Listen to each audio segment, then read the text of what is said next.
Okay, so I do want to extend a thanks again for choosing this session. I think it was the farthest walk from any other potential session, so kudos to you for making the walk. If you guys feel safe self-identifying, I want to start off with a real quick show of hands. So who would identify in this room as an extrovert? Okay. Now, I don't know if the remainder would be introverts, but I'm just going to go ahead and ask who in here would identify mostly as being an introvert. All right, so my ballpark guesstimate's 50-50, so I'm really happy about that. I was worried that only introverts would show up, and there's a lot of valuable information here about extroverts as well. I want to start off by saying that this is quite literally a 3-year journey for me to be on stage talking about this topic. It all began a few years ago. I don't know if anybody actually saw Pat Waters' talk at LinkedIn Talent Connect about belonging. Did anybody? Well, very nice. Well, there's also links in this deck. You're probably going to get this deck sometime after the event, and there's over 20 links in the deck. A lot of it's supporting the research that I put into this, as well as videos like her talking about her speech where, you know, if you look at me, I don't really look like the typical diversity and inclusion person. I've always understood diversity and inclusion and the importance of it, but when I sat through her talk, it finally clicked because super short version of what she said was, when she was a child, she tried out for a baseball team. She was the only girl that tried out. She actually made the team, did really well, and then there was like a scuffle around the rules challenge and people saying, well, she's a girl, can she play? They had to check the rule books and said, actually, there's no rule that she can't play. So she was included on the team, but she didn't feel like she belonged on the team. At least initially, she wasn't treated equally, and it didn't feel like a good place for her to be, even though she was originally excited to be there. So this kind of got the idea in my head that I don't really understand, obviously I can't understand what it's like to be an underrepresented individual, but I do know what it feels like to not belong. And so it was during that session that I said, I think I finally have something I can tell my story to other people and maybe improve the situation of many other people. And then it was, well, actually first I want to say diversity and inclusion is not enough. If you guys don't agree with me, that's fine. There's other people out there around the world. This is a fantastic quote from Atlassian where they're basically saying diversity and inclusion is not enough. There's an HBR article as well from Pat where she talks about the fact that if the result isn't a feeling of belonging, then the diversity and inclusion was pointless anyway, kind of like what Pat said in her story. Moving on, there was a Talent Connect after that. Did anybody see Brene Brown talk? That was fantastic. Anybody purchase one of her books afterwards, which I did, yeah. So she basically got up on stage and talked about, she studies shame and vulnerability. And my takeaway from that talk was I need to put myself out there. So a year ago, I had an idea of maybe talking about this or sharing my story with the world. And then she basically got on stage and it's like, yeah, if you're thinking about stuff like this, you should put yourself out there. So I'm trying to put myself out there now. And I don't know if you guys know if this is even a thing. If you Google it, this happens apparently in a lot of places that, yeah, things are so bad when even the introverts show up to say it's an issue. In truth, Google it. There's hundreds of signs like this at events. What this all led me to do at around the 3-year mark was actually write an article, which I posted on LinkedIn. It tells my story. There's a link to it here. Has anybody actually read this story? Almost nobody. One person in the back, maybe a few people. You don't have to read it, but it's a longer version of what I'm going to talk about today, and I just wanted to throw it out there, and I have to admit I've gotten a lot of people reaching out to me saying that it was very impactful from a work perspective. I've had parents reach out to me actually on Facebook and say, now I actually understand my child, that there's nothing wrong with them. So that gives me goosebumps every time I say that, because it's making a difference is the whole reason why I'm up here talking about it. So if you haven't had a chance, go ahead and read it, and please share with other people that you think it would add value to. So what is introversion? We'll get into a definition in a minute, but I do want to share a little bit about my background and why I feel that I have a story to tell you guys. When I first started after college, my first job, I remember eating lunch in my car instead of in the break room and reading a book. I don't know, has anybody else done that? I'm kind of embarrassed to admit, because if people saw me, they'd probably think like, what's this antisocial jerk doing out here? Is he too good to eat lunch with us, right? But it just didn't feel right for me. It felt really awkward. I hate small talk. We'll talk about that. Seems to be kind of a common thing across introverts. Really enjoyed talking to the people I worked with in my lab room, but when you're like, hey, walk into a room and have small talk about the football game or some other pointless stuff, or at least pointless to an introvert. I just want to get to the deep conversations, right? But I had some challenges there. I became a relatively successful recruiter early in my career, and I had the owner of the company say in front of the group of people, I'm really surprised that you actually ended up working out because you're so quiet. You might not think that's a kind of a slap in the face, but the fact that I'm talking about it 21 years later tells you that it really felt like a slap in the face publicly to be called out for that. Like, why would you be successful because you're so quiet? Imagine if you filled in that blank with any other characteristic, it would be unacceptable. I've also been in situations where leadership meetings where I've had leaders say, that person's too much of an introvert, they're not leadership material. I've had countless conversations with leaders in my career that, hey, Glenn, you have awesome ideas, but you need to speak up more in meetings. And it wasn't until that long ago that I actually decided to speak up and say, well, it's the first time because I'm an introvert, that person actually said to me, don't say that term. I don't like that term. I was like, okay, I don't really know how you respond to things like that. So just trying to make it real for you that throughout my career, I've had a number of situations where it's been challenging for me, where I didn't really feel like I belonged because of who I am as an introvert.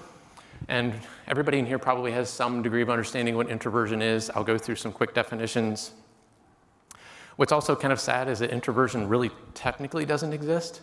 It's really low extroversion, which shows that that's kind of the ideal in Western cultures, is extroversion is the good thing. And if you have low extroversion, thankfully other people said, well, it's got to have its own name, so it's introversion.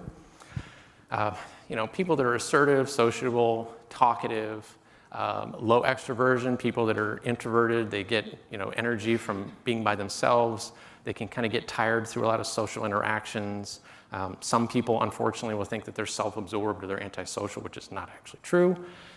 One thing I really wanted to drive home today is we're going to talk towards the end of my presentation about the fact that some of my research supports that introversion is actually within neurodiversity, which I think is hopefully will make people take it even more seriously. But you have to keep in mind that the big 5 personality traits, pretty much all the experts agree that they are hereditary, they're genetic, it's not something you get to choose. You're born with it primarily, so it's an inherent diversity characteristic. And just late in my presentation building, I wanted to throw this number in just for the US alone. Experts say that introverts are either 16 to 50% of the population. I shot for the middle, so around 33%. Now for the working age population in the United States, that's like 50 million people. So we're talking about a large number of people, but they still are in the minority. It's kind of obvious when I say it, and especially for the extroverts in the crowd, especially people in leadership positions. One thing you have to keep in mind is that introversion is essentially an invisible trait. You can't just look at somebody and know, although sometimes you can see in certain situations that you might think that they're an introvert, but like I said before, nobody's ever said that in my career. They just told me that I don't speak up enough in meetings. And we'll talk about that a little bit later. But I just want to drive the point home. This isn't just about introversion. It's about diversity, inclusion, and belonging, and the fact that introversion cuts across all genders, gender identities, races, ethnicities, and ages. So it impacts a lot of people. And anyone who's already dealing with the challenge in any other characteristic, if you add introversion on top of it, there's some studies that show that it really is kind of a double or a triple whammy. So just to be aware of that. So this is, I thought, a really good definition for introversion. And one of the things I wanted to point out about this is that it's often misconstrued as shyness. Now, I happen to have a psychology degree. I don't have a master's or a PhD or anything, but as an armchair psychologist of types, shyness is not the same as introversion. Introversion is also not social anxiety. They're not the same thing. And it's not social phobia or even avoidant personality disorder, right? I can socialize with people just fine. I just have issues going from the small talk or even getting to small talk in the first place to get to that deep end of the conversation. So how many people have actually seen this YouTube video or TED Talk? Only a handful of people. I'm really glad I'm sharing it today because you guys should watch it. It's like the abbreviated version of her book, which I'm going to show you very shortly. It's Susan Cain. Some real quick takeaways, common to introverts. So for the half of the people, hopefully most people are saying, yes, I totally get you. Although you can't bucket everybody and say all of these apply to all introverts, right? You just can't. It's not like a broad stereotype. But there's usually a strong aversion to small talk. It's because it feels fake and it just doesn't feel genuine. They tend to think before they speak. They tend to think a little bit slower than extroverts. They take more time to process things. They tend not to self-promote as much as their extroverted peers. Quiet, minimally stimulating environments, and they often favor working on their own. And again, generalities, not saying it applies to all. I really enjoyed putting this one together because in this slide, it basically shows what some of the strengths are associated with introverts versus some of the challenges that they face. Strengths of introverts, empathy and inclusion, like being aware of other people and how they're feeling. I don't know if other introverts in the room feel this, but I feel like I can really get a sense of a conversation. I can read people really well, whether they're really interested in talking to me or not. A lot of nonverbal cues I just pick up on immediately, and I've talked to other introverts and they seem to be, it's a trend. Writing also, does anybody write, any introverts like write really long emails? Right? And then you have managers who are like, stop writing me long emails, just send me like a one-liner or pick up the phone. Because that's happened to me a lot. But you know what? I actually get to think a lot more when I write. And it helps me to communicate all of my thoughts better than in a conversation where I may not be able to keep up with somebody who thinks a little faster than me. And then I feel like I'm at a disadvantage. And it's kind of funny when I'm like, well, if I'm going to share my whole big picture thinking with you via email, but then you're going to basically shut me down and say you can't communicate through writing. That's another form of, again, it's unconscious, but it feels a little bit discriminating. And on the challenges, we already talked about small talk. Small talk is something that's bad. Schmoozing is something they're not really good at. Advocating for themselves is not something they tend to do. It's unfortunate. People think that they're socially awkward or just antisocial in general. They tend to be slower thinkers. And I have some neurodiversity research to basically back that up. Meeting and social fatigue, open office environments, generally not the best place for introverts. And this is another personal one for me. As a leader, sometimes people look at you to organize team events. I suck at that. I will never be good at it. I always find the extrovert in the room and I'm like, you can do that. And they're like, yes, I'm gonna. But the problem is they always design these things for the extroverts. So when the introverts show up, you feel like this doesn't feel like the right event for me. And that's another thing we'll talk about, because at the end I'll have a lot of practical things that you can go back to your companies and say, hey, we can implement these things immediately to make a more inclusive environment to help introverts feel like they belong and they can be their authentic selves at work. So 2 books, if you're really interested in introversion, and again, you don't have to be an introvert to be interested in introversion. You can be an extrovert too to understand your counterparts. Quiet is one of the really big name books that people are familiar with, but this other one is another one I would add to your library, The Introvert Advantage. And again, I have links through all of these. You can Google them and find them. One main point I want to drive home around introversion and extroversion is that most people think it's binary. It's not. It's actually a spectrum. And for full disclosure, I'm pretty far down on the introversion spectrum, just self-admittedly. Some people are more towards the middle. You've heard of the new term ambivert.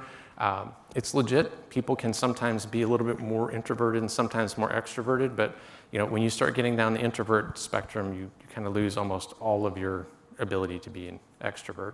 And if anybody's wondering, because I went to dinner with a group last night, and they're like, well, how do you get up on stage and talk to people? And I'm like, this isn't small talk. I'm talking about something I'm passionate and interested in. And some of you might actually come up to me afterwards and engage me in a conversation about the same topic. We don't have to try to do the whole small talk thing. We get to jump right into the deep meat of a conversation. So speaking in front of people, again, social anxiety, shyness, things like that's not the same thing. So what is it like to be an introvert? Many of you in the room know this, but I want to share a few things with you that I found some of it's actually quite disturbing. So I Googled the word introvert, and if you go to the bottom 3, I'll be honest, I know some of these other sessions score really high on results because they're really like comedic and fun. This is a serious topic though. It is ironic, right? But when I did this and I read it, it made me sad. Do you guys know why these results come up? It's because lots of other people have been searching for it.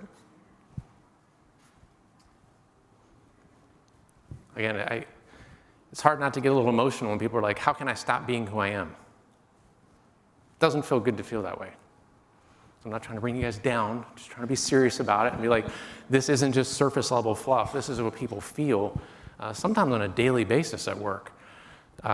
This is a personality assessment. I'm not going to name the company that it came from, I pointed it out to them, and what does it immediately kind of hit you in the face say, right? You want to be high on emotional stability, you want to be high on openness and conscientiousness, but if you're low on extroversion, does that unconsciously come across as a positive or a negative? It's negative. You want to be high on all those things. So again, on a serious note, in doing research, Psychology Today basically says that introversion, a lot of people say that it's perceived as less socially desirable than extroversion. And the book that I pointed out a few slides ago, 98% of introverts felt that they had been reproached or maligned for being who they are. That's a pretty high percentage. And again, this is more Western culture, so I know we have people that are global in here. It doesn't really necessarily apply all around the world, and in fact, some cultures are where introversion is somewhat more of the norm, right? So they wouldn't be in the minority and experience any kind of differential treatment. But in Western cultures, they're saying close to 90% of people say, I want to be more extroverted. And I can say I've been one of those people. And again, there's a part of me that actually feels ashamed to say it now. I still want to be, because life looks easier to other people. It looks easier to me when you're an extrovert. I've worked with extroverts that seem to work the channels. They're great at schmoozing with people that work. Everybody seems to like them. I'm not like them. That doesn't mean I don't bring value to the company. And that goes back to everybody knows all the financial statistics around diversity. It's not just ethically something you should care about, but from a business perspective, more diverse companies tend to outperform less diverse companies. Well, the diversity isn't just how you look on the surface, it's also diversity of thought. And introversion brings a lot of that to the table, again, cutting across all of the other diversity traits. So, again, more of what it's like to be an introvert, especially for the extroverts in the room that really can't relate. Just like I said, I can't relate to being a woman. I'm a man, right? If you're an extrovert, you can't really know what it's like to go through life being an introvert. And a lot of introverts actually don't self-identify at work because it feels like a stigma and that you'll be labeled and then you're lesser than. But when you read some of these comments on Susan Cain's YouTube video for her TED Talk, right? If you don't talk a lot, people think you're incompetent, right? Everybody's always told me I'm too quiet, I need to speak more. I've always felt like I was in the wrong. And this last one, this is a little bit of humor. It's okay to laugh at this one. I thought it was great. Society, be who you are. Do whatever makes you happy. Introvert, sure. Society, no, not that way, like this, only like this. Another interesting thing I found was actually there's an Indeed forum where a bunch of introverts had created a thread where they were talking about experiencing discrimination in the workplace. And here are two of the more salient quotes, right? One manager told me my personality was wrong. Again, I had someone tell me that don't use that word. Like it's a bad word. There's a stigma attached to it. And this person feeling hopeless because they basically said, the manager's saying, you're never going to be promoted. Again, I've been in meetings with senior leaders where they've said that this person is not leadership material because they're an introvert. And you can guess who said that. Not another introvert, it was an extrovert. And it's the affinity bias of the assumption that you have to be a certain way to advance or bring value to an organization. And it is unconscious, right? So I admit that. I don't think anybody's actually going out of their way to be cruel and punish introverts, but it's something that if you're not aware of it, you can't do anything about it. So this is really funny. I had somebody, after I wrote the article, reach out to me and share some interesting things with me. One was a slide full of actual review marks, and then this person decided to flip it and say, well, would you ever make these same review comments about an extrovert? And the answer is no. It's actually kind of silly, right? I know Jen is an extrovert. She needs to be careful because sometimes she comes across as too gregarious, right? And no one's going to say that. But we have a manager. This is an actual review line. You need to be careful. Don't use that as an excuse to be awkward. And to say you're awkward is a judgment anyway. Who gets to say who's awkward? I think sometimes extroverts don't really know how to take introverts, and so they immediately label them. So I came across something, it was on HP's website, and it was fantastic, and I was going to use that because it basically had the same thing, but I'm not saying HP has nothing to do with introversion or personality diversity. But I really wanted to drive the point home here is when I saw the HP thing and it said essentially, hey, just bring you. Just be you. Bring your talent. So that, and you're going to come into an environment where you can feel like you belong. And when I saw that, I said, yes, I think that's honestly what all companies should be doing, right? Regardless of whatever your diversity characteristic is. But I can say in my career, I've never actually felt that I can actually just be me and that I will be accepted for who I am and that I can be myself and identify without people kind of stigmatizing me. So this is the goal, but I don't think it's delivered on nearly enough, and it doesn't feel like it. And again, I can only tell my story, but it doesn't feel like it's been that way for me throughout my career. So here's another fun part. So this is a really good Deloitte study. And again, links all throughout this deck when you get it, so you can go and explore them to your heart's content.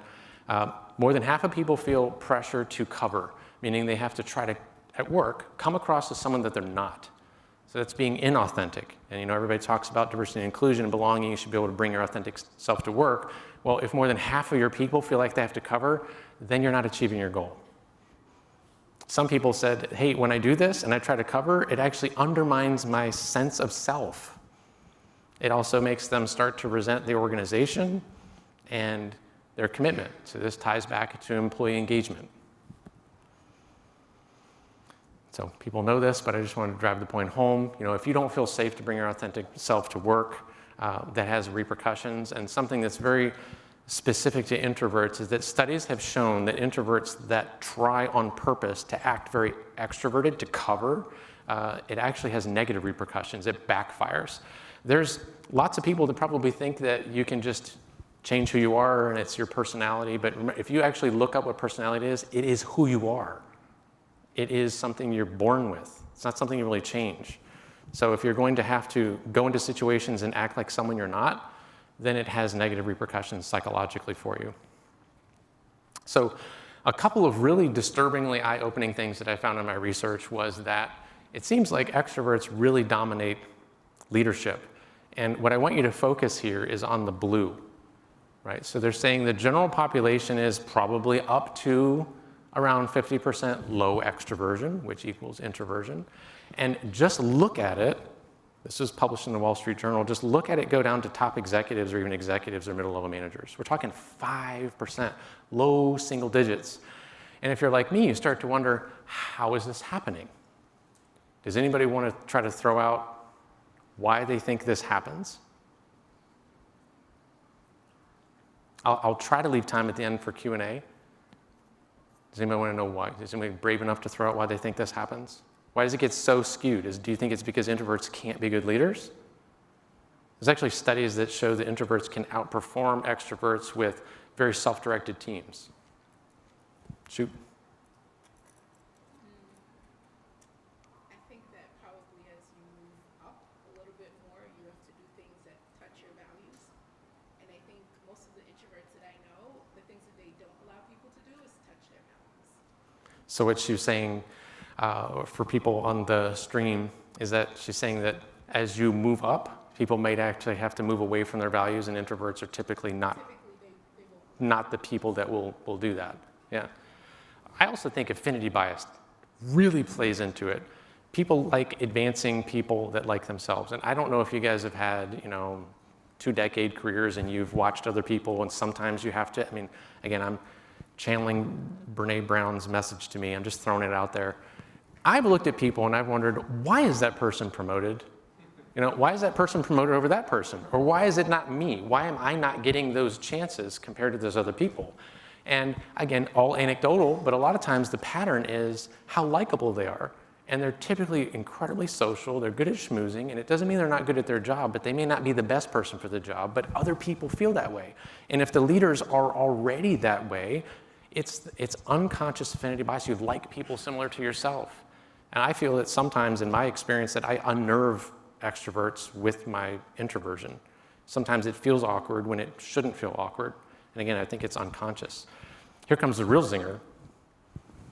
There's 2 links on this slide. One is a podcast, one is an article, and this is across multiple countries. Studies have shown that introverts don't earn as much as extroverts. Extroverts can actually, over their lifetime, earn up to $500,000 a year more. And you have to start wondering, why is that? won't have all the answers during this session to move on, but I just want to drop that heavy question on you because if you're getting promoted less and there's less introverts, it's disproportionately minimized in terms of leadership and they're making less money. Something systematically is going on. And it is kind of sad that it's 2019 and we're like, personality is something that psychologists have known about for 50, 60, close to 70 years. And we're just now shining a light on the differences here. So neurodiversity, to jump into this, most people in this room, you probably came here, you probably know what neurodiversity is. It's basically saying that neurological differences should be recognized like other diversity characteristics. And for the most part, people would say that introverts and extroverts are considered neurotypical, and that means they're not considered in the same group as, say, Asperger's or autism. But very small font on the lower right-hand corner, there's actually one researcher who has a theory that when you go really far down the introversion spectrum, you're actually starting to touch upon the autism spectrum. And again, there's not a lot of research in that space, and I hope that there is more. What that means, personally, I don't actually know, but I think that's very interesting that there's already some researchers that are thinking along those lines, that maybe introversion isn't just the opposite of extroversion. So a couple of things that I learned, again, trying to get some research that supports the fact that this could really be a neurological thing. We know personality is something you're born with. It's an inherent trait. But there was a study published in the Journal of Neuroscience in 2012 that showed that introverts have different brains, typically, than an extrovert. And those areas are around decision-making and abstract thought. And out of one of the books that I referenced a little bit earlier, this was very interesting. So we had a doctor that did PET scans of brains of introverts and extroverts, and it showed that the blood flow within introvert brains was different than the dominant blood flow in extrovert brains. Does anybody have any idea which one of these is the introvert brain and which one is the extrovert?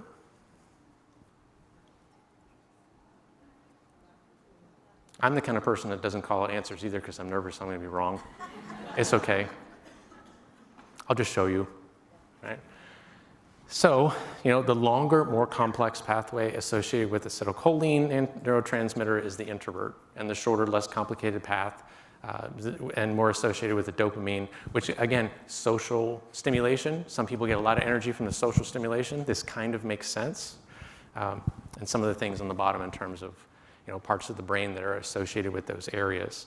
This may lend itself to why a lot of introverts will say, I think slower than other people. I don't process things immediately. I need time to think about things. I come up with really good ideas, but it's never off the top of my head. So sometimes meetings happen, and this has happened to me many times. So by a show of hands, not just to support me, just tell the truth in your experience. Have you ever been in meetings where the conversations are dominated by, whether you label them or not, extroverts? There's never a break in the conversation. You try to interrupt and get your words out. You never get in because people keep bouncing along. The conversation moves beyond the point you wanted to make, and it becomes awkward to say, well, I want to go back to like 5 minutes ago and raise my point. And you're just like, screw it, I'm not going to say anything. That is a lot of hands, okay? That goes against diversity. If you're talking diversity of thought and those people aren't even allowed to speak their diverse thoughts, your organizations are losing. And I have some practical considerations to address that. So again, making my case on the neurodiversity. Again, I'm not alone, but it seems to be somewhat new, and there's not many people pushing in this space. But I think the neurological differences between introverts and extroverts, which is something you're born with, it results in differences in how they think and behave. Again, making the case for neurodiversity. And I just think they should be considered on par with anything else, to be honest, especially since it powers the diversity of thought, which is where a lot of the actual value of diversity comes from. You have people from different backgrounds, right? And they bring diversity that way. Well, introverts bring diversity in terms of how they even process information and how they think about things. And sometimes many introverts, if you're going to use some stereotypes, is that they're able to synthesize bigger picture things and kind of see things sometimes that other people can't. And I definitely identify with that. So let's get to the section where we're going to talk about what can you do, right? So I want to set the stage and say, hey, this is really important. You guys in your organizations should be able to do something about it. So what can you do? Well, I have a whole bunch of practical things that you can go back and do. The first thing, though, I wanted to start off with, a tiny bit of humor, is what not to do. Please do not ask people, why are you so quiet? What's wrong? I can't tell you how many times I've had people ask me in work settings, around coworkers. It calls me out, and it makes me uncomfortable. And it's almost kind of like, imagine if you inserted any other trait. You know, why are you so feminine? It's bizarre, because you're basically saying, well, that's who I am, right? We just had all these meetings, and I just need to be quiet for a minute. But when you say that, it comes across awkward, and extroverts are like, I don't understand that. So I've actually never done that, because I don't want to have the awkward conversation. But I should be able to say, it's who I am. I just need to recharge a little bit. So being quiet doesn't have to be awkward. Just let me process today, right? And just calm down. We'll chat again a little bit later, that's fine. But also don't ask people what's wrong. I know sometimes you're like, hey, you should be able to ask people what's wrong because I'm genuinely concerned. But I would say 99.99% of the time, nothing is actually wrong. You know, nothing happened in their family, right? It's just who they are. And if you're an extrovert, you might be reading their silence and it makes you uncomfortable, so you end up asking those questions, and it actually makes that person feel more uncomfortable. So don't do that. So what to do? Lots of things, actually. So I'm just going to basically say yes. I love the question in the beginning. Personality needs to be more prominently displayed in your diversity, inclusion, and belonging efforts in your companies. You should definitely have training. It should be in those trainings for all employees, but I think there should be a specific focus on anyone that you might have sourcers or recruiters or specifically hiring managers. Okay? A big part of that is to tackle affinity bias. And I have some interviewing tips in the next couple slides. This is something I've struggled with my entire life, is the after-work activities. I don't know if any other introverts dread them. Sometimes you probably like to be invited, but you don't want to go. I mean, there's so many comics. There's a lot of introverted comics online, and a lot of it is around things like that. Well, it kind of bothers me if you don't invite me, but I'd rather not go. But if it's mandatory, and the types of people who love those types of situations with the networking and the mixing and people you don't know, that is like an extrovert's paradise. Like, they go in and they operate. They can work the room. I can't do it. I've tried for many years, and one of the things that I've learned in research is that you have to accept who you are. But it's tough to accept who you are when it feels like other people around you don't accept who you are. So if you're the one person that's in the corner looking at their phone, right? Glenn's over there, he's antisocial. If it's an executive, like, well, he's got to be good at work in the room, right? A lot of those stereotypes are still existent today. That hurts introverts.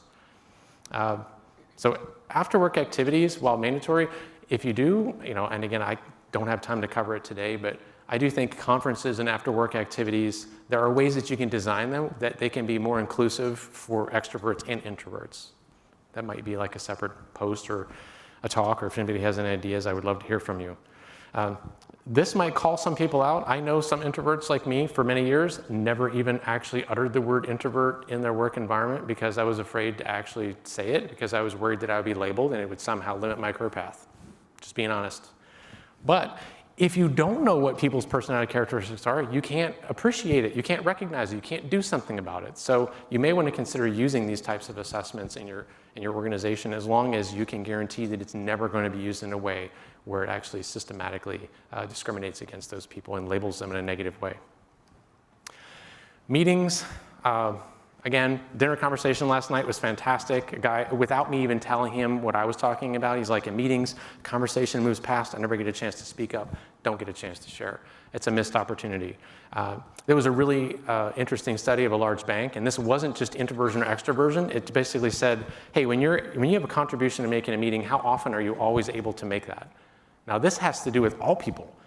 35% said all the time. And again, your organizations suffer if you're basically having a meeting where you should be talking about what is everybody thinking, what are people's best ideas, and if 2/3 of the time the ideas come out, again, your organization loses. And when it comes to meetings that can be more inclusive of introverts, you definitely have to have a moderator. I can't tell you how many times I've been in meetings where extroverts dominate. They're not doing it on purpose, but people let it happen. And you shouldn't put the introverts in the position where they're the ones that have to out-extrovert the extroverts that are dominating with no break. Some people start talking before the other person ends. And I'm just going to tell you straight, I'm not saying I'm better than anybody, but I don't like doing that. I shouldn't have to interrupt somebody to get my point out. So unless you have somebody controlling the flow of the conversation, that could be a negative. Call on people who haven't spoken yet. It's really helpful when you can notice that, hey, there's been 3 people that haven't contributed. Get them towards the end. Give them more time to process. They may be sitting on ideas, and it's okay even if it's going back earlier in the conversation. It's something I've actually gotten better now too, where I've just had to speak up and be like, I know the conversation has moved on, but I actually have a really a valuable thing to share about something we talked about 10 minutes ago, and I just go ahead and throw it out just to make sure I share it. Don't allow people to interrupt other people. Don't force people to interrupt others. This is a huge one. I stumbled this on my own years ago.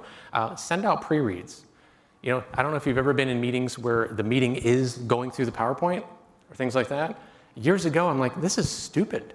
We should send the PowerPoint out beforehand. Everybody looks at the PowerPoint. You come to the meeting to discuss, not go slide by slide. That also allows the introverts time to consume the information, process it, come to the meeting ready to share. Because if you're going slide by slide, again, same thing can happen. They can be left behind as you move on. And sometimes they're like, well, I'm just not going to share because I have an idea on slide 5 and now we're on slide 20. Meeting summaries afterwards can be massive. To basically allow people to say, look, if you're like me, sometimes your best ideas come after the meeting, but if there's no mechanism to be able to collect that, again, your organization is missing out on good ideas. Group work, brainstorming is absolute hell for introverts, always has been for me. Extroverts in my group always dominate. I end up being kind of quiet. And again, it takes me time to process the information.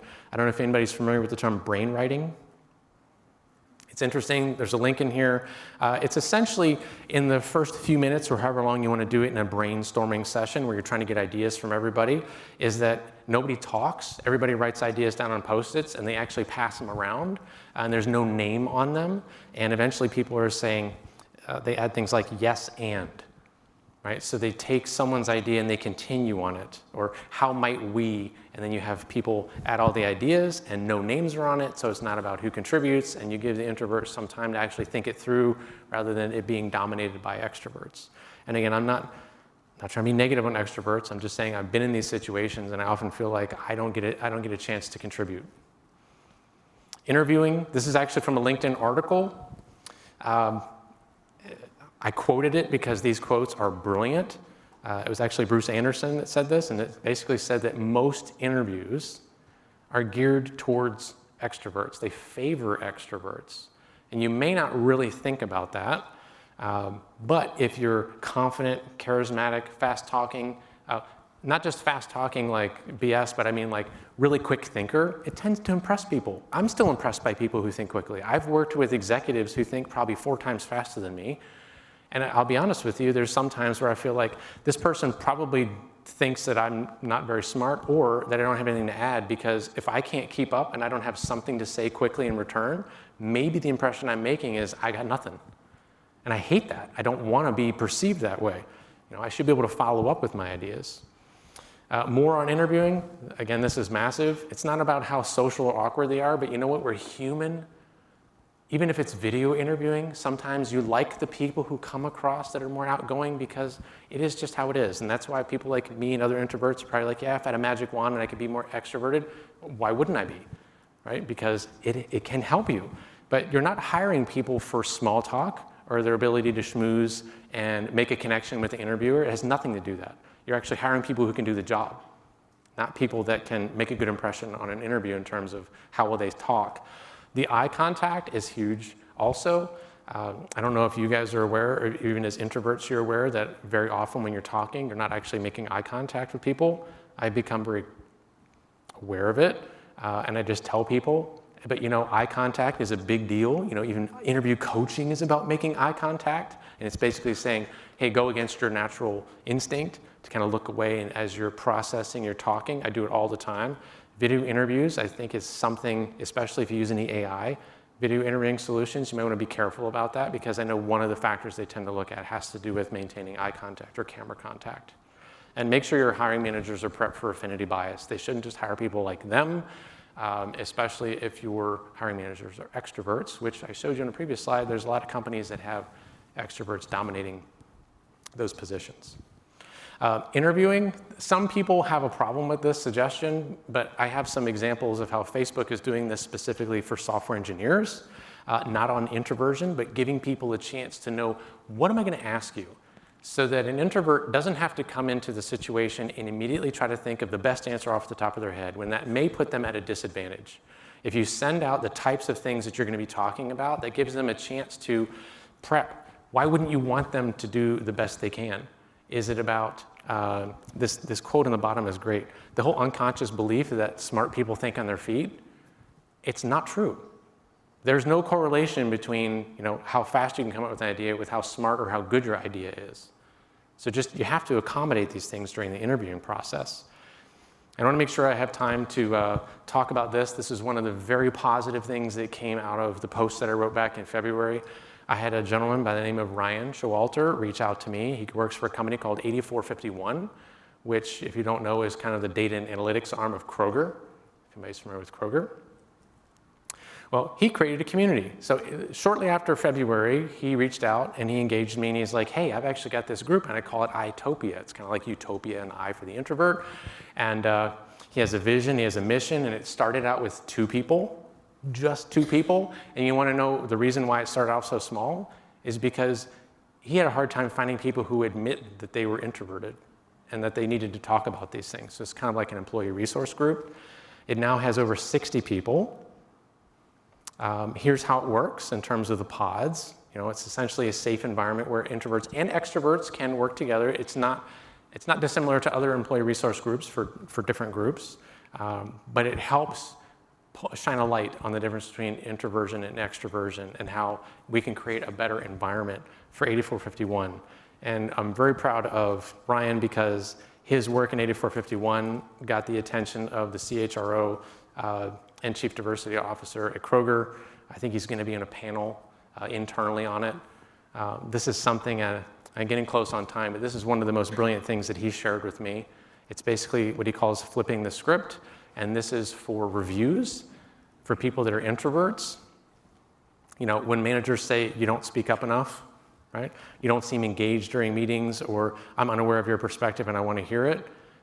What's really interesting is you see these are super practical pieces of advice to give the hiring managers so they understand how does this actually impact the introvert, right? And guess what? What does it feel like to the introvert? The frequency that I speak up is a measure of how valuable I am. That really resonated with me because a lot of times people say, hey, you need to speak up more. Well, part of it is maybe we need to run meetings differently so I actually can speak up more, right? But my value isn't, do I out-talk everybody? And are you checking tick marks? And did Glenn speak in this meeting? Did Glenn speak in this meeting? Right? So really interesting guide that he has there, and very proud of the fact that 8451 has actually put it up prominently on their own website under their diversity and inclusion section. They have a whole page dedicated just to introversion and extroversion, so personality, diversity. So wrapping up, if you're an introvert, here's a few things that I would like to pass on to you. I know sometimes we don't have the luxury of choosing our workplace with care or having a sense of whether or not the company or even the group that you're going to be reporting into is introvert friendly. I don't think there are many right now that are purposely designed to be that way. But to be quite honest, that's why my 3-year journey has led me to be on the stage and talk about it, because I want more people talking about this so we can shine a light on it, so we can impact millions of people. Literally millions of people, I hope, are positively impacted by more people shining a light on the difference in personality of introversion and extroversion. Indicators of introversion-friendly work environment, probably not surprising, right? Can you work remote? I work remote a lot. I really work well remote, right? Making time for yourself is important. Spaces to work alone. I know a lot of places it becomes the joke, right? The open work environment can be challenging for introverts. It's not impossible to work in that environment. I have too, but sometimes I've resorted to putting headphones on to kind of tell people I'm busy, I need a block of time to think about things and work on it. Block your calendar. I still am not good enough at that, because otherwise if you end up having meeting after meeting after meeting, it drains the crap out of you, and you don't really have a lot of time to sit back and process and reflect and then create valuable content or come up with new ideas. And I actually plan on writing an article on this last one, which is seeking leaders who are givers and not takers. Has anybody seen Adam Grant's video on that? There's a link in here, just Google it. It's absolutely fantastic.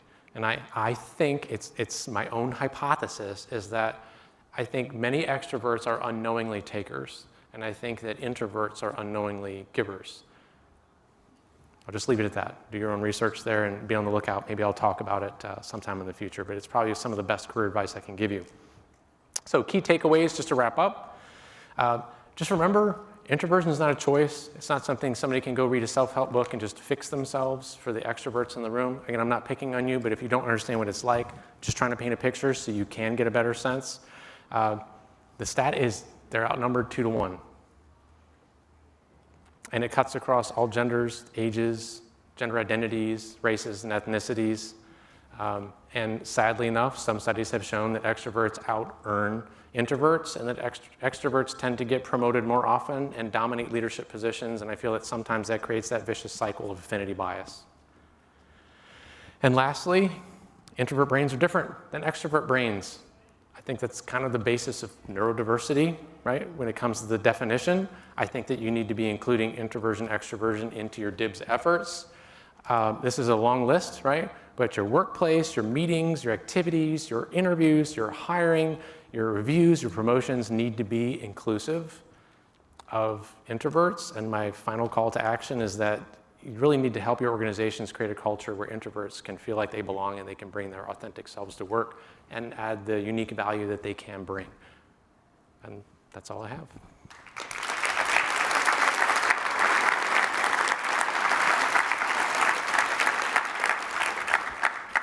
Thank you.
Hi everyone, and welcome to Talent Connect 2019, the world's largest event for talent professionals. You are in for a treat over these next 3 days. I cannot wait to get started. What makes you perfectly you? I stand strong in the face of adversity. I'm the best that ever did it and got away with it. And I have a fire inside of me that'll make it happen. We are the most vital part of the organization. We lead a company with intent. We lead a company with insight. We actually inspire organizations.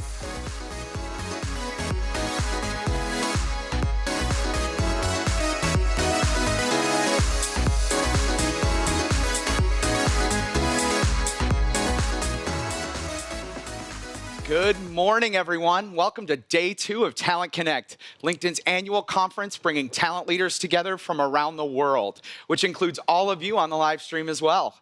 We're broadcasting live from Dallas, Texas. I'm your co-host, Marty Finn, a leader on our customer success team here at LinkedIn. And joining me for day 2 is my friend, my co-host, and my partner in crime, Noelle Fakhouri. Hi, everybody. It's so good to meet you. My name is Noelle Fakhouri, and around here, I'm known as LinkedIn's cheerleader and senior manager on the employee experience team. And I have to tell you, we are in for a ton of fun here at day 2, so thanks so much for being here. As Noelle said, we want to thank you all for joining us from your home or office on the live stream. This is a global event, and so we want to give a shout out to those of you who are joining us from around the world. We have Sandy from South Africa, Rena from Kenya, Tyrone from Holland, and so many others. So thank you all for tuning in. Speaking of tuning in, here's who you're going to get to speak at today's lineup. First, we're going to be heading over to our main stage where you get to hear from LinkedIn's very own CEO, Jeff Weiner. Jeff will discuss LinkedIn's business momentum and touch on some of the actions that all of us can take to make our workforce more inclusive. He'll also walk us through LinkedIn's +1 pledge, which is the intention to share your time, talent, and connections with people outside of your network. After Jeff, we'll hear about the latest and greatest LinkedIn product innovations that are all coming soon. And that's not all. You'll also have the chance to see featured breakout sessions from Noelle Hunt-Bennett of Amazon, as well as CEO of VaynerMedia, Gary Vaynerchuk, AKA Gary V. We had an incredibly strong day 1. Day 2 continues to chug along. So much goodness ahead of us. For those of you on the stream, we want to make sure you stay tuned also for exclusive interviews and product demonstrations that we're going to have right here on the live stream throughout the day. And before we turn it over to the main stage, a few quick reminders. So if you wanted to check out any of the sessions yesterday, which you may have missed, all of those recordings are available on the website right at the link below. And for the stream today, we're going to continue to broadcast live from LinkedIn Talent Solutions, Facebook, Twitter, YouTube, and of course, all our LinkedIn pages. You can join the conversation using hashtag TC19Live, so you can ask us questions, provide us feedback, tell us where you're watching from. We're really excited to hear from all of you. I think it is time to officially get the day 2 party started. We're going to hand it over to the main stage where you'll finally get to hear from Jeff, and we'll make sure to tune in and see more of you throughout today. Have a great day 2. Welcome to Talent Connect 2019.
Please welcome to the stage LinkedIn CEO Jeff Weiner.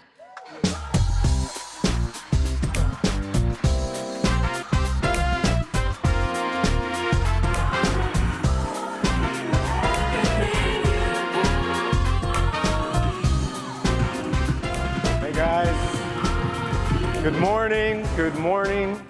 Love that song, great walkout music. Was kind of tempted to dance, and then after the opening act, thought maybe not a great idea.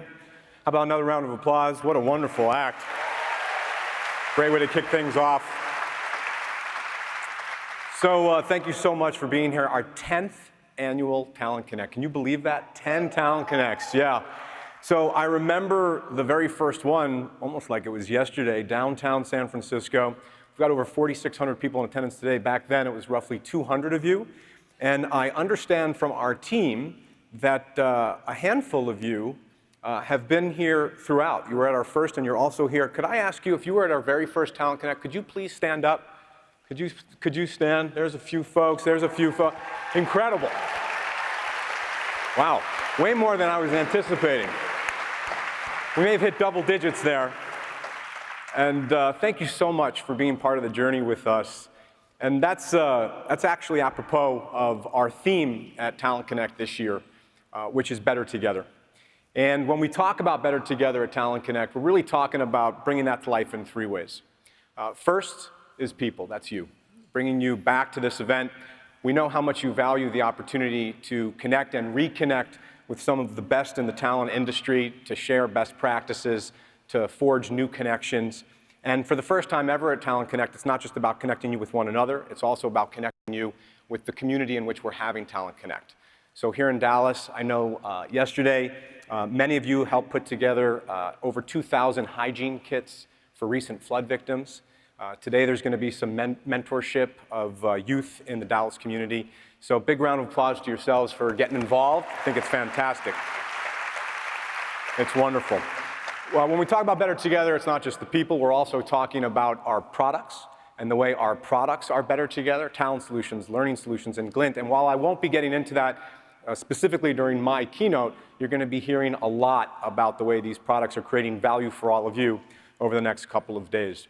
And then lastly is the way we can work better together to help accelerate the realization of our purpose at LinkedIn, our vision to create economic opportunity for every member of the global workforce. And that's where I'm going to be focused during today's keynote. So to start, let's talk about our progress in terms of making this vision a reality. And at LinkedIn, that begins with the people that we serve, our members, 645 million of them. That's up roughly 70 million from this time last year when we all got together, still growing at over 2 members per second, believe it or not, and that's been the case for a long time now. It's starting to go beyond our core audience, the core knowledge worker, the white-collar professional. And we touched on this during last year's Talent Connect, the importance of going beyond professionals, frontline workers, hourly workers, and a growing constituency for many of you, so important in terms of your workforce strategies. We're now 80 million strong with regard to that segment. And interestingly enough, their engagement growth on LinkedIn is 3 times higher than our core audience. That's a result of providing the right custom content that targets that segment, standardizing the right data. And then last data point worth calling out here, over half of all the jobs, we have roughly 22 million available jobs on LinkedIn. Over half of those are now relevant to this very important segment for us. Turning from members to overall engagement for FY19, pretty big numbers, 30 billion member sessions. Those are visits to our site. That was up 27% year over year. And this is a really important way in which we can connect to our membership and help all of you find the right prospects, the more engaged our members become. A lot of different reasons for this growth. Wanted to call out a few of them, go a little deeper on some of those, starting with our feed. I hear from many of you that you're using LinkedIn more than ever before, and the feed has become a primary source for your business news, professionally relevant information. And for us, a big driver of that is breaking news and breaking views. Content packages that we can pull together quite uniquely by virtue of our professional context, the data flowing through LinkedIn, and a world-class editorial team that's curating these packages. That same editorial team is also creating more original content than ever before on LinkedIn. unique packages like top startups and top companies. Some of you may have recently seen a few of those. Interviews that you can't find anywhere else in the business world, only on LinkedIn. And even original podcasts. How many of you are familiar with Hello Monday? Show of hands, anyone? Oh, okay. So Hello Monday from our very own Jesse Hempel, started last season, quickly rose to one of the top podcasts, not just within the business segment, but across all podcasts in iTunes, which we're very proud of. Season 2 just started. Encourage you to check that out. I just sounded like I was doing a plug on The Tonight Show or something. That was kind of funny. Definitely check it out. Jesse does an amazing job with that. And in addition to the original content, you're probably seeing more and more video in the feed. Very engaging, wonderful way for people to communicate in depth. And it's not just archived video, it's also live video. And several months ago, we launched LinkedIn Live. It's a very impactful way for influencers, journalists, publishers, and your companies to tell their stories in real time using the medium of video. And not to get too meta on you right now, but we're actually streaming this event. So you can see, oh, that's kind of cool. And can we get an audience shot? Can we get an now you're on the stream. That's right. That's right. Note, if you're ever on stage in a situation like this, wonderful way to get cheap applause is to just pan immediately to the audience.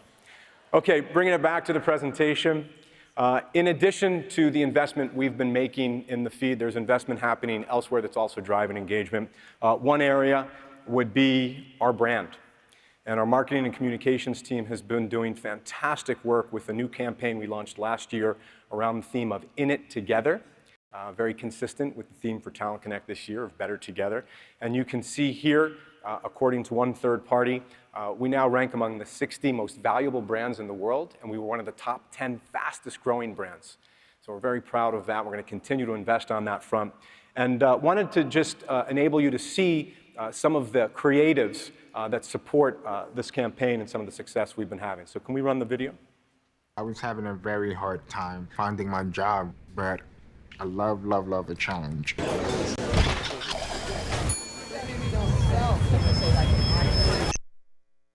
My brother and I, we were both born deaf. We both had that instant bond.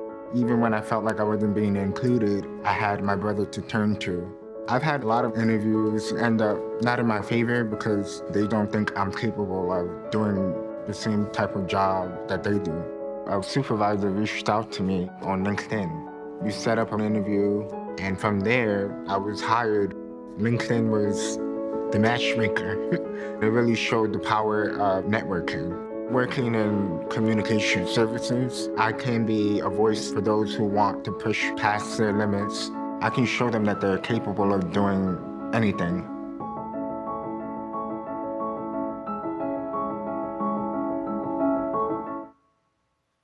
So thank you. Wonderful campaign, and the second part of that campaign just launched, so stay tuned for new creatives.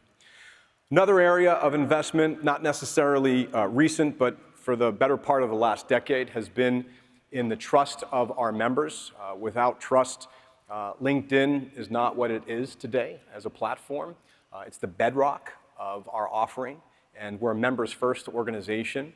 And that means with regard to our members' data, making sure that we are as clear as possible with how we're leveraging it, as consistent as possible over time. For us, trust equals consistency over time, and try to maximize the control that our members have over how that data is leveraged. And so it's wonderful to see third-party validation of this trust.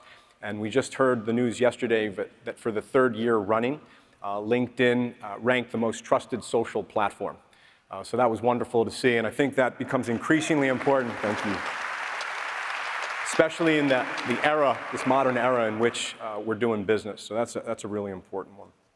So this rise in engagement, this increase in engagement through investments like the feed, our brand trust, and a whole host of other areas has really been a tide that lifts all the boats on LinkedIn in terms of our core businesses. And perhaps the most relevant for all of you here today is the way in which we help people find work and get jobs. And last year, we were able to confirm over 4 million people were hired by virtue of leveraging LinkedIn. You can see that was up 32% year over year. and still very early days on this front. There's so much more to come. I wanted to call out just a few of the areas that have helped drive this kind of growth. Thematically, if I had to summarize one of the core areas, it would be our investment in AI, artificial intelligence, and creating more relevancy across the continuum in terms of how people are finding jobs and how you all are finding the right prospects. One example of the application of greater relevance would be matching our members with the right skills and then conversely enabling you to assess those skills. And I'm not going to get into it too much because the team has a lot of news they want to share with you on the assessments front, but suffice it to say, a recent launch is off to a very strong start there. In addition to assessing skills, we've also invested in the way in which we deliver timely notifications, now for the first time in real time. So a member that expresses the kind of work that they're interested in can be notified when a relevant job appears on the site. And this, as you might imagine, is a pretty big difference maker. And then, of course, we continue to focus on better matches for you, not just in terms of your search results, but recommending the right prospect at the right time. It goes beyond the way in which you all are recruiting the right talent. If you broaden the lens through which we think about talent solutions, we're starting to see continued scale. For example, in learning solutions, we're now up to 23 million installed learner seats. 23 million, you can see up 29%. The scale is really starting to hit critical mass there, and the team is going to bring you up to speed on a lot of exciting developments along those lines. Similarly, it was on the Talent Connect stage last year that we announced our acquisition of Glint, and we had some spontaneous applause, which felt great at the time. And it's wonderful to see the continued progress that that team has been making. 5 million employees engaged with Glint surveys last year. That was up 100% year over year. And again, very early days in terms of what's possible. Jim's going to be coming up and sharing with you some exciting developments along those lines. Coming back to this idea of better together, it's interesting to note the way in which Glint and our learning products will increasingly be integrated. By way of example, you conduct a survey and it turns out a particular manager has some areas for improvement. We can notify the manager and recommend specific courses that help that manager to learn new skills to become more effective. So that's an example of that better together theme.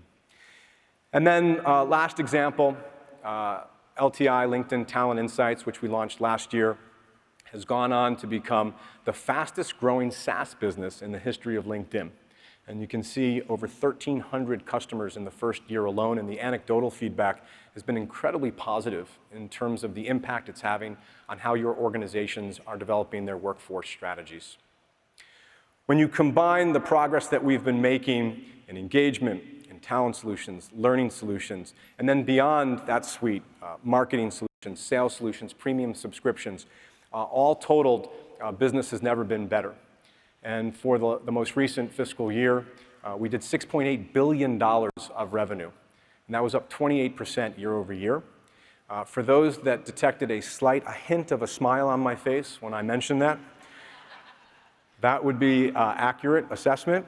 And one of the reasons for that is every time I see this number, I immediately think to when I first joined the organization over 10 years ago, and the fact that we were doing $78 million of revenue.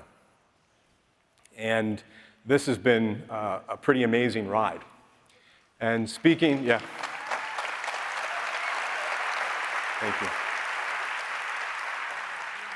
Speaking of the theme better together, those aren't just words. We mean it, because this would not have been possible without you.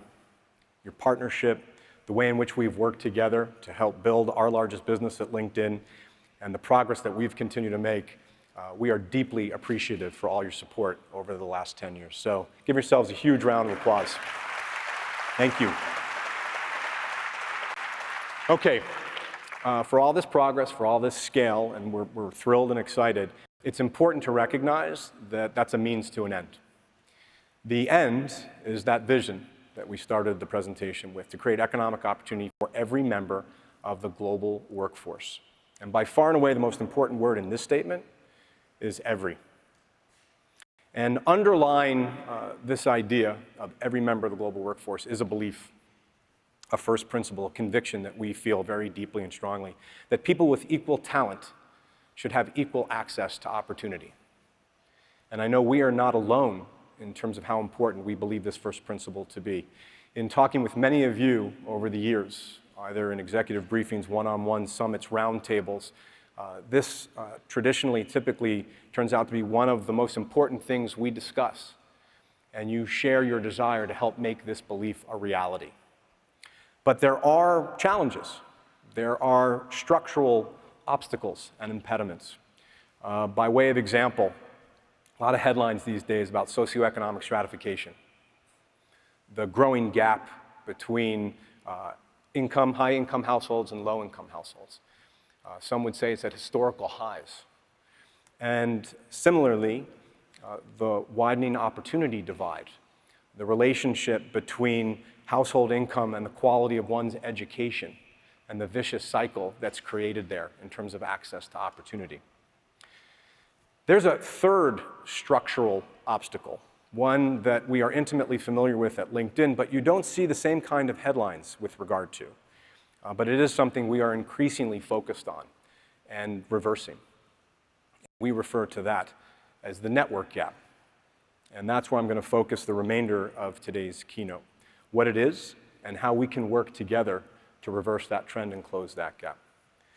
So a discussion of the network gap begins with a supposition that networks have power. Our connections, our professional relationships become incredibly valuable when it comes to doing business, getting things done, when it comes to entrepreneurs finding financing for their startups and businesses, salespeople identifying prospects, those just embarking on their career, finding the right mentor or advisor, and perhaps one that all of us have experienced, the way in which we get jobs. By way of example, a quick straw poll. Raise your hand if at any time in your career you were able to land a job by virtue of a relationship introducing you to an opportunity, making you aware of an opportunity, making a reference, making a recommendation, you name it. Because my hand is definitely, well, if you look around, this isn't entirely scientific. I think that's about 100% of folks. I didn't need an algorithm to do that. There was no hand-raising recognition technology, although that would be interesting. So anecdotally, we know the power of our networks, especially in the context of advancing our careers. We wanted to go further than this anecdotal evidence, and we asked our team, our data sciences team, to dig in, do the research, and find out exactly what kind of impact those relationships would have. And it turns out, on LinkedIn, when you are looking for a job and asking for a referral, you are 9 times more likely to get the job. 9 times more likely. That's a game changer, I think we would all agree, yes? So we want to step further. And we asked that very same team, who are the people on LinkedIn who are most likely to have the strong networks that would support that kind of opportunity?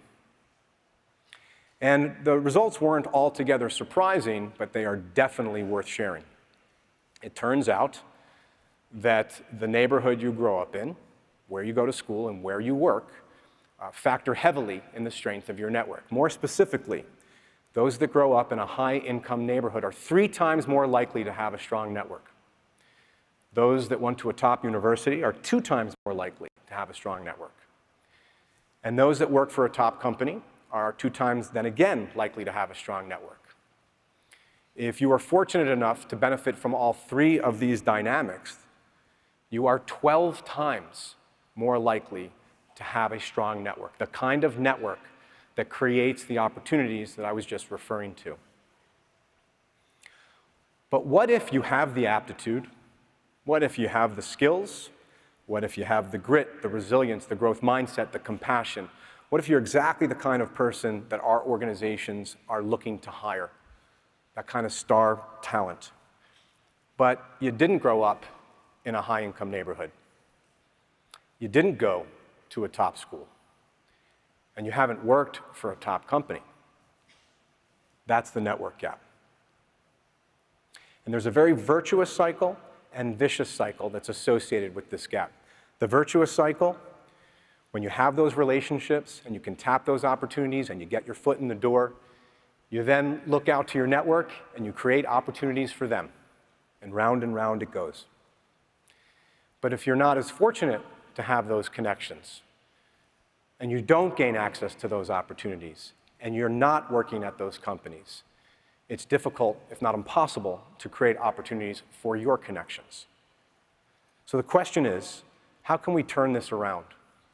How can we create opportunities for those that have all the right skill sets, who can create enormous amounts of value, but don't necessarily have the right relationships? And once they are inside our companies, once they're working for our companies and adding value and in positions of influence, they can in turn create opportunities for their connections.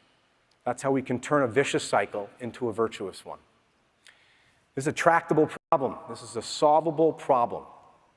And at LinkedIn, we think the solution comes in at least 3 areas: product, programs, and people. With regard to product, for us, the way we've been thinking about it most recently is redefining what a connection means on LinkedIn to help close that network gap. And I want to talk a little bit more about this in the context of a personal experience. My wife and I are very involved with the Boys and Girls Club of the Peninsula. It is an amazing organization in Silicon Valley that seeks to ensure that local youth graduate high school with a clear plan of what's to come next. And every year they do a Youth of the Year award, and it's an incredible event. The finalists are just all to a person extraordinarily talented. And this year, had an opportunity to hear from one of the finalists, a young woman named Jayla, who at the time was a senior in high school. You could see her here. And listening to Jayla, I was just floored. She just completely owned the room, 400, 500 people in the audience. She had never done real public speaking before. And it was obvious that she's a superstar in the making. After the event was over, I approached her and I said, Jayla, that was incredible. You have a real gift. And she said, oh, thank you so much. I said, no, I don't mean it as a compliment. I mean it as a statement of fact. And we have to take care of that gift. So please know I'm available to you at any time. And if I can help with anything, let me know. And leave it to Jayla. She took me up on it. We did a one-on-one a few weeks later. Jayla is now a freshman at San Jose State. Her dream is to become a social justice reformer, a criminal justice defense attorney. And I have absolutely zero doubt she's going to make it happen. But one of the things that occurred to me throughout our interactions was, what would have happened had I not been at the event that night? What would have happened had I not approached her? We wouldn't have been able to make that connection. And if she was on LinkedIn and trying to find help in terms of advancing her dream, I wouldn't have been available to her. But we can change that. On LinkedIn, we have all the requisite tools. And so we are now hard at work to ensure that when an individual like Jayla is affiliated with an organization like the Boys and Girls Club, and when people like my wife and I are affiliated with that organization, if we raise our hands and express an interest in mentoring or advising or opening doors, that we can make that connection possible. And now imagine if it's not just the Boys and Girls Club that's able to play that role, but it's every nonprofit, every NGO, every junior college, not only in the United States, but around the world. We think this can be a game changer in terms of closing the network gap. So that would be one potential solution. Second potential solution set is in the programs that our companies collectively are innovating and investing in to hire people from non-traditional backgrounds. Last year, we touched on a few apprenticeship programs at LinkedIn, in engineering, in sales, in recruiting, where we are creating opportunities. By way of example, in engineering, you don't necessarily need a 4-year degree in computer science. As long as you have some basic coding boot camp experience, you are welcome to join a 1 to 3 year apprenticeship program. And the results in that area and the other 2 that we've been doing have exceeded all of our expectations. And it's certainly not just us in this regard. We also touched last year on many of the innovative programs that your companies are starting to invest in and starting to lead the way on. And since that time, we've heard of even more areas where companies are really starting to change the game in terms of how they are tapping and hiring non-traditional talent. So some wonderful energy is going into trying to solve these issues. And hopefully that's going to continue, if not accelerate. The last area that we believe could be a potential solution is perhaps the most powerful. And it comes down to people, and more specifically individuals, and the fact that every single one of us is capable of making a difference in terms of closing the network gap. Those of us at LinkedIn were inspired by Meg Garlinghouse, our head of social impact, in this area specifically. Meg spends a lot of time thinking about how to bring our vision to life. And she's on the front lines in terms of how to try to reverse this network gap problem. And in preparation for a speech Meg gave last year on the subject of social impact and our vision statement, it occurred to her that every time she was doing an informational interview, it turned out to be someone from her network, someone that she was familiar with, and increasingly someone that looked like her and sounded like her. And she loves taking care of the people she's connected to, like many of us do. But it occurred to her that for every time she was creating an opportunity or spending time with someone from her network, she was potentially precluding someone from outside of her network, someone who could be equally, if not more, deserving. And so she kind of resolved to herself that rather than help yet another person from within her network, she was going to help someone from outside of her network first. And she got on stage at this event, and she shared that with everyone in the audience. And she said, "I'm seeking my plus one. And before I go back to helping my network, I'd like to help someone and be my plus one." And Brittany was in the audience that day, very enterprising. And after Meg completed her speech, Brittany approached her and said, "I'd like to be your first plus one." Didn't take long at all. And Meg talked to her a little bit. And it turns out Brittany's dream was to work in a foundation, a social impact foundation. Meg was able to make some connections, open some doors. And Brittany is now sitting in her dream job. Meg, yeah.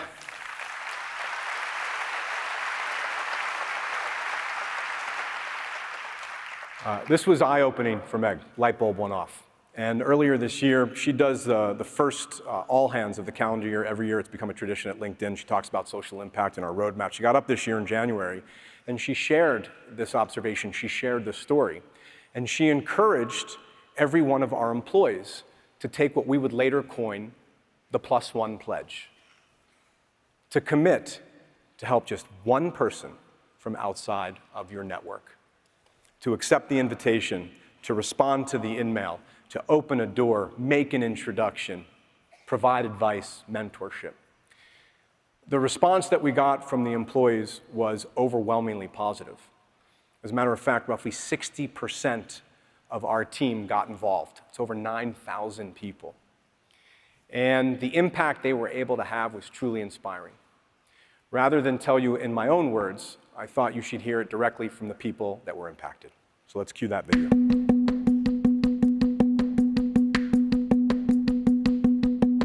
I posted on LinkedIn that I would love to connect with somebody to help them in their career, which is how I met Wally. Wally was born in Afghanistan, where he and his family fled to Pakistan for a refugee camp for 8 years. When I saw Stephanie's post on LinkedIn, I contacted her, and she immediately opened up her whole network to me. And that's where I came in as a point of contact within LinkedIn Engineering. Through a series of conversations, I wanted to help Wally develop a framework. Robert, of course, mentored me and helped me with technical job interviews, and they gave me the skills that I need to find a software engineering job after I graduate, so I can support not only myself, but also my family back in Afghanistan. I saw Joanna's story in the local news. A single mom battling breast cancer who had been laid off from her job. I immediately felt a connection to her and was able to track her down and gift her LinkedIn Premium. I'll be honest. When Brooke first reached out to me, I was skeptical. And then I met her for the first time, and she was such a breath of fresh air. Energetic, genuine, knowledgeable. She asked me where did I want to work next, and I said, you know, really the gold standard is going to be Cerner. She posted my story on the LinkedIn feed. A college classmate of Brooks works for Cerner, contacted me, and I am now in conversations with them.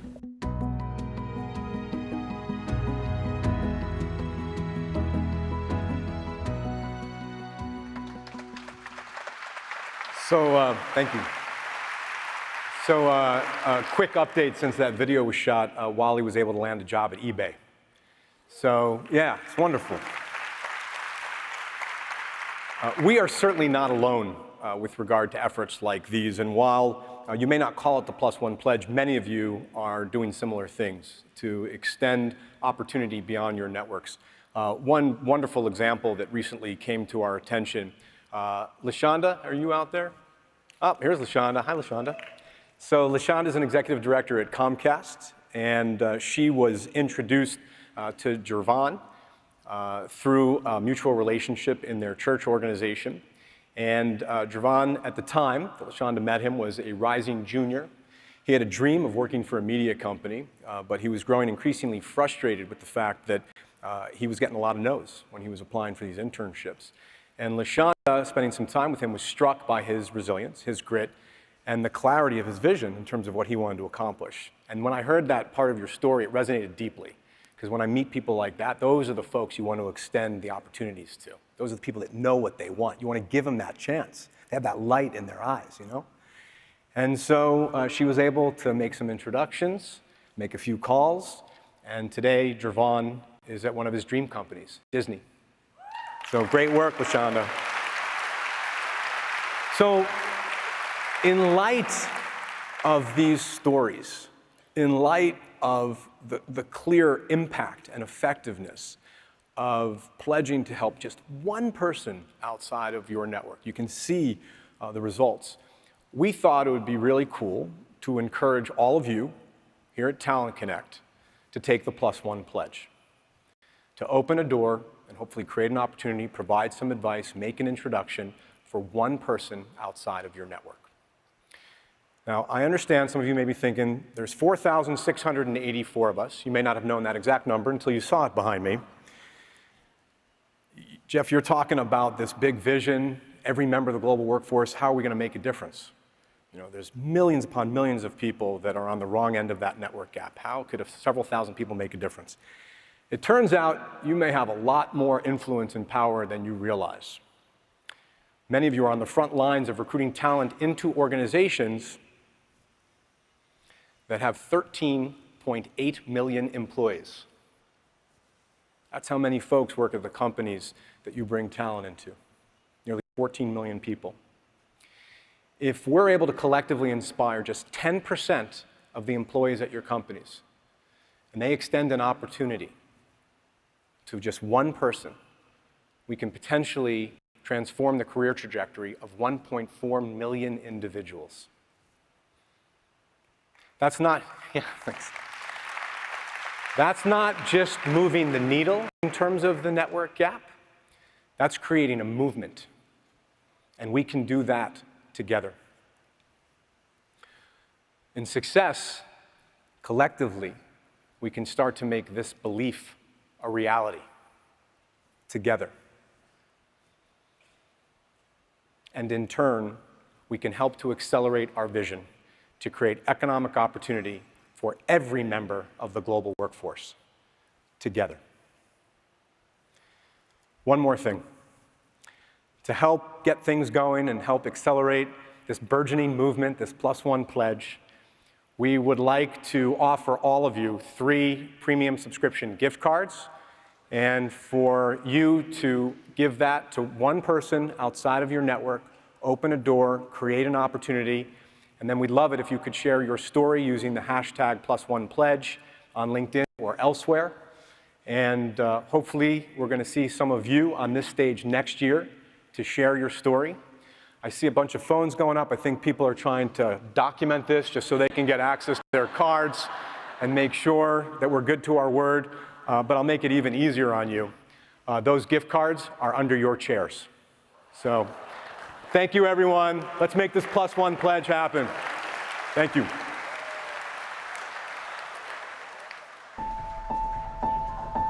A lot has happened in the last 10 years. The world of work has changed. Today, people want to join companies where they feel heard, where they can learn, where they can find purpose, where they can do their best work. At the same time, companies are competing for talent with critical skills. To evolve and grow their business, they need to find and develop the right people. As a community, we've worked together to connect millions of people to jobs they love and to help companies build stronger teams. In the next decade, we'll find new ways to build on the progress we've made. How? By creating workplaces with people at the center. Because talent isn't a commodity. It's not something to be managed. It's people with hopes, dreams, and ambitions. So our work isn't done. 10 years in, we're just getting started. And the only way to create the future we want is to build something better together.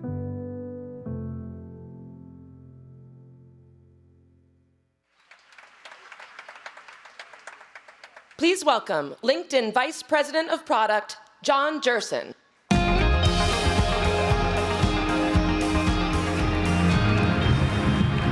Hello, everyone.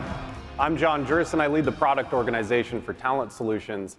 And I am so excited to be here on our 10th anniversary of Talent Connect.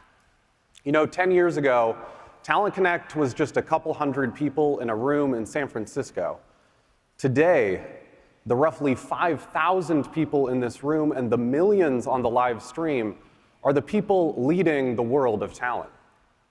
This event has become a moment for us to come together as a community, a moment for us to look to the future and feel inspired about what's to come, a moment for us to connect with each other, to learn from each other, and to reach higher. On this 10th anniversary, I'd also like to take a moment to reflect, not just on what we do or how we do it, but on who we are and why we do what we do. In a way, the first Talent Connect was 17 years ago when our co-founders, Reid Hoffman and Alan Blue, started LinkedIn because they believed in a very simple idea, that by connecting, people could help each other. This idea touched on a powerful truth about the way our world works, and it's driven LinkedIn's growth to over 650 million members today. So what does this mean for us at LinkedIn? What is our role?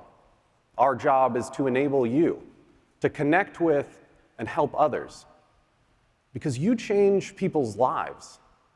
And the teams you build go on to run the products and services that run the world. That's your profession. You inspire us. The work that we all do is particularly compelling because we're at an inflection point. The last 10 years have brought huge trends that are reshaping the market today. There's been rapid digital transformation powered by everything from new web technologies to artificial intelligence. It's happened in logistics, in healthcare, in marketing, and it's happening in HR. As our economy shifts more from manual tasks to knowledge work, companies are recognizing that getting the best people with the best ideas and ability to execute is critical. Every single hire has more technology at their fingertips than ever before, meaning they can have greater impact than at any other point in human history. This kind of seismic shift happens only once every couple of centuries, and it's happening today. We used to talk about talent like it was a commodity. But talent is not just some resource. It's not some mineral to be mined. This view forgets the people, their unique abilities, their unique needs, their aspirations, and the culture they create. Today, we recruit from the same schools and companies and wonder why we're failing to improve diversity or close the skills gap. We plan new offices and new teams based on gut feel around old economic centers and existing customers instead of where the new ones will be. And our engagement surveys keep saying the same thing without the transparency or real-time action that would make a meaningful difference.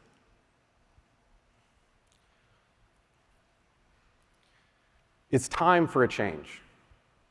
We believe that the next decade will bring about a profound shift in orientation, a shift away from talent as a resource towards a more people-centric approach. We hold the fundamental belief that if you solve for the growth, engagement, and happiness of your people, you'll naturally achieve better productivity and results. We call this people success. 10 years ago, we had a single product to help you hire. But working in single, siloed product experiences is no longer sufficient. You can't know the right learning content to deploy without first understanding what people feel is missing from the organization. You can't know the right people to hire without first planning a broader talent strategy. And you can't bring the right people on board without first creating a culture that people want to be a part of. Our theme for this conference is Better Together. And our vision is that these products come together in a way that helps you understand the bigger picture. Now is the time for a more holistic solution to help your employees, the people who devote their professional lives to your companies. Because that's what they deserve. And you deserve a platform that can do it. That's why we do what we do. That's who we are. In the midst of this sea change, we're here to be your partners to help you plan a talent strategy, hire great people, and develop them into winning teams. There are a few of us here today representing the products that underpin this vision. And though this is a vision for the future, these products are real and here today. In this process, plan, hire, develop. This process starts with Talent Insights. At its core, Talent Insights is designed to help you make better talent decisions in the most demanding of times. Companies today recognize they need a data-driven people strategy, but it can be hard to figure out how to make that happen. The data is often poor or cobbled together from several different sources. Talent Insights changes all of that. It's a global labor market analytics product that leverages data from our 645 million members, 20 million jobs, tens of thousands of standardized skills and titles. We can provide real-time insight on supply, demand, and competition for just about any talent pool in the world. We can show you which emerging skills you need on your team, where to find those people, and who you're competing with to get them. But we're not just proud of what this data can do, we're also proud of the way that it can help people, like job seekers in areas without a lot of opportunity. Imagine for a moment what it feels like to be a highly qualified job seeker in an area that just doesn't have as many jobs around. It probably feels frustrating. You have the skills and ambition, but there just aren't enough jobs around for you to get your fair shot. And if you're unemployed or your job isn't going well, there's a good chance that's the biggest thing going on in your life. Talent Insights helps companies find great people like that and bring them the opportunity they deserve, no matter where they are. Let me talk through a quick example of how this is coming together for one of our customers, Workday, who's not just a partner of ours, but also a Talent Insights customer. Workday was looking for machine learning engineers and having a hard time finding the right talent in the saturated Bay Area labor market.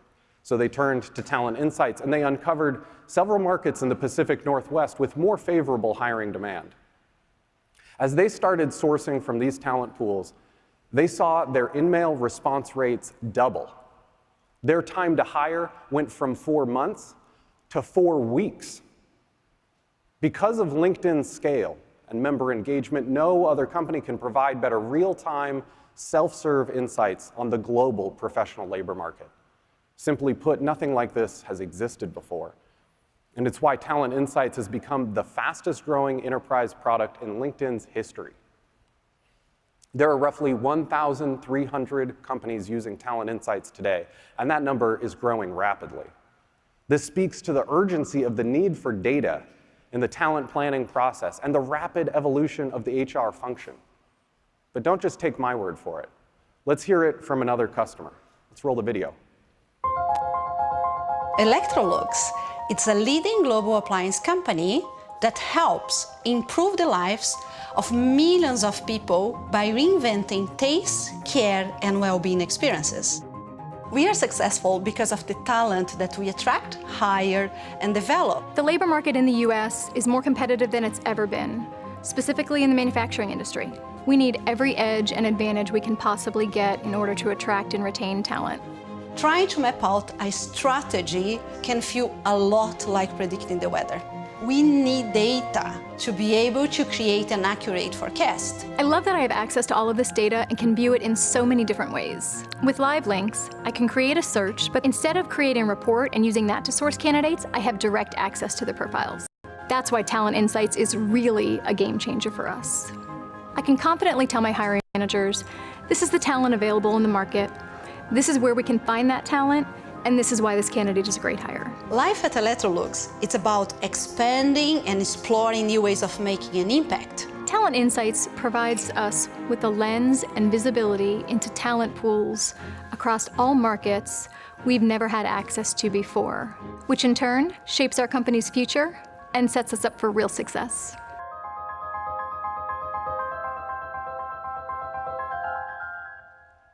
It's so much fun to see the impact that Talent Insights is having for our customers. But you know, when we first started creating this product, we were thinking primarily around the strategic use cases, like people analytics and major talent decisions. But there's something else that started to happen, and we suspected it might. As recruiter users started incorporating Talent Insights into their sourcing process, they started achieving even better results. They were uncovering new talent pools and seeing consistently higher in-mail response rates. And that's why, for users of both products, we are directly integrating Talent Insights with Recruiter. This will help enable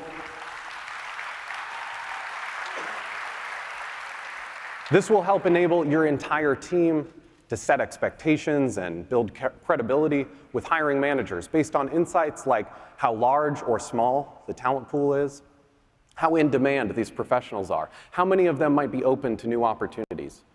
We'll help you expand your reach into new talent pools with things like additional companies to target, locations to consider, job titles to include, industries to source from. We shared how so many companies are using Talent Insights to make better talent decisions and make their recruiters even more effective. But these are just a few of the reasons why we're so proud of all that we've accomplished with you through the launch of Talent Insights. We're also proud not just of its impact on your companies, but of its impact on the people you can help, on those job seekers in areas without a lot of opportunity.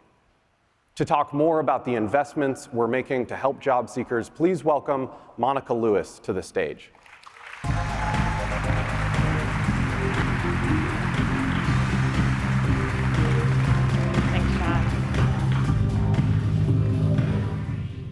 Good morning, y'all. My name's Monica Lewis, and I lead LinkedIn Jobs.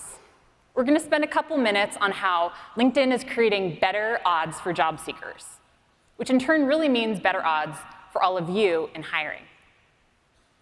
We all work in talent, so I imagine at some point a friend or a family member has reached out to you for tips on the job search. So raise your hand if the advice you give them includes, hey, you got to tap into your network and find a way to stand out. So we're going to try something. Keep your hands up for a moment. Turn to the person next to you, lean in, and give them a high five. Or if that's not working, go ahead, give yourself a high five. Because we all know a successful job search doesn't come from logging into a job board and just focusing on application after application.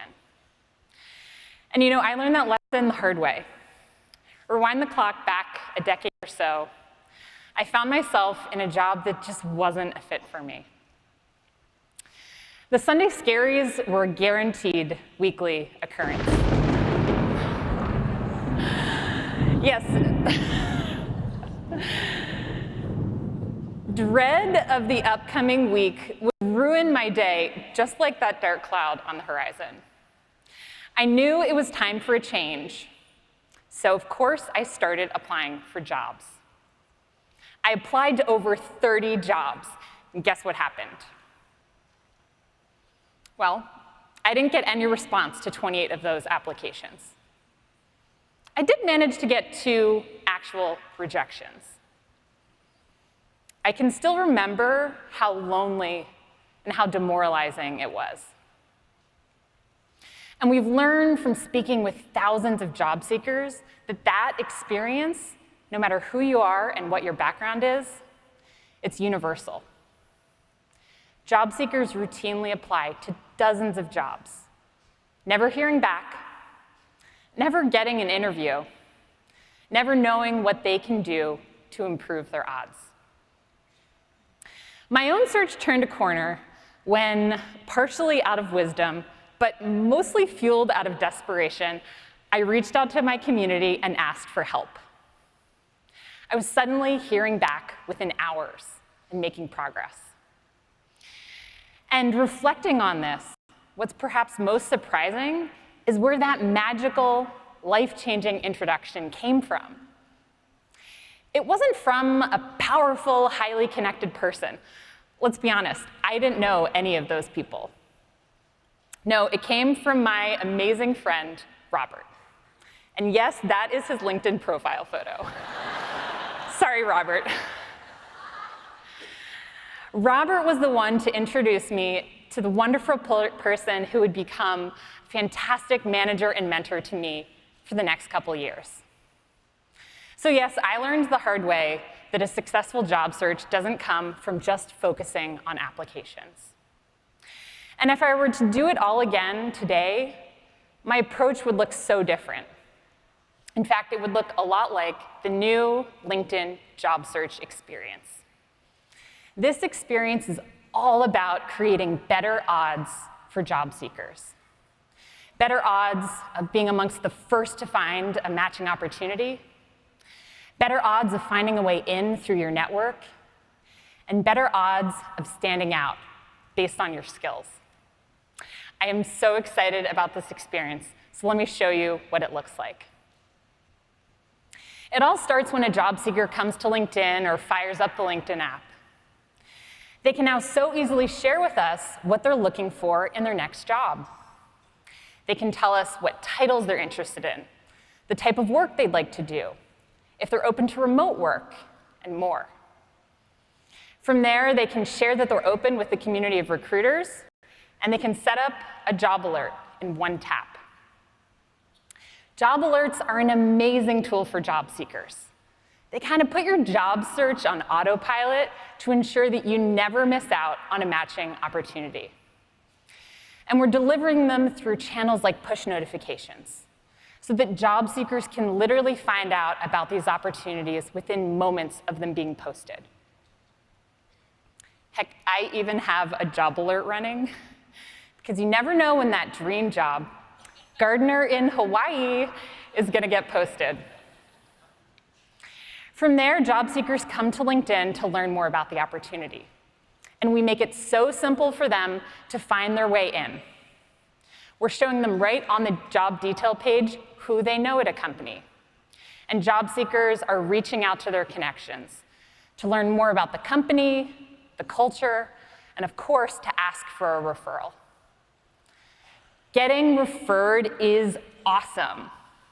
As Jeff mentioned, it makes you 9 times as likely to get hired. So there's no doubt that referrals are powerful, but getting a job isn't just about who you know. It's also about what you know. At LinkedIn, we're creating a place where everyone has equal access to opportunity based on their skills. And that's why we're entering the skill assessment space. And we are going big. Already, over 2 million people have taken one of the 75 skill assessments that we offer. By this time next year, we will have doubled the number of skill assessments, and we expect over 10 million people will have taken an assessment. But what makes them so special is how powerful they are. On LinkedIn, take an assessment once. Pass it, and you can showcase it on your profile for the whole world to see. We're also helping people who don't pass the assessment.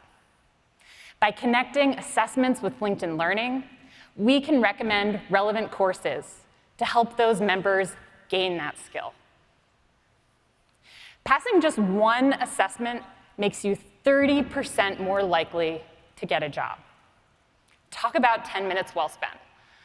And that's happening because we're making sure that when you have your jobs posted on LinkedIn, when you're sourcing in Recruiter, we're helping you find this amazing pool of talent. Just check out the new skills filter the next time you're sourcing in Recruiter to tap into this awesome pool of talent.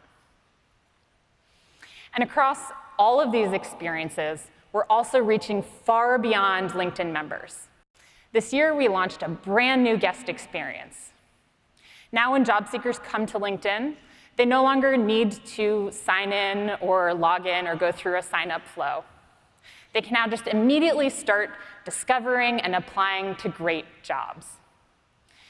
It means more opportunity for more people. Together, these experiences are what makes LinkedIn the best place to come and get a job. They're a big part of why we've helped over 4 million people get hired in the past year. But what does it all mean for you? Well, one of our competitors mentions that they can deliver a qualified applicant in 24 hours. As a result of these investments in the job seeker experience on LinkedIn, we're finding that we can do it in 24 minutes.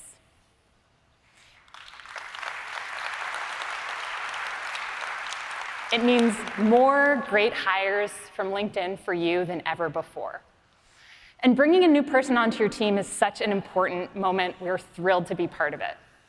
So with that, I'm going to hand it back to John, who will share more on what we're doing to make it even easier for you to find great talent.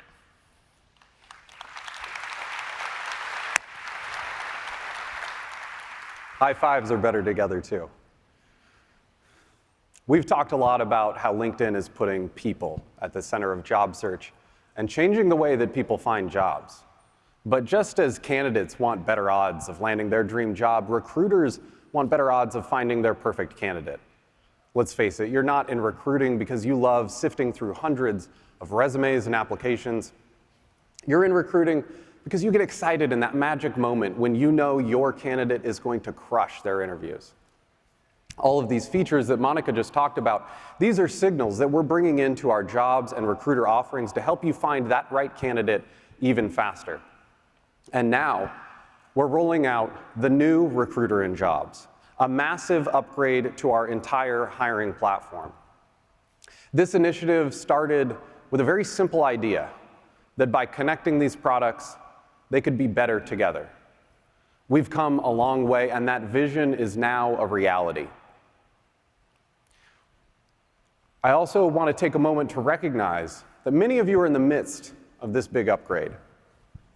And I want to give a huge thank you to the thousands of people that shared feedback to help make these products better and better. We're building this together, and we couldn't have done it without your voice. And look at how much we've done together. We've launched 15 new features in the new platform. These new slide-in profiles make these products a breeze to use, and the automated candidate notifications save so much time, and they help candidates understand where they are in the process. Every one of these features is making these products more intuitive and more powerful. But I want to concentrate on the core of the new workflow this enables to make your recruiters so much more productive. If you have an urgent role and a hiring manager breathing down your neck, you're using all the tools available. You're sourcing, you're posting the job, you're using talent media to bring in new leads. But now, with the new Recruiter in Jobs, you no longer have to spin up 3 different work streams on 3 different products to make this happen. All of these products now exist as part of a single platform. All of these candidates, all of these leads end up in the same place. And this single pipeline gives you so much more power to act quickly on the best candidates and bring them in the door. I think one of our beta customers, Chad Kopkas, said it best in an almost poetic and humorous way. Projects and jobs were 2 planets who visited each other every once in a while. Now they live together. This is integrated. This is easier. We thought that was a great quote. But there's something else going on with these products that might not be obvious on the surface. By bringing all of these pipelines together, our artificial intelligence can learn from every action you take across all of these products. To talk more about the way that artificial intelligence is impacting the products you use, I thought it would be fun for you to hear directly from the source. So I'd like to invite up our VP of Engineering for Talent Solutions, Maria Zhang, to the stage.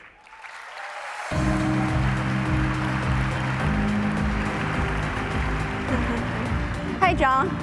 Hello, everyone. I'm so happy to be here today.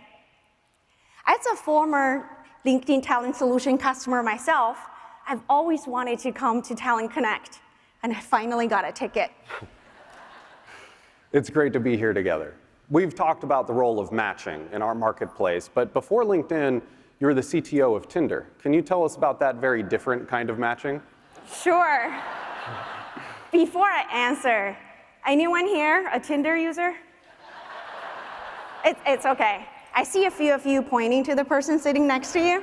You can ping me later to get some free super likes.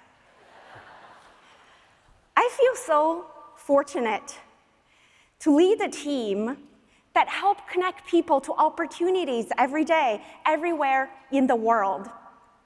And of course, as an engineer myself, I'm also super excited to get to work on this massive data set at LinkedIn, solving complex problems at global scale. I'm excited about that too. I mean, there's billions of interactions between job seekers and companies on LinkedIn. And members tell us so much about who they are and what they want. We can see what jobs they're looking at, who they're connecting with. Maria, I thought it would be great if you could share a little bit about what all that data enables us to do. Yes, totally. So what I've learned from working at a company, at Tinder and LinkedIn, is that the company with the best data would make the best matches. John, as you know, data is the fuel for AI. The more data you feed into the AI engine, the more relevant, accurate, and powerful the outputs are. Let me give you an example. Once someone updates his LinkedIn profile with a new job, we learn what made that match work between a candidate and a company and a specific role. That simple action of someone getting a new job happening millions and millions of times over gave us the visibility into hiring globally. And that insight enabled us to build AI at a level of scale and precision that has never been seen before. That's right, Maria. And I'm really thrilled about how much we've been able to achieve. You know, all this is coming together, and all of these features are designed to help you zoom in on the right talent that much faster. So it's no surprise to see that the early results show recruiters are being more productive with every single search. And the feedback has been great. Recommended matches is a huge time saver. It kind of drives me like I'm on autopilot. It's definitely an advantage. Yeah, totally. Our AI has gone from being reactive to answer the questions you have to being proactively helping you. And what about time of response? Do you want to say something about that? Yes, it's so awesome to see these positive feedback from our customers on being able to quickly zoom in to the right candidate. But it's also very important to move quickly on that candidate. Let me share a stats with you. 70% of people respond to LinkedIn email outside of the hours of 7 a.m. and 7 p.m. So it's critical that we reduce friction and help you respond quickly, no matter where you are. That's a really valuable insight. And frankly, I know our mobile experience is not where it needs to be on that front. But Maria, that's something you've been working hard to fix. Can you share a preview of what's coming? Yes, I can't wait. I am so thrilled to announce that we've completely revamped our LinkedIn Recruiter mobile app.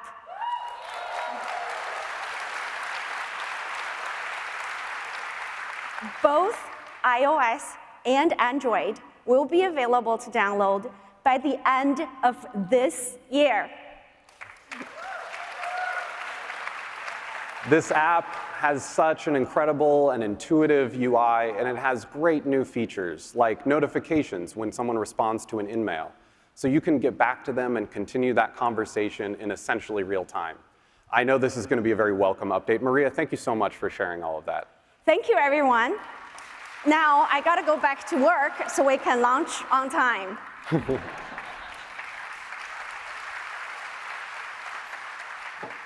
By bringing all of these products together across the mobile and desktop experience, we're moving to a single platform that drives better user experience and faster hiring outcomes. But we're also laying the foundation of technology for the next decade of innovation. You can take advantage of the first pieces today, but there's so much more to come. I also want to recognize that our products are not the only world you live in. There's so much more that you do. And one of the key components of your workflow is your ATS. Customers tell us all the time how tedious and painful it can be to work across separate systems, which is precisely why we built Recruiter System Connect. A couple of years ago, Recruiter System Connect was just a vision. We didn't have any partners. Recruiters hadn't heard of it. But today, I am thrilled to announce there are roughly 5,000 companies using Recruiter System Connect, and we're partnering with all of the major ATS providers.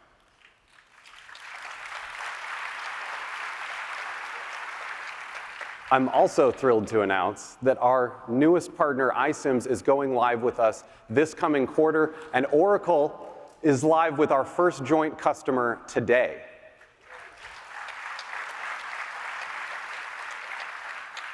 But even better than all of this is what all of this means for you. Recruiters are saving over 3 hours per week just by having the right data in the right place at the right time. That's tremendous.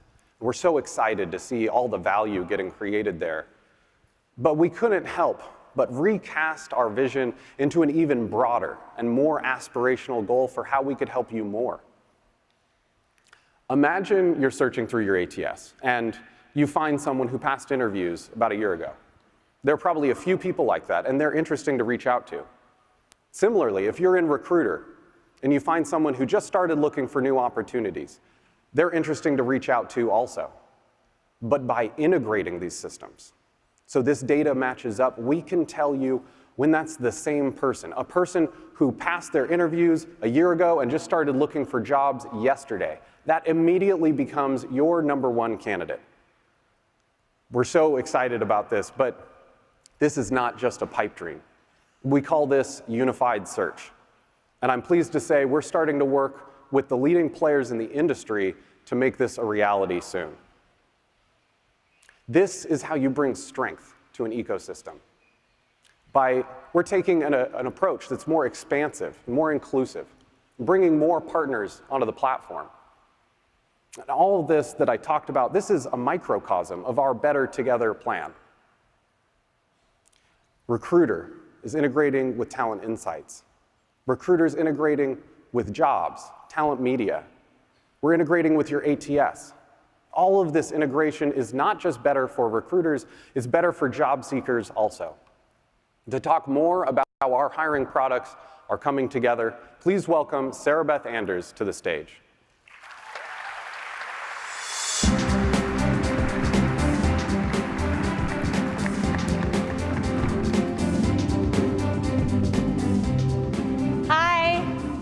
Last year, I announced that we were building an ATS for companies under 1,000 employees. If you missed it, it was really understated. This year, Talent Hub is here. It's here. And for the first time ever, you can source, manage, and hire all in one place.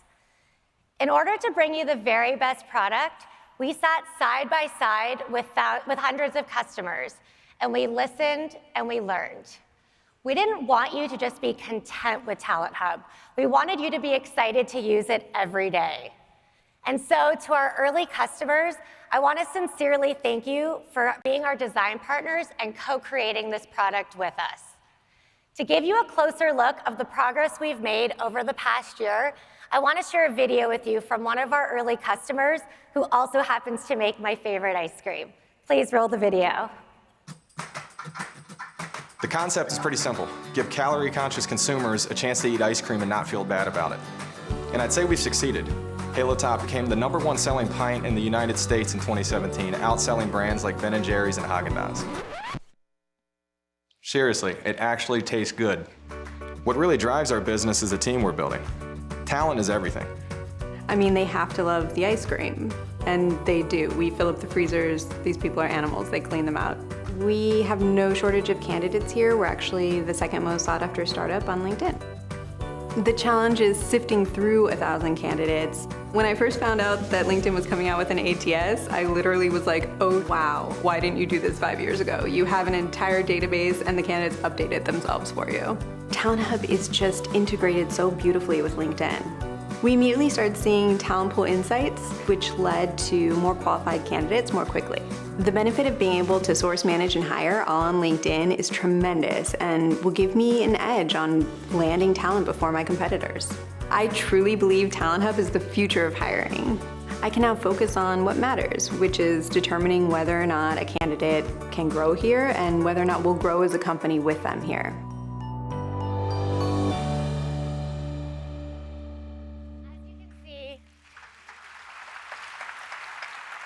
As you can see, we're having so much fun working with Halo Top. Of course, Talent Hub can help you schedule interviews, post jobs to non-LinkedIn job boards, integrate with all your hiring tools, collaborate with hiring managers, and extend offers. But that's not why I'm excited, and that's not why we built an ATS. I'm excited because Talent Hub finally gets you back to what you love, helping candidates land their dream jobs. Talent Hub on its own would just be another ATS. What makes Talent Hub so special and so unique is that it is built on the LinkedIn platform with billions of data points at your fingertips. John just showed you the new recruiter and jobs experience. Talent Hub is that experience completely combined with a reimagined applicant tracking system.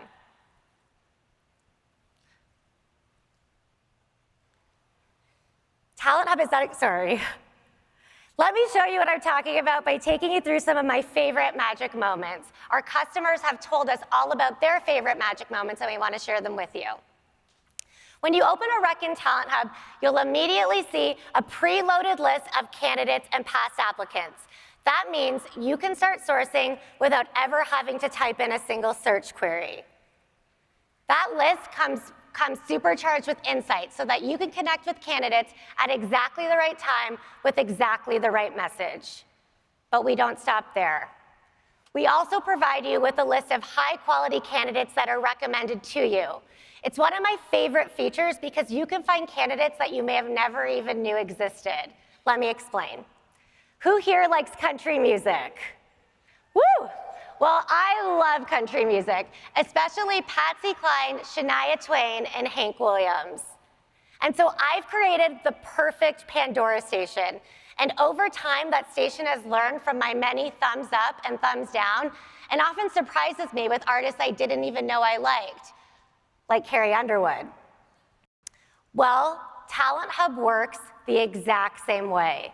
It learns from every interaction and gets smarter and smarter and smarter. It provides better recommendations to you and better recommendations for candidates going forward. All of this is designed to make the hiring experience much more efficient, with Talent Hub learning from your preferences and learning candidate interest and quality compared to the skills required for your open roles. Talent Hub also gets smarter with every hire made in the system. It predicts your hiring process so you know exactly how many candidates it takes to fill an open role and just how long it'll take you to do so. And finally, Talent Hub gives you the power to see where your dollars are going. In a typical ATS, as much as 50% of applicant sources are misattributed. This is exactly why we opened up our platform, to give you the power to see where your dollars are going and see where applicants are coming from, whether from LinkedIn or other job boards. But most importantly, it'll allow you to measure your ROI and adjust your spend accordingly. All of these features, all of the foundational ATS features combined with the magical moments that I just shared with you are all designed to help you grow your company with top talent faster. I hope that you're as excited as I am about our new ATS. It's just one piece of the bigger picture of how the world of work is changing. By delivering you a better candidate experience, we are giving you the best head start at building a winning team. John just shared how the changing workforce has pushed us to expand our vision beyond recruiting and hiring to building people-centered workplaces in which the amazing people that you hire can do their best work. Jim Barnett from Glint and Emily Pogue from Learning will be out here in just 1 second to share our vision for people's success. But before we do that, I have one more thing. Last year, I announced that 100 customers would receive 1 free year of Talent Hub when they signed up for a 3-year deal. We sold out in under a minute. And so we wanted all of our customers that have under 1,000 employees to take advantage. So please use the link or talk to your rep after this. I hope that puts a smile on your face, but if it doesn't, I have one more thing that will. It's gonna be so hot out there today, Dallas, so go enjoy some Halo Top ice cream this afternoon in the concourse. My favorite is the mint chocolate chip. Thanks, y'all.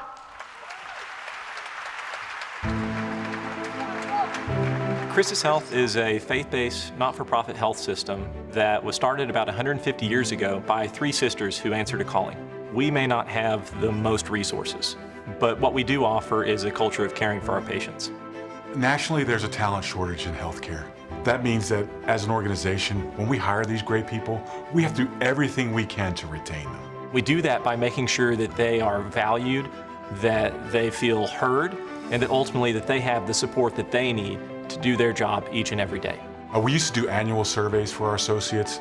The problem was it took weeks or sometimes even months to get the results. There are issues with associates being able to take the survey because our caregivers aren't sitting at a computer or a desk every day. They're out on the patient floors caring for patients. We're only 2 Glint surveys in right now, and we're already seeing a huge impact. Our managers are dialed in to our associates' comments. We finished our survey on a Friday. By that Monday, we already had action plans rolled out, and our CEO was fully engaged. Our associates want to do their best work. And so they want to learn the skills to manage stress or develop and grow in their careers. And by developing these skills, they're able to provide better care to our patients. LinkedIn Learning enables us to provide support to our staff without pulling them off the floor. Our caregivers know that they have a resource that's available to them whenever they need it. When I see talent that I've hired move up the ladder, striving to do their best work, and enjoy doing it, I've done my job. That's the ultimate reward. Providing opportunities for learning and development is crucial to ensuring that we achieve our mission at Christus Health. We want to see our associates move up, not out. Making sure that our associates are growing and advancing in their careers. That's how you foster a culture of people success.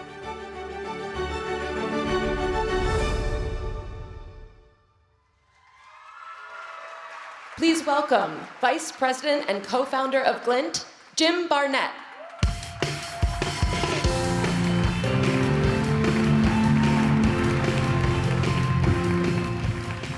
Thanks so much, Sarah Beth. I'm really excited that LinkedIn and Glint are on this journey together. And when we talk about people's success, we're talking about enabling people to bring their best selves to work in order to do their best work. We want to make sure they have a voice, that they have the resources they need to do their job well. They feel empowered. They continue to learn, develop, and grow. We're talking about putting people at the center of everything we do. When I started my career, I worked for a series of leaders who weren't very happy. And this sort of rocked me a bit because I had grown up with a mindset that happiness comes from external achievement. But it led me on this incredible lifelong journey to understand happiness. And I've learned a lot. I've learned that we have predispositions for happiness, but that those can be improved with things like meditation and behavioral techniques. I've learned that for many people, our life circumstances You know those things that we're so busy every day trying to rearrange? They actually don't account for as much of our long-term happiness as we think they will. But one of the most fascinating things that I learned on my journey was that people who live their lives in service of others, in fact, people who see their vocation as being of service to others, tend to be happier. So my co-founder, Gautam Kura, and I, we decided to dedicate our lives to understanding happiness at work. We wanted to create something that would be of service to others and a win for humanity. And that was the beginning of Glint's mission to help people be happier and more successful at work. Over the years, we've worked with hundreds of companies that are striving to increase engagement, build great cultures, great employee experiences, and we've helped them move away from that old, traditional 100-question annual survey that nobody wants to fill out, to a much more agile and continuous listening approach that really works. In fact, millions of employees have received the Glint Pulse over the last year alone, and over 80% have responded. We've given managers and leaders visibility so that they can see exactly what's going on with their teams. We've given them insights so that they can see what they need to work on and what to do about it. And we've given them guidance on how to take action to improve. But putting people at the center isn't just the right thing to do by your people. It's the most important thing you can do for business success. In fact, many of our customers tie their engagement outcomes to their business outcomes using the Glint system. United Airlines ties their engagement outcomes to really important things like flight arrival rates, customer satisfaction, and employee safety. And using the Glint system, they can even predict which of their teams is likely to have an issue in one of these areas in the coming quarter. One of the other things that we've learned from our customers is that managers play a really big role and have a really big impact on their team's engagement levels. So over the past year, we've released a suite of capabilities to help managers improve engagement on their teams. We released what we call Manager Concierge. That helps managers understand their scores. It guides them into taking action and collaborating with their teams.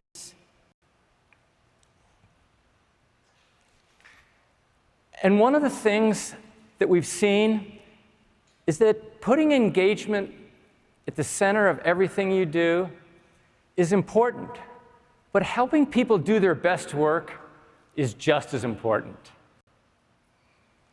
So in working with these millions of employees, we've seen that engagement and performance are inextricably tied together. In fact, a recent Harvard Business Review study showed that over 90% of leaders believe that their most engaged employees are their best performing employees. But very few companies tie their engagement programs to their performance programs. So at Glint, we saw this incredible opportunity to create a holistic approach to performance management that included engagement as well. And today, we're very excited to announce Glint Perform. Glint Perform is an agile and forward-looking approach to helping your people develop and grow. It enables more frequent and higher quality conversations between managers and their teams. And it taps in to what really motivates them, I'd love to share a few of the things that make Glint Perform so special. Its key features are conversations, goals, feedback, and insights. Let's start with performance conversations. They're an incredible opportunity for feedback, self-reflection, and growth. But many people don't know where to start. So Glint Perform gives you best practice templates for managers and employees to answer. If they get stuck, we give them thought starters, guidance, and advice right in the system to help them get unstuck. Feedback is another great opportunity for personal growth. But many people don't want to leave the flow of work in order to give and get feedback. So with Glint Perform, we've put feedback right into the flow of work, right into those applications that you're using all the time, like email and calendaring. And when you've got a big presentation coming up and you send that invite out, you can actually request feedback right in the request, and even provide a template so you get the exact feedback that you're looking for. Finally, Glint Perform gives you insights into how your performance management programs are working. It tells you things like, what are the topics that people are talking about in their conversations? And how are those topics impacting things like employee engagement, performance, and growth? Glint Perform is currently in a charter program with tens of thousands of employees across healthcare, finance, and construction using the product today. Over 80% of employees have input goals into the system, and over 84% of the scheduled conversations have been completed. We're told that Glint Perform is easy to use and leads to higher quality conversations. But what we're most excited about is that for employees that have been in the charter program, we're seeing employee engagement levels increase substantially from the beginning of the charter.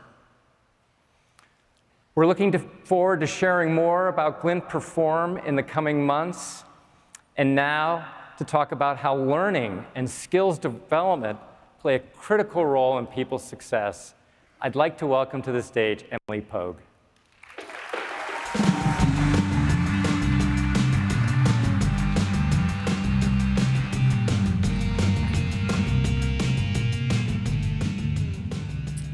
Thanks, Jim. It's been really amazing to have Jim and the Glint team as part of the LinkedIn family, not only for the opportunity to collaborate, but for the opportunity to learn from such world-class innovators. I find that most people join the LinkedIn Learning team because of at least one personal experience that sparked for them a deep belief in the power of continuous learning. And today, I'd love to share with you one of mine. About a decade ago, I had the opportunity to work in Lusaka, Zambia, with an organization called Kamako, or Community Markets for Conservation. Kamako is entirely focused on reskilling, specifically on reskilling wildlife poachers who have turned to poaching out of necessity to provide for their family, but in doing so, are having a detrimental impact on the African ecosystem. Kamako retrains poachers in sustainable agriculture and then pays them a premium for their products, like honey, peanuts, and soy, and then markets them under a now quite popular brand called It's Wild. I was privileged to see firsthand how Kamako truly transformed lives. They have trained nearly 200,000 sustainable farmers, dramatically reduced poaching in the area, and increased their community's income by 450%. This experience was not only inspirational, but it's one that I draw on often since I've been at LinkedIn, where we're also focused on creating economic opportunity.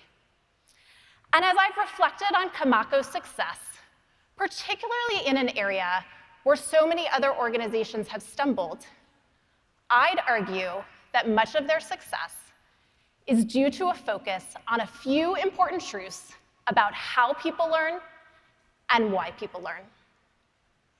First, learning is most effective when supported by a community. So Kamako immediately places participants in a cooperative that facilitates knowledge sharing and peer mentoring. Second, learning should tie to positive, immediate outcomes. If it doesn't, it's unlikely you'll keep engaging. So Kamako participants see an immediate impact on their household income and investment in their community's infrastructure. And finally, learning must meet people where they are, or it simply won't happen. Kamako has been successful because they encourage participants to farm on their own land, to work with and near their family, and to set their own schedule, making learning a new skill incredibly convenient. Now, I recognize that Kamako's challenges may seem quite different from ours, just as each of our challenges are different from one another, based on our industry, or location, or other unique context. But these learning truths likely sound familiar to the learning and development professionals here today. These are truths that talent professionals, talent developers get. It's where you're expending your precious time and energy in your organizations to create shared learning experiences, to highlight stories of successful outcome, and to bring learning to employees where they already are. And these are truths that continue to increase in importance as the need for learning and development increases in importance. There are so many macro trends heightening the need for learning, from digital transformation, to a decreasing shelf life of skills, to a shortage of knowledge workers, as John talked about. I could go on, but these are drivers everyone here in this room knows all too well. Learning and development is shifting from a nice to have to a need to have. And so more organizations are increasing their investment. In our 2019 Workplace Learning Report, we found that 43% of learning and development professionals are expecting a budget increase this year. And that's up from just 27% in 2017.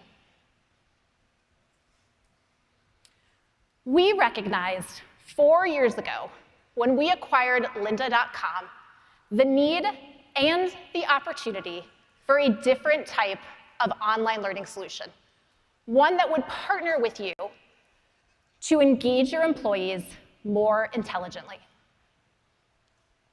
It's these 3 learning truths that made Kamako so successful, that talent developers live and breathe, that guide our product roadmap. And as we've gained momentum, now with 23 million subscribers and over 12,000 LinkedIn Learning customers, including 78% of the Fortune 100, we've gained a much deeper understanding of how to effectively deliver against these truths. And so I'd love to share with you a little bit about what we've been up to and what's ahead. As John mentioned, Reid Hoffman and Alan Blue founded LinkedIn with the goal of creating a community that would fuel collective professional success. And with our community now 645 members strong, we are uniquely positioned to help employees learn more effectively together. In addition to our course recommendations, over the past year, we've rolled out Q&A to all of our courses so that your employees can ask questions and get answers from other learners, from their network, and even from our instructors. And we recently piloted study groups, enabling shared learning experiences amongst people who have common goals. We've seen really promising results with that pilot, and so we're going to be extending it to nearly 2,000 courses in the next month. As it relates to outcomes, we've learned from talking to our customers, including our fantastic customer advisory board, who I know is in the audience today, how differently each of our customers think about measuring the impact of learning. There is no one-size-fits-all, and every company is unique. So we've rolled out Skills Insights with the goal of helping every customer understand their organization's unique skill profile, how it changes over time, and how it compares to industry peers. With that information, L&D professionals, department leads, people managers are armed with dynamic, always up-to-date information that they can leverage to drive the outcomes that matter the most to their organizations. And finally, we remain laser-focused on a vision to naturally flow learning to employees when they're already doing work. For example, if you've been to LinkedIn lately, which hopefully most people have, you've likely seen LinkedIn Learning courses recommended in your homepage feed.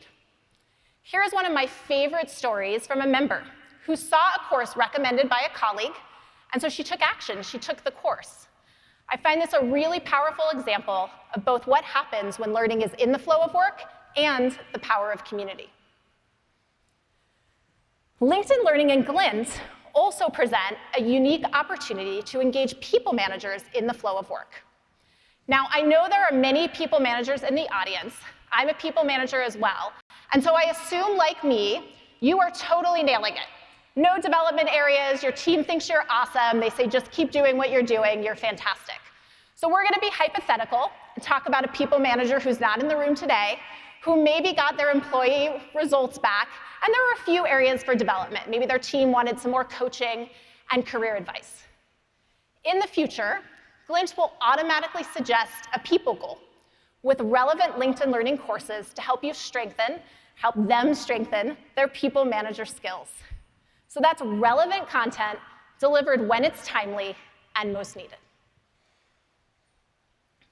So we're doing all of this on top of continued investment in developing expert-led, up-to-date content. We now have over 15,000 courses in 7 languages, and we're adding 60 new courses every week. We've also invested tremendously in our continuing education programs to help professionals across industries stay up to date, like our HRCI and SHRM programs that are probably relevant to many of you in this room. And while we'll continue to deliver the quality content that our customers expect from us, I don't think there was a question that my colleagues and I got more often last year than, are you building a learning experience platform? For those less familiar with an LXP, it's a single learning experience where employees can discover and engage with all the content an organization needs to serve their diverse employee base. So this includes company-generated content and often several third-party content providers. Well, last year, we weren't able to commit, but today, we absolutely can. Yes, we are building an LXP. And our vision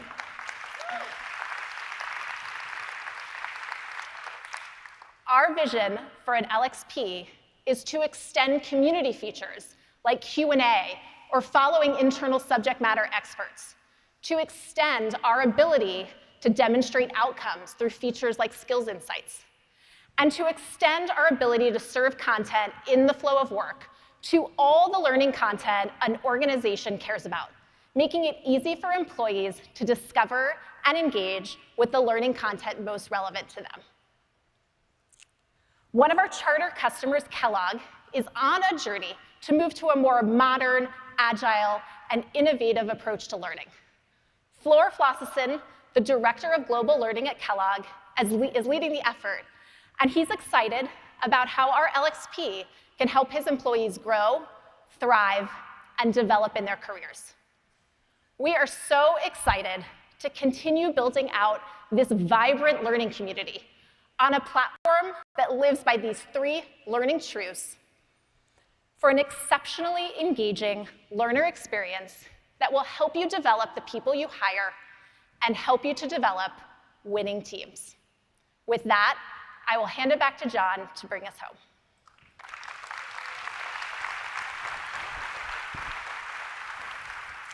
Thank you, Emily. And thank you all so much for being with us on our 10th anniversary of Talent Connect. Over the last 10 years, we've seen the first signs of this wave of disruption that's now sweeping over our industry and so many others. I hope you're as excited as we are about what all this disruption will bring, about this vision for the future, where we have a more holistic understanding of people. This vision has led us to make huge investments in our platform, which is why today LinkedIn customers are 40% more likely to hire a professional from an application on LinkedIn compared to an application on other leading job boards. We've changed so much. We've built so much to make this happen. But just as important as telling you the ways in which we have changed is telling you the ways in which we will never change. We will never step back from this core belief that by connecting, people can help each other. We will never stop working to ensure that our impact is positive for you, for your companies, and for the job seekers whose lives you change. This belief has served us better than any piece of technology, and it will continue to guide us into the future as we build more and we work with partners more. But there's one big partner we haven't mentioned yet, and we have further to go with our vision as we look out into the future. We've started to explore with Microsoft what it would mean to not just integrate the world of talent, but to integrate the world of talent with the world of work. We're excited about that future. We're excited to help take you there. Thank you.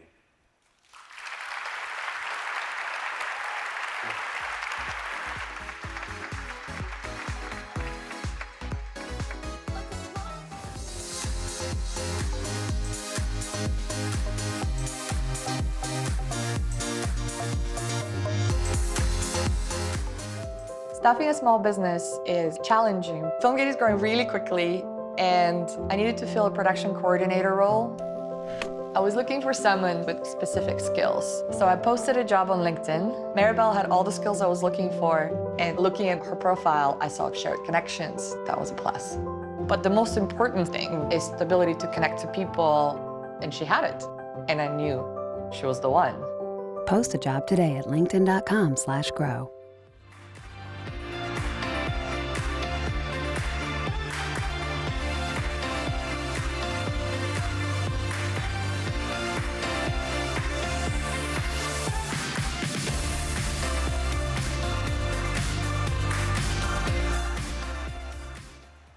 Right off the main stage, we have Sarah Beth Anders and Dan Reed here with us to talk about one of LinkedIn's biggest launches this year, Talent Hub. In case you missed any portion of the keynote, here's a quick glimpse at what Talent Hub is.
welcome, Sarah Beth and Dan. So good to have you, and congratulations on such an incredible presentation. Thank you. So you two head up this incredible product, and would love to start by just having you two introduce yourself, what Talent Hub is, and why it was built. Yeah, for sure. I can start. So I'm Sarah Beth Anders. I've been at LinkedIn for about 3 years. I came here specifically for Talent Hub. We've been hard at work. Last year we announced it on the main stage, and this year it's finally here. Sparklers and all. Sparklers and all. Yes. And now companies can source, manage, and hire all in one place, from first interaction all the way to extending an offer. Incredible. And I'm Dan Reed. I'm Director of Product Management, and I'm Sarah Beth's work partner. Nice. We do everything together. You'll figure this out. Yeah, for the last 3 years, I've been here about the same amount of time. For the last 3 years, we've just been giving it our all. Huge team working on this. It's been a fantastic journey. That's incredible. And it sounds like, so both of you joined around 3 years ago specifically to build this incredible product. So tell us a little bit about that journey and process and how it was actually built and what went into it. Yeah, I feel like this is my favorite part. I know this one. I know what she's going to Love say. a good journey. Yes. So Dan and I mean, we were texting before we both even started. I feel like we were best friends at before first sight. We sat in a war room for many, many months and just figured out on a whiteboard what we were going to build. And then we talked to customers, and then we iterated, and then we talked to more customers, and then we iterated again. And I mean, one example is we rebuilt parts of the product so that our customers would absolutely love their experience. Incredible. It was more important for us for them to be excited to use it than just be content like the other systems that they use. I love that. I love that inspiring for excellence aspect. That's amazing. Yeah. So how long did it actually take? How many iterations were there, out of curiosity? Yeah, we started the charter program about a year and a half ago, but we've been talking to customers this whole time for the last 3 years, and now customers are on it. They're loving it. I don't know if you guys just saw the Halo Top video, but we have a lot of early customers, and we're so thankful for them because they really helped co-create and design this product with us. That is incredible. Well, If you're going to do it, you might as well do it right. I could not agree more. That's the way to do it, the golden standard. So could we jump in and get a sneak peek into what it actually was built? I was told I need to hustle, and I get a little long-winded, so I'll give it a try here. We'll keep you on track. We're excited to see. I am a proud father here, so. So if there's a dad joke in here, I shouldn't I'll be surprised. see what I can do. Let's take a look at the product. Here I am in the product. This starts me out on my day. I can see that I've got some feedback to provide, but maybe I'm going to start out and I have a new role. Sarah Beth and I, things are going so well. We're gonna hire somebody new. We're gonna hire an implement. It would be good if I could spell it. Nothing worse than people watching you type. Could not agree more. The I would pressure's not real. be here if typing was part of the skill Yes, set. exactly. To be honest. And this is going to be my product description. See how I do that? We're really going to get a lot here- of people to see. Yes. There's And LinkedIn the good part is when I get down in here, LinkedIn takes over with a type ahead. So I'm going to have one of these in the Bay Area because I have a lot of liquidity there. And, maybe I'm going to start off, I think I might like an executive. One of the things you'll notice is, one of my favorite parts about the product is that it whispers in your ear what might be a good idea or what might not be a good idea. Maybe only 4 people might meet my requirements. Maybe time to dial it back a little bit. So I'm going to dial it back to mid-senior level. And look, my talent pool starts to grow. Very good. And the product's not bossing you around here. It's kind of whispering in your ear and telling you what to do. Of course, hiring is better together. I think I might have heard that once or twice this week. Yep.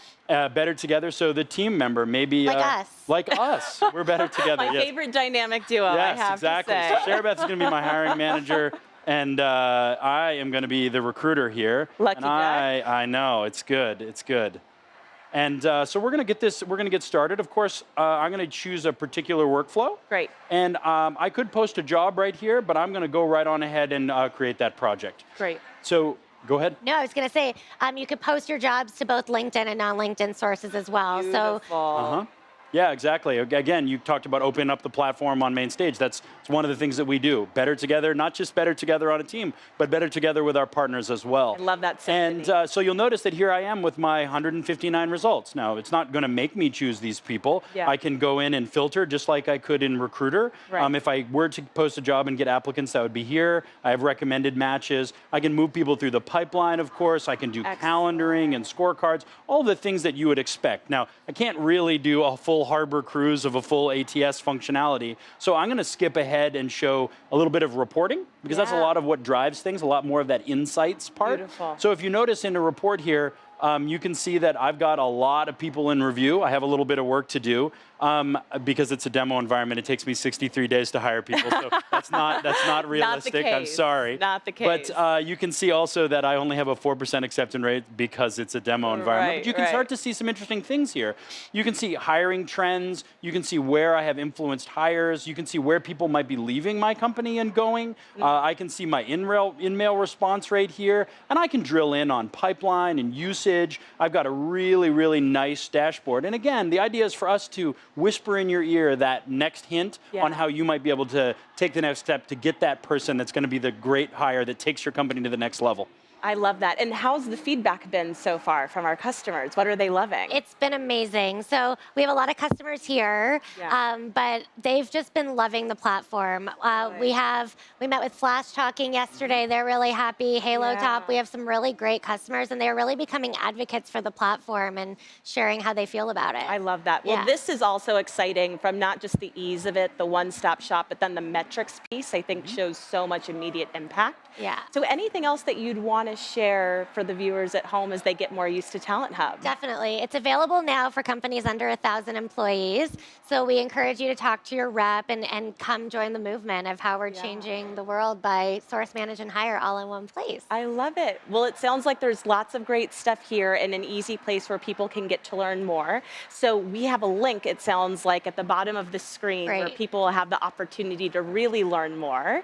And then from there, congratulations on an amazing keynote getting all of this out there. Our baby's out in the world. I know. Yeah. It's been a really great experience to work with Sarah Beth and the rest of the team. For all of us standing up here with our makeup on and everything, there are dozens of other people that really put their hearts into this. So this has been a real team effort, and that's what makes it special. We did it right together. And I love that you iterated and iterated and iterated until you feel like you got it to the place that you're most proud of. That's probably the biggest piece of it. And like we say, better together. So love that it's all officially in one place. So much to celebrate.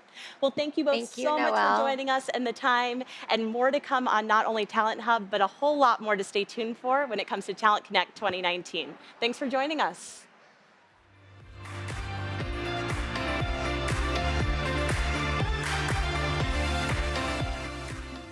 So one of the ways to understand people analytics is to look at the story of the book or the movie Moneyball, which is about the Oakland A's.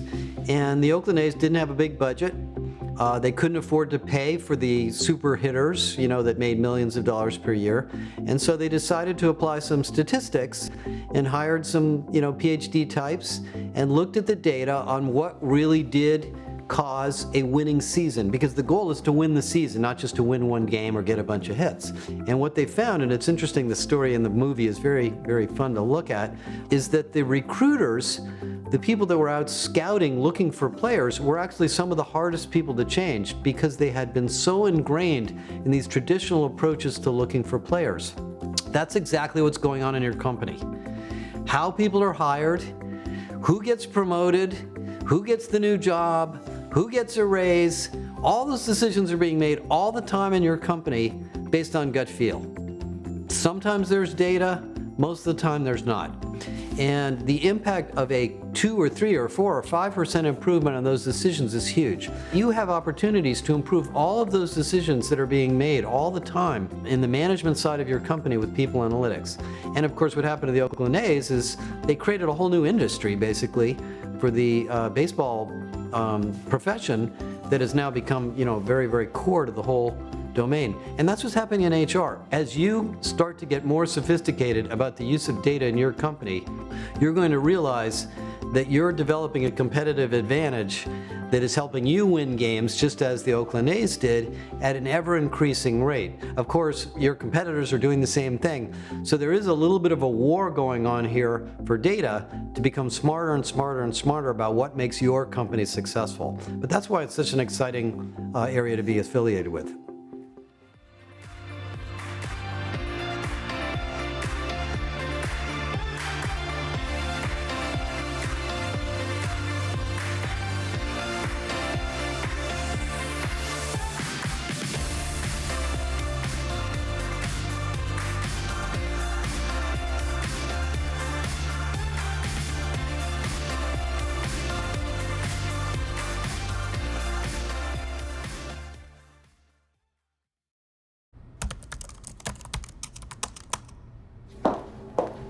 Good night.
Hi, everyone. It's your live stream co-host, Marty Finn, back in the studio.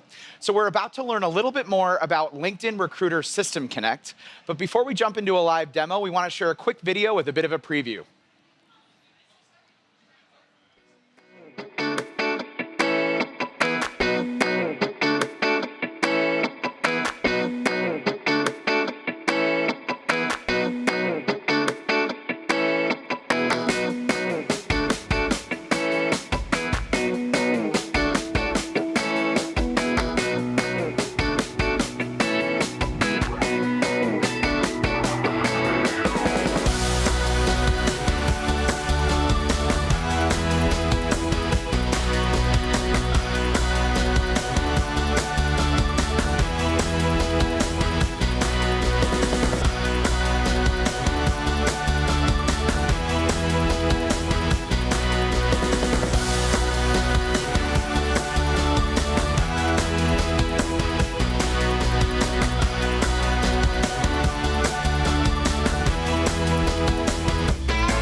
So now joining me in the studio is LinkedIn product marketer, Ethan Burton. So Ethan, welcome to the studio. Thank you so much for being with us. Thanks for having me. So if you could get us started here, can you tell us a little bit about your role at LinkedIn and also a little bit more about Recruiter System Connect, or RSC as we're calling it? Yeah, absolutely. So RSC is the answer to years of feedback from our customers using LinkedIn Recruiter, where they find and source new members for open positions on their team, and their applicant tracking system, where they need to create new records for those members and progress them through various cycles throughout the hiring process. So we've connected those two systems and are driving incredible efficiencies for our customers as a result. Awesome. So our customers just saw a demonstration of LinkedIn Talent Hub. So can you share a little bit about the differences between the two and how RSC differs from Talent Hub? Yeah, absolutely. It's a great question. So LinkedIn Hiring Platform consists of both Recruiter System Connect and Talent Hub. So RSC is our solution for our larger customers who have existing applicant tracking systems that they're not ready to leave yet, but they want to drive more efficiencies too. So Recruiter System Connect is able to integrate directly with those applicant tracking systems very seamlessly, so those customers can get immediate value from the solution. Awesome. Yeah. We love immediate value. Absolutely. Real-time satisfaction. Yeah. So let's go a level deeper. What specific pain points is RSC solving for our larger customers or those not wanting to leave their current applicant tracking system? Yeah, absolutely. So the biggest value that we see from our customers is time savings. We're seeing recruiters using the integration are saving 3 hours per week just by not having to go between these two systems day in and day out. An additional benefit to this, these insights that we provide from either system are driving incredible collaboration benefits within these recruiting teams. Recruiters can see, okay, has anybody on my team spoken with this LinkedIn member the past year, the past month, and be able to leverage that contextual information in their next outreach decision, which directly impacts the candidate experience and drives more value across the whole candidate journey when they're going through the hiring process. Amazing. Great time savings there. So can you show me what happens when we find net new candidates? on LinkedIn Absolutely. and who we want to start interviewing and stored in ATS? Yeah, absolutely. So before we dive in, I'd just like to call out 2 quick things. So we're going to be taking a look here at the new Recruiter and Jobs platform. So if our customers aren't aware, this is our brand new user interface for LinkedIn. And we're also leveraging Greenhouse, our ATS, our ATS partner. So when you see Greenhouse, that's the applicant tracking system that we're using here. Got it. So Marty, we're going to take a look here first at just a normal LinkedIn recruiter search. And specifically, we're going to take a look at the spotlights on the left-hand side. So the first thing we want to take a look at here is which individuals from this recruiter search already exist in our applicant tracking system, and therefore we have a little information on that we could use in our next outreach decision. Right. So we do that by going over here to the left-hand side, enabling what's called the Past Applicant Spotlight, and you'll notice that immediately our pipeline updates to candidates who already exist in Greenhouse, our applicant tracking system. We see that by this little in Greenhouse indicator right here.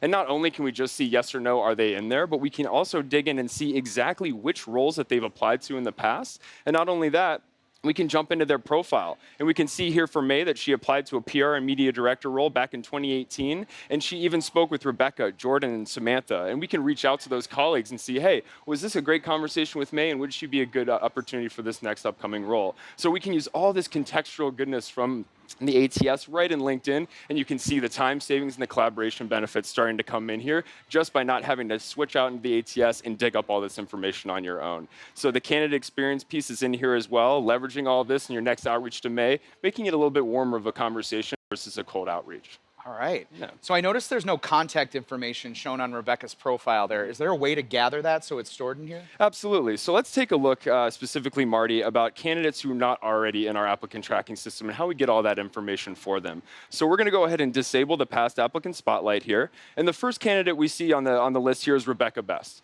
So we see no in ATS indicator. It doesn't say Greenhouse on here. So Rebecca isn't already in our applicant tracking system. She's a net new candidate. So we jump into Rebecca's profile here, and we love everything we see. We want to bring her in for an upcoming interview. We'll save her to a project. And at this point, our recruiters have to open up a new tab typically and start creating a new candidate record. With Recruiter System Connect, with a click of a button, we can export Rebecca to any job that's posted in our applicant tracking system just like that. And so we go through this export process and we add a note here letting her know that we have perfect background and skill. And then we're going to take a quick look at what we just did in Greenhouse, the applicant tracking system. So immediately upon jumping into Greenhouse, we can see there's a LinkedIn tab with this profile widget that updates automatically and refreshes as Rebecca changes information on her LinkedIn profile. So recruiters never have to go back into LinkedIn to check up on Rebecca moving forward. Yet again, huge time savings. Love that. Absolutely. So Ethan, we're going to switch gears here a little bit and quickly show Recruiter System Connect at work with one of our LinkedIn customers. So check out this video. As Dropbox grows and as our team grows, you're juggling so many different things at any given time. Recruiter System Connect allows us to focus on what we want to be more productive about, and that's hiring great talent. Recruiter System Connect is just an integration between our ATS and LinkedIn. Switching between tabs or switching between applications absolutely drains and impacts one's productivity. Erasing all the duplicates within an ATS took 3 months, and Recruiter System Connect now does that instantaneously. We do sometimes have individuals reaching out to a candidate from different parts in the organization, so being able to see that in one place drives strong candidate experience and certainly helps the recruiters. We've had a lot of new team members, and often one of the biggest things on the learning curve is knowing where to look for information or how to get it. But now with RSC, it's all in one tab. In the time that I get back, it allows me to be more of a strategic business partner. Instead of being dependent on a lead or your team to say, do you know who does this? You can see the last person who connected with this candidate or the person who connected with this candidate 3 years ago on a totally different role. With Recruiter System Connect, I feel pretty confident reaching out to a candidate knowing that they're not someone that's already been reached out to by a team member. It makes me happy that the tools that we're delivering to recruiters and sourcers help them do their jobs better, faster, cheaper. This tool allows me to invest just a little bit more of myself in the time that I spend with my candidates.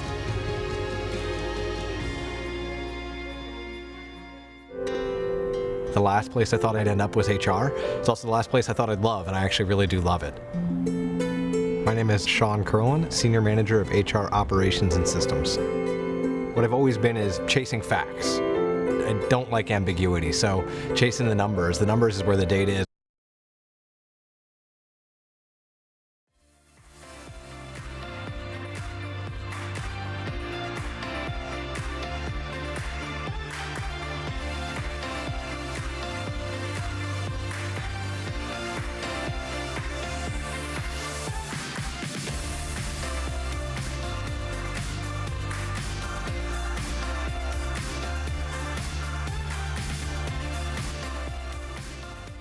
now joining me in the studio is Aaron Winkler from Dropbox, who has been a great LinkedIn customer that has seen a lot of value using Recruiter System Connect. So Aaron, thanks for being with us. Thanks for having me. So to kick things off here, can you tell us a little bit about Dropbox and your role?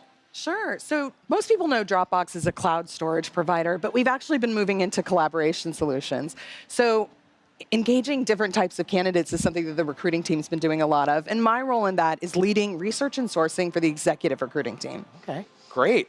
So Recruiter System Connect, you have it. You guys use it every day. Yes. Can you tell us a little bit, what was life like before Recruiter System Connect? What were some of the challenges that you guys were facing? So before Recruiter System Connect, whenever we would find a candidate we might want to reach out to, we'd also have to double check, have we reached out to them in the past? Right. Our company is over 10 years old now, so there are hundreds and thousands of candidates we've interviewed in the past. For someone with a common name, that might mean going through 20, 30, 50 profiles to see if you have the right one. Have they interviewed before? What's the context? And that was really challenging. That would take a lot of time, I would Yes, think, right? it really, for the recruiting team, anything that reduces time and allows us to be more thoughtful partners in our recruiting efforts is really valuable. Awesome. So how have things been since you enabled Recruiter System Connect? Well, since we've enabled Recruiter System Connect, it's really eliminated some of those pain points of having to review so many different profiles within our ATS, not knowing who's reached out to a candidate previously or how they've performed in the past. Being able to access that on their LinkedIn profile without having to go into another tab or another system really allows recruiters to free themselves up to do that engagement with either candidates or hiring managers and be more strategic in their work. Yeah, you know, on day one of Talent Connect yesterday, we were talking with a lot of the keynote speakers about automation or AI or tools that are really enabling recruiters or talent professionals to focus on that emotional aspect, like relationship building. So have you guys seen that? We certainly have. I think one of the things that on a candidate experience side, when you've been reached out to by multiple recruiters from the same company, it gives you the idea that they don't know what they're looking for, or maybe they don't know what they're doing. And who's talking to who? Exactly. And being able to eliminate that and really have a streamlined experience for candidates improves our talent brand and improves the way we do our jobs. Yeah, and I assume too, have you seen the time, so Ethan was on earlier, talked about time savings that our customers are seeing with this. Have you guys seen that at Dropbox as well? We certainly have. So if you think about a large recruiting team, we have more than 80 different people on our talent acquisition team. Just the number of minutes per day and per week that are saved allow us to do other types of projects.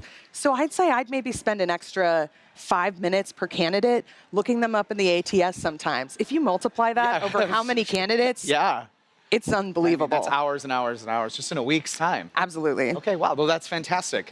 So last question we have for you today is, what advice would you give other recruitment teams that are weighing the value of Recruiter System Connect or considering it for their work? For teams considering it, I'd say talk to your recruiters and ask them how much time, or if they're even looking at the previous history of candidates. You might find out that this isn't something they're even visible to or known to the recruiting team. And if you're able to think about those opportunities and then the time savings on top of that, it can really up-level how your recruiting team is working overall. Okay, great. Well, Aaron, thank you so much for joining us in the studio. We appreciate you as a valued partner and LinkedIn customer, and for all that you're able to share with us around Recruiter System Connect. Well, thanks for having me, Marty. It's been great being here at Talent Connect. Enjoy the rest of the conference. Thank you. For those of you on the live stream, stay tuned. We'll be right back with more of Talent Connect 2019.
Kristen! Michelle is excited about the sleepover. I'm looking forward to showing you around. But first, did you get a chance to sign an NDA? As part of the health and wellness program, we have fresh carrots, ants on a log, and of course, 100% juices. That's not 99, it's 100. We also like to treat ourselves. We're all about work hard, play hard. We like to reward our guests with plenty of opportunities to relieve stress, like video games, movies, maybe just a good old nap. Just don't forget to use your PTO. What's PTO? Playtime outside. Hashtag duh. So, Kristen, Michelle tells me you like drawing. Where do you see yourself in 5 years? High school? Great. How do you feel about relocating? Fine.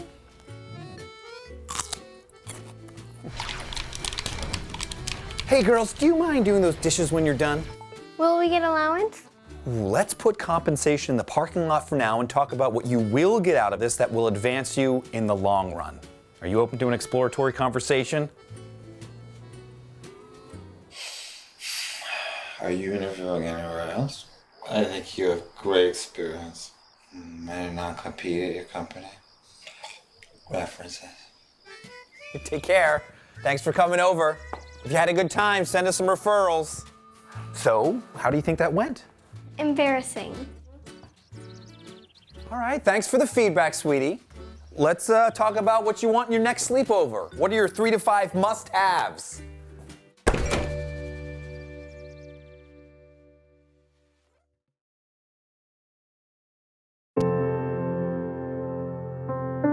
I think what I love about recruiting at Netflix is it isn't prescriptive. So the strategy really depends on the manager you're working with and the type of role you're trying to fill. I think what's really unique about the culture around recruiting at Netflix is the collaboration between the hiring manager and the recruiting team, and then the ultimate ownership that the hiring manager has over that process and the ultimate decision. And I'm really empowered to own that decision every step of the way. My relationship with hiring managers at Netflix is fun, it's engaging, it's challenging. I spend probably more time with my hiring managers than I do my colleagues or anyone else at Netflix. I think here everybody is treated as an equal, and I have a much closer relationship with the hiring managers that I support. You know, we have weekly meetings, and it's not really just to do like a resume review. I think that recruiting at some companies can become very tactical or operational.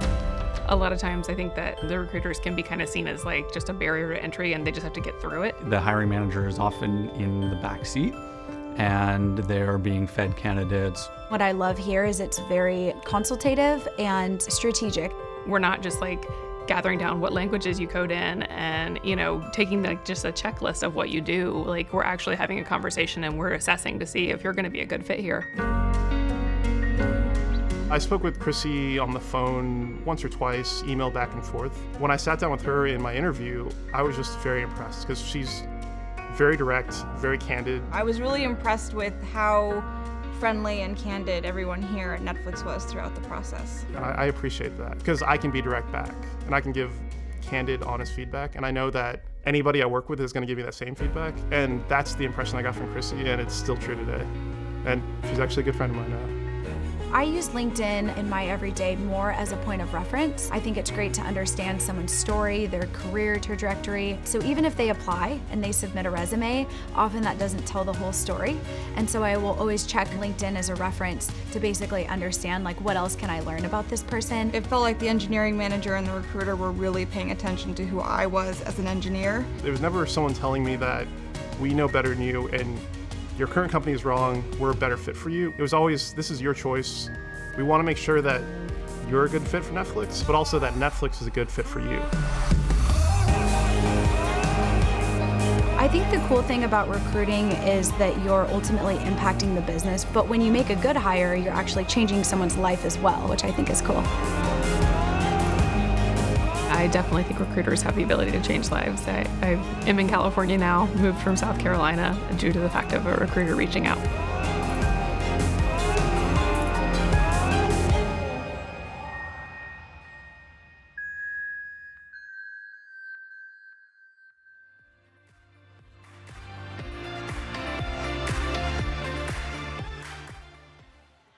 Hi, everyone. Welcome back to the All Access Studio. I'm your co-host, Marty Finn. So we're here now with Dan Francis, the product lead for LinkedIn Talent Insights, as well as Laura Simpson, LinkedIn Talent Insights consultant, who are going to be giving us a deep dive into the product. So thank you both for being here with us today. Excited to be here. Of course. So to get things started off, for our folks at home, what is LinkedIn Talent Insights, or as we call it sometimes, LTI? Well, Marty, Talent Insights is a new business intelligence tool that we launched at LinkedIn Talent Connect just last year. It takes all the incredible workforce data that we have at LinkedIn, the 650 million members, 30 million companies, 20 million jobs, makes all of that accessible to companies on demand. And since we launched last year, we now have over 1,000 companies that are using Talent Insights. Wow. Amazing. And Laura, you've been working with a lot of our Talent Insights customers. So can you share, like, what have they been using the tool for? How have they been using it? Yeah, absolutely. So our customers have been using Talent Insights to make more informed recruiting decisions when it comes to recruiting strategy, workforce planning, and even broader business strategy. But the most interesting thing to me is the feedback I get most often from our clients is how easy it is to use this tool. It's very intuitive. So whether you're a busy recruiter or an experienced people analytics professional, you can log into Talent Insights and find the data you need to inform your strategy. Awesome. All right, so can we bring it to life? Absolutely. Dan, Let's dive in. Can you walk us through the product? Sure. So we're now taking a look at the homepage for Talent Insights. And what you see is you can create two types of reports. There's a talent pool report as well as a company report. We'll start with the talent pool report. So let's imagine that I'm working with a company and we need to hire a ton of data scientists over the next few years. And so the leadership team is wondering, A, where do we locate these roles? And B, which companies should we actually target to recruit? So I'm going to now create that talent pool report, and we'll search by data scientist located in the United States. And now when I click Generate Report, I can instantly see a quick summary about this talent. I can see, as an example, how much supply there is. There's about 40,000 of them. Okay. I can see how much demand there is. So in this case, demand, no surprise, is quite high. Right. Yeah. I can even see information like how much, what percentage of this talent is engaged with my company on LinkedIn, where this talent is located, who's employing this talent, what schools are producing this talent, and much more. It's also great to see in there, I'll point out some new insights that have launched since please. last year. So recently we launched gender diversity. We can see that we've got 29% female in this talent pool across the US, as well as compensation data, and that's actually reported from our members. So this data, my clients have told me, is a great source for things that aren't really easily found elsewhere when it comes to diversity and compensation. Yeah, things that, I mean, I think a lot of what we're talking about at the conference right now is finding tools that can be more efficient and helping recruiters do things that might have taken a lot more manual labor before. So this is another good example of that. Yeah. Yep. All right, great. So Dan, you mentioned locations. Yeah. And so now that we would have a sense of the locations where these folks are, how would a recruiter use Talent Insights to help source more effectively or execute on a strategy? Yeah, sure. So let's say that you want to dive in a little bit deeper. I can click on any one of these tabs to get a deeper breakdown. So let's click on location. And here I can see, as an example, the top locations for data scientists are San Francisco, New York, no surprise to anybody. But what you may be surprised to see is that Washington, D.C. is actually the third largest location in the United States. And in addition, while hiring demand is high, it's actually lower than some of the other locations. We also have information, for example, about compensation, which indicates to us that this may actually be a good place to recruit talent. Okay. And if I want to actually see who this talent is, or let's say what the jobs are, all I need to do is click on these numbers. So when I go ahead and click here, instantly a panel slides over, similar to the new recruiter jobs experience, and you see exactly who those profiles are and second level breakdowns. And if I want to do a similar exercise on jobs, all I need to do is click on that jobs tab, and instantly, again, I see a summary of those jobs in that location. Wow. Yeah. Fantastic. And I also want to point out with regards to the DC popping up that we might not have expected, that's something I hear a lot from my clients. Up until now, they were using gut instinct to make some of these talent decisions. And so having this type of live data on demand to bring into their conversations with stakeholders internally can be really valuable to start to debunk some of those misconceptions. Yeah, and one of the things I've heard too, I mean, they're sourcing, of course, but like companies are also using this to figure out where to maybe expand offices, right? Yeah. Exactly. Based on data like this, right? Workforce planning. Yep. Wow, that's really impactful.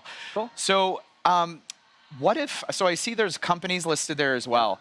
So what if you wanted to do competitive research on a company? So I can go ahead and click on the companies tab. And here this tells me exactly which companies are the top employers for data scientists in the US. Okay. I can see information like the number of professionals, how quickly this is growing over time, if perhaps they're trying to recruit new talent because they're posting jobs, and then even information like compensation as well as attrition rates. So this helps me identify perhaps new companies I might not have known about, as well as prioritize my time knowing which companies I might want to target. Now, if I want to do competitive research, I can actually click on any one of these companies in order to learn more. So let's go ahead and, as an example, we'll click on LinkedIn, a company we're all intimately familiar with. Yeah, vaguely. So there's a card that pops up which provides a little bit of information. When I click See Company Report, it'll now pull up a workforce report on LinkedIn. So I can see the employees that LinkedIn has, how we've grown, the hires we've made. I can also see information, again, a deeper dive around how this workforce is distributed by geography, by function, we're winning and losing in talent, and our skills inventory. So this is really detailed information that's typically very, very difficult to get. Yeah. And one of the things that I love about Talent Insights is we can actually drill down and slice and dice this data any way you want. So we were previously looking at a talent pool for data scientists. Yep. What if I want to understand what this looks like at LinkedIn specifically? Well, all I need to do is select data scientist as a job title filter. So I'm going to go ahead and do that. Now I'm going to select it, and when I click apply, you'll notice that the entire report updates. And let's say I want to drill down into a very specific area, like where is LinkedIn winning and losing data scientists from? All I need to do is click on that Talent Flows tab. Here I can see the hires we've made and exactly the companies where we've won and lost talent. Pretty cool, right? Wow, it's amazing. Fantastic. So I want to also talk about an announcement we made this morning on the main stage that Talent Insights is going to be integrated into Recruiter. So Laura, can you tell us a little bit more about that? Yeah, I'm really excited about this integration because I'm hearing from a lot of my clients that they want their recruiters to have direct access to Talent Insights. I mean, that's where all of this comes together, right? Exactly. Yeah. Better together. Better together. Oh, I see what you did Exactly. there, Dan. And so Well the played. recruiters are bringing this data into intake meetings they're having with hiring managers to set expectations, or even just to get a better understanding of the overall talent landscape. And it's helping them to make decisions like, what should the requirements for this role be? Or where should I locate the role? Or even, how can I recruit most efficiently to make sure that I'm closing roles in the best possible way that's going to be helpful to my business? That's fantastic. So Dan, can you show us what the integration looks like? Absolutely. All right. So I'm going to go ahead and pull up. This is the new LinkedIn Recruiter and Jobs experience. Okay. So we're looking within search, and in this case, I've searched for software engineers in the London metro area. Let's say I'm recruiting for this role. Now, what I can do is take a look at the Talent Insights report, which will now appear on the top left. And when I click on that, it'll give me a very quick summary of information about this talent. So I can see, as an example, the supply that we have, the demand. Again, these are insights from the talent pool report, right? From the LTI report. And what this does is help me set appropriate expectations with my hiring manager. The other thing, as Laura mentioned, that we want to do is take the insights that are available within LTI and make them as actionable as possible. And so one of the ways that we've done that is actually pulling out sourcing tips. So we can tell you, as an example, what companies you might want to consider recruiting from. And we'll do this by looking at the top employers for this talent. We'll also look at which peer companies of your own actually have this talent. And again, we're providing second-level insights like the number of professionals they have, as well as attrition rates, so you can prioritize your time. Yeah. And if you want to understand, as an example, other locations to consider, perhaps the London metro area it's a very competitive location. Here we've actually gone ahead and surfaced hidden gems, so areas where talent supply is high relative to demand. So in this case, Edinburgh, West Midlands, Greater Cambridge area, these might be better places to recruit for talent if you can offer relocation or remote work. Okay, that a company might not have thought of before, right? And Exactly. again, that whole idea of workforce planning. So some themes I'm hearing is really around, time savings and efficiency, but also allowing recruiters to have a more strategic conversation at that hiring manager level then, right? That's right. To be able to have that dialogue of where the opportunities really are for hiring the talent and kind of then planning from there. Exactly. That's exactly right. Awesome. Yeah. Well, thank you both so much for sharing all of this about LinkedIn Talent Insights. Really excited with the integration with LinkedIn Recruiter too. I think that's going to be amazing. But we really appreciate you both being here, so thank you. Of Thank you so course, much. absolutely. And for those of you on the live stream, stay tuned. We will be right back with more of LinkedIn Talent Connect 2019. The last place I thought I'd end up was HR. It's also the last place I thought I'd love, and I actually really do love it. My name is Sean Curlin, Senior Manager of HR Operations and Systems. What I've always been is chasing facts. I don't like ambiguity, so chasing the numbers is where the data is, where things are real. Sean Curlin and I met about the same time that I came into the company. I was working as a security officer, believe it or not, at Hershey's Chocolate World when an operations manager position came open. At the time, we were looking at rolling out some improvements to the security planning down at Chocolate World. Our summers are really busy time, but busy is kind of an ambiguous term. So we put data around what busy looked like and then what staffing level should be for that busy time. That was the first time I took a problem I saw, gathered the data on it, and actually tried to solve it and get to the right solution. I began to really reflect on, am I now becoming a constraint or limiter? Do I need to look and find another opportunity for him, and do I need to let go? What I knew about Sean was he had a reputation for getting things done. He understood data. Chris Scully and I have an existing very good professional relationship. And I remember a call that I was having with Chris on a number of topics. We were in the middle of a very substantial project, and he said, "Hey, how do you feel about Sean Curlin and that project, running it?" And there was a pause on the phone. And I remember Chris, after that pause, saying, "When can we make it happen?" And literally, that was the moment that Sean Curlin started his career as an HR professional. He went from corporate security to an HR professional overnight. I would say my reaction in a big way was confusion, right? Because I hadn't worked on that at all. I never expected that.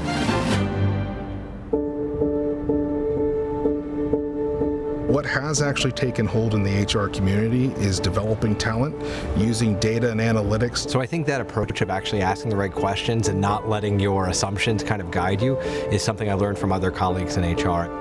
I first had the opportunity to work with Sean on a data reporting project. Our first major project together was focused on defining the metrics for which we assess talent in the organization. I think it's really important to make sure that we understand the needs of the business first and foremost. And how are you then marrying that with the supply of talent that's available? We have a lot of partnerships that we work on, including LinkedIn, where I could go out and actually gather this information. By understanding the experiences, the skills, and what our employees have to offer, we can then link that and say, here are the people that we can leverage and lean into to do that. And LinkedIn is obviously a great resource to more holistically and collectively look at our workforce.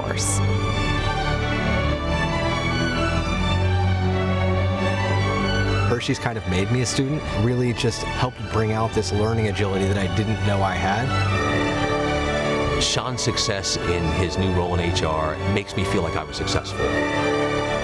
For me personally, leveraging data has opened up many doors.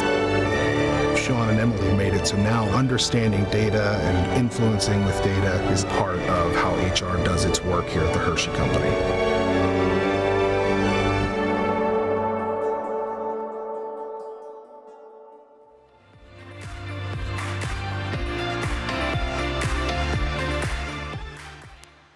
Welcome back to the live stream. I'm your host, Noelle Fakori. Joining me in the studio is Ed Nathanson, founder of Red Pill Talent. Ed, welcome. So exciting to rock with you.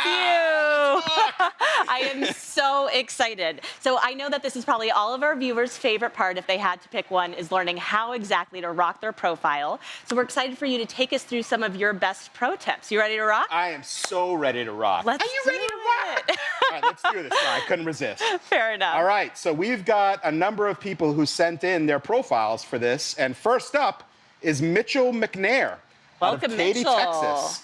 And if you see here immediately, an easy low-hanging fruit to fix is no banner image.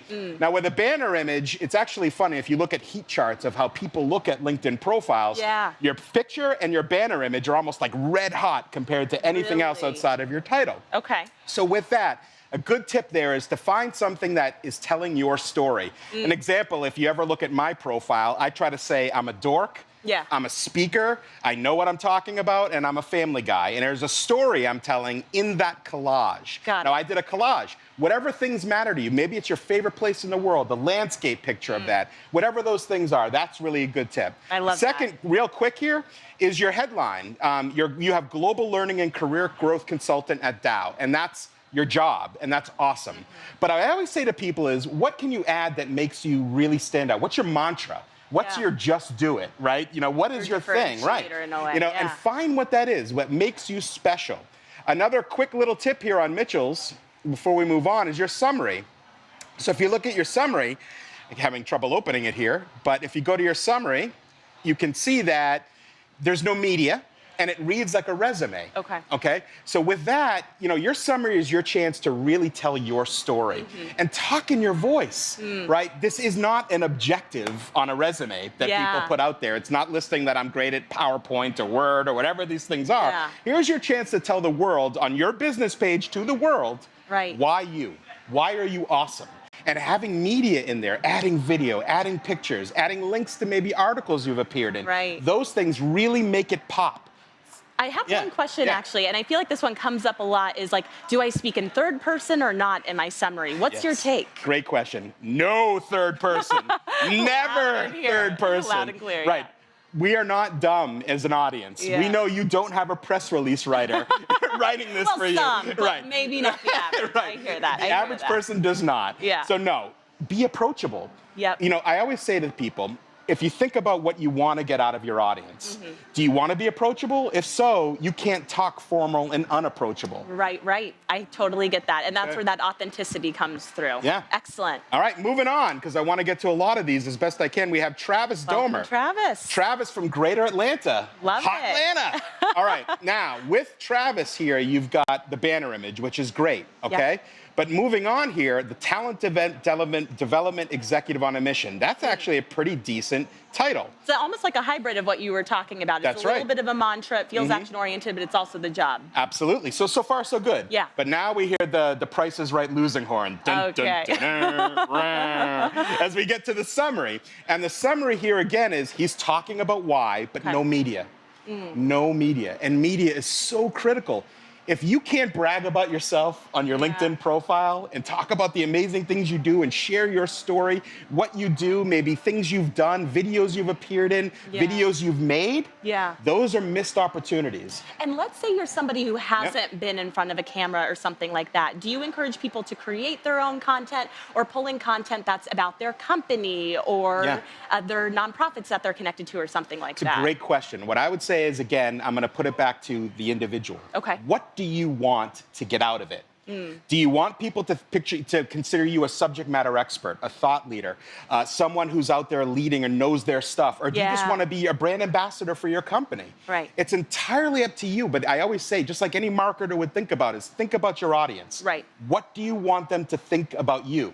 Brand or be branded? Yeah. Right? What you put out is what you get back. I could throw more cliches, I like love give it. it 110%, but Yeah. what I'm saying is that's what you need to think about. So Got if you it. think about your audience, what you want out there. So missed opportunity on whatever you want to be. If you're a brand ambassador, put your company stuff in there. If you want to position yourself, talk about your articles, all those things. Fair enough. Now, one thing we didn't get to on the prior one was the actual experience. Now, one of the missed things that a lot of people don't know about their profile on experience is you can add media to your experience. Oh, interesting. Right. Yeah. So video, same thing I just said in summary. You should.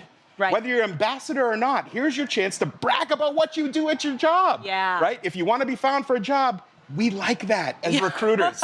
Right? We want to see that. Yeah. And even here with Jackson Healthcare, and he's talking about SVP of Learning Development, he's talking about the company as his experience. No. You want to talk about you and what you do for the experience, right? Here's your chance, like, as someone who's been in recruiting world for 24 years, I know I don't look that old, thank you. But one of the things that I would say to you is we don't like resumes where there's a difference between what I did and what my job is. Yeah. So as a salesperson, you can say, I sold to New England area for 10 years selling large enterprise solutions. Or I was President's Club 3 years in a row, top biller 3 years. Here is your chance to do that. Yeah. Talk about what you want to do. Excellent. Okay, let's move on. So Angel Wales, I love Angel. What a beautiful name, right? Love yes. an Angel. So Angel has a big patriotic American flag as a banner image. If that's what you want to put out there, awesome. God bless America. I like the profile picture, good. But Yes. again, now we go to headline, HR manager. Right? Yeah. Here's your chance. When people search, okay, on the platform, when recruiters search, when clients search, this is the first thing they see outside of your picture. Right. So HR manager isn't clickbait.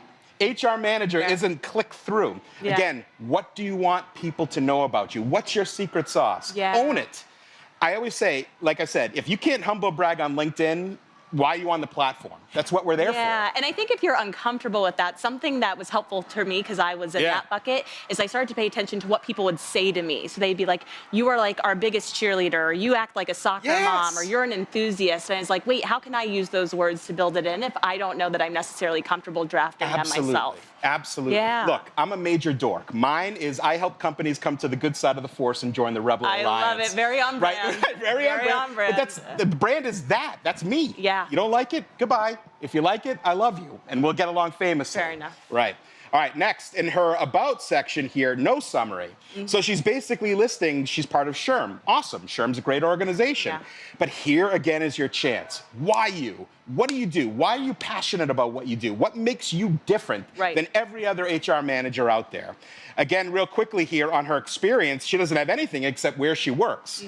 So one of the things people don't realize about LinkedIn is it's run as a Boolean engine. And it's keyword specific, it's skill specific. So when people go out and they're looking for an HR manager, if you don't say what you do with the keywords that people are searching on for that, you won't be found. Yeah. You know, one of the things I always like to tell people is, you know, people don't look at the people also viewed side. It's a little hidden gem on LinkedIn that people don't really think about. Right. And it always, I say, tells you a story. Okay, so what I always say is if people are looking and they see HR managers at other companies in your people also viewed or whatever your job is, recruiters are your audience. They're looking for people who are doing what you do other places. If they're looking at people who are at your company, they're investigating your company. And it's a great pulse check. I always use it for myself personally to see, am I reaching the right people, the right audience? So that's a good little tip for the audience to think about. A nice little immediate focus group that I think most people really wouldn't tap into. No. I love that. Yeah, people don't think about that. Okay, moving on to Andres, I hope I pronounced this right, Mujica. I love it. HR manager in Argentina at a company called Adient. Now, he's got a nice skyline picture here. I love it. I'm assuming it's someplace in Argentina. I'm going to go to the profile photo for a second here. And while it's a good photo, it's a little busy in the background. Okay. And there's a lot of psychology behind pictures and what people think. Whether we like it or not, we're a judging species. We make judgments, like when everyone saw me and how handsome I was, they're like, he's amazing. But maybe people think other things about other places. So here, not smiling is an indicator of I'm unapproachable. We instinctually think that, right? And again, busy, whatever he's in front of, I'd like to focus on him, the face. I want to know Andres, right? Yeah. So I would think is, again, if you don't want to be approached, don't smile. If you do, psychologically, we feel already just instinctually something to approach you there. Right. Okay, again, in the About section, here we go. It's a little stuck here, so I'll move on. Again, with your headline, you have a chance to say something meaningful there. And likewise here, in your experience at Adient, you're doing the same thing. You're telling us what the job is, not what you do, and why you're the best HR manager. Right, and why your people are rallying around you and the programs you've implemented. We want to know that. Real quickly here, I'd also say, if you go down to skills and endorsements, this is another hidden trick that people don't realize about LinkedIn. And I hope I'm not spilling your secret sauce. No, let's do it. I love it. We want to be generous. Right. Skills is another way that you are found. And people don't realize that. Because, a few years ago, you were getting these endorsements and no one knew what to do with them and where. They're there. You need to use them. What you put is what you will be found for. It is absolutely part of the algorithm that gets you there. So you might think people care about, I'm proficient in Excel. Well, if you want to be found for Excel, sure. Right. But think about what you want to be found for. Beyond right. that. Yeah. Okay, next is Isan Mert, and he works at Coca-Cola. So he is a brand ambassador. He's a big fan. Right, either that or he loves it. I'm a DC fan myself. Diet Coke. All right, but you see here, Big Coca-Cola. He's acting as a brand ambassador. Senior recruiter at the Coca-Cola company.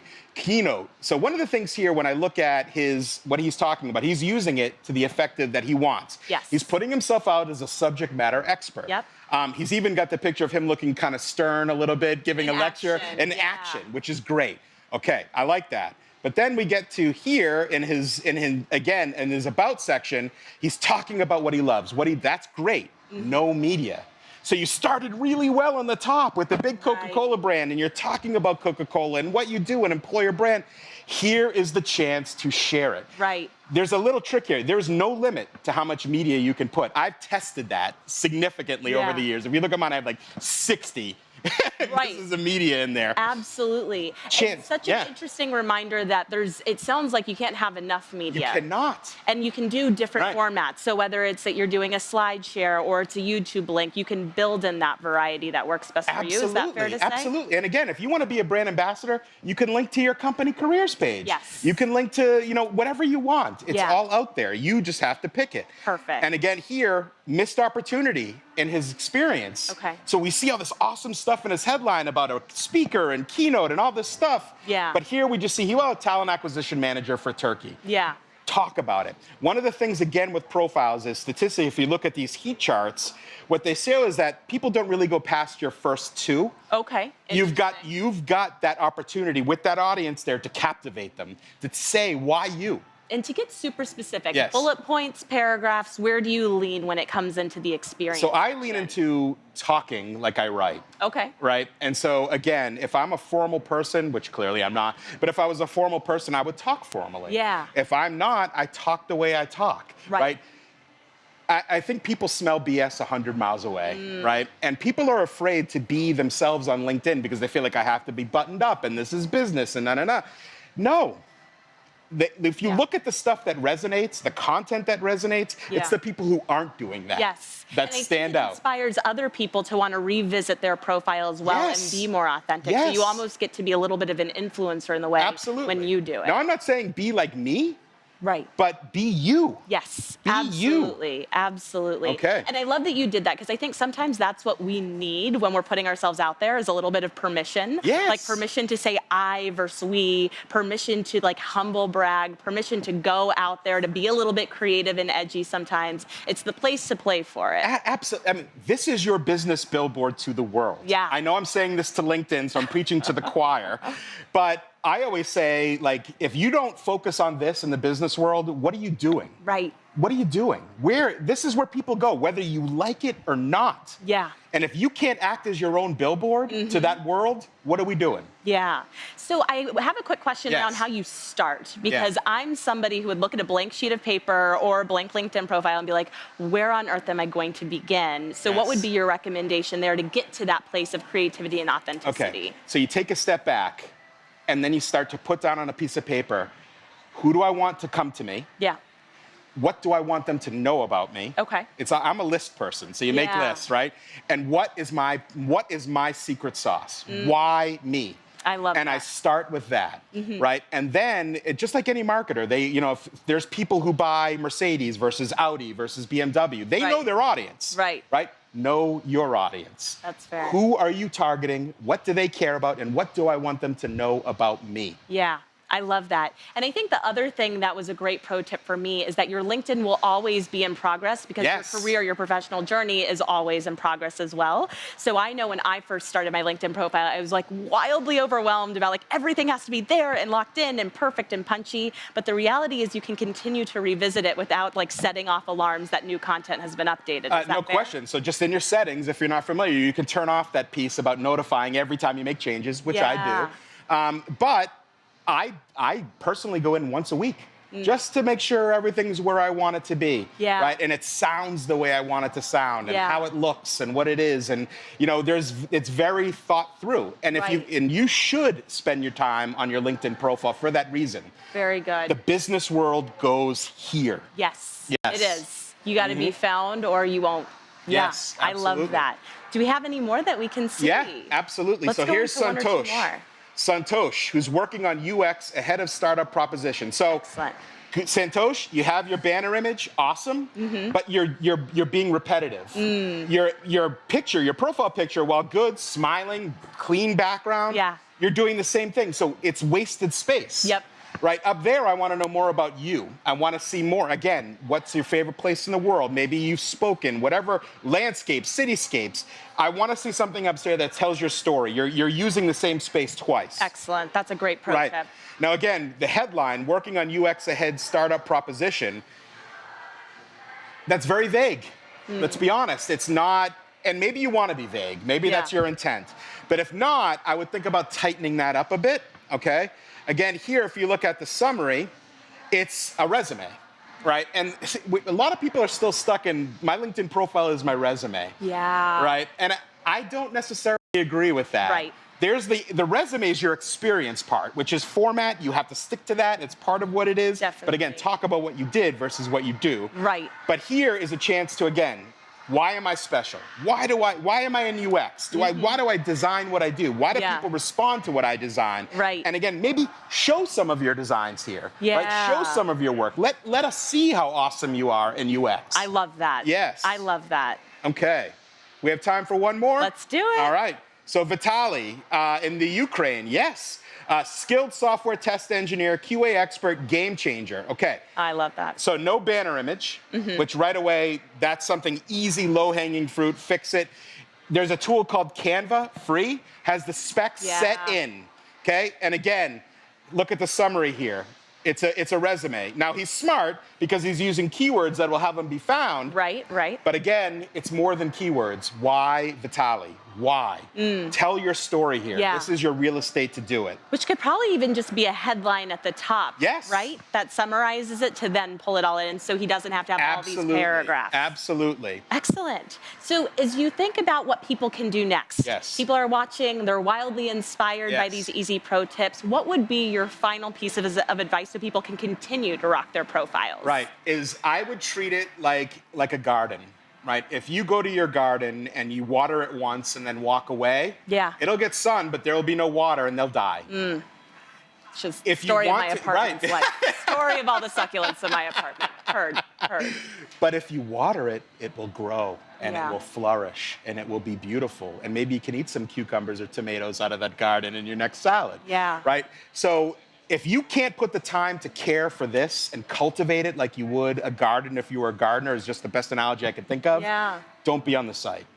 And do it bit by bit. Do if it you bit by can. bit, Don't feel yes. like you have to eat the elephant at You once. don't have to eat it bit at once. by bit. Keep putting some water on it. Yeah. Keep putting some things on there. And remember the tip. Who viewed your profile will tell you who your audience is. I love that. Well, I know that I feel totally rocked out by this. Before we close, I have one more question I have to ask you. What is your #1 song or artist to rock out to in the spirit of rocking? Okay, so the Beastie Boys are my jam. I might be aging myself here, but God bless the Beastie Boys. I love it. And my favorite, I'm gonna say jam, is an entire album by them called Paul's Boutique. Music Perfection. Nice. Okay, listen, we're going to have a dance party. Yes. We're going to let the viewers get back to more Right content. on. And thank you so much Thank for being you. here. This was incredible. And stay tuned for more great content from Talent Connect 2019. Thanks for being here.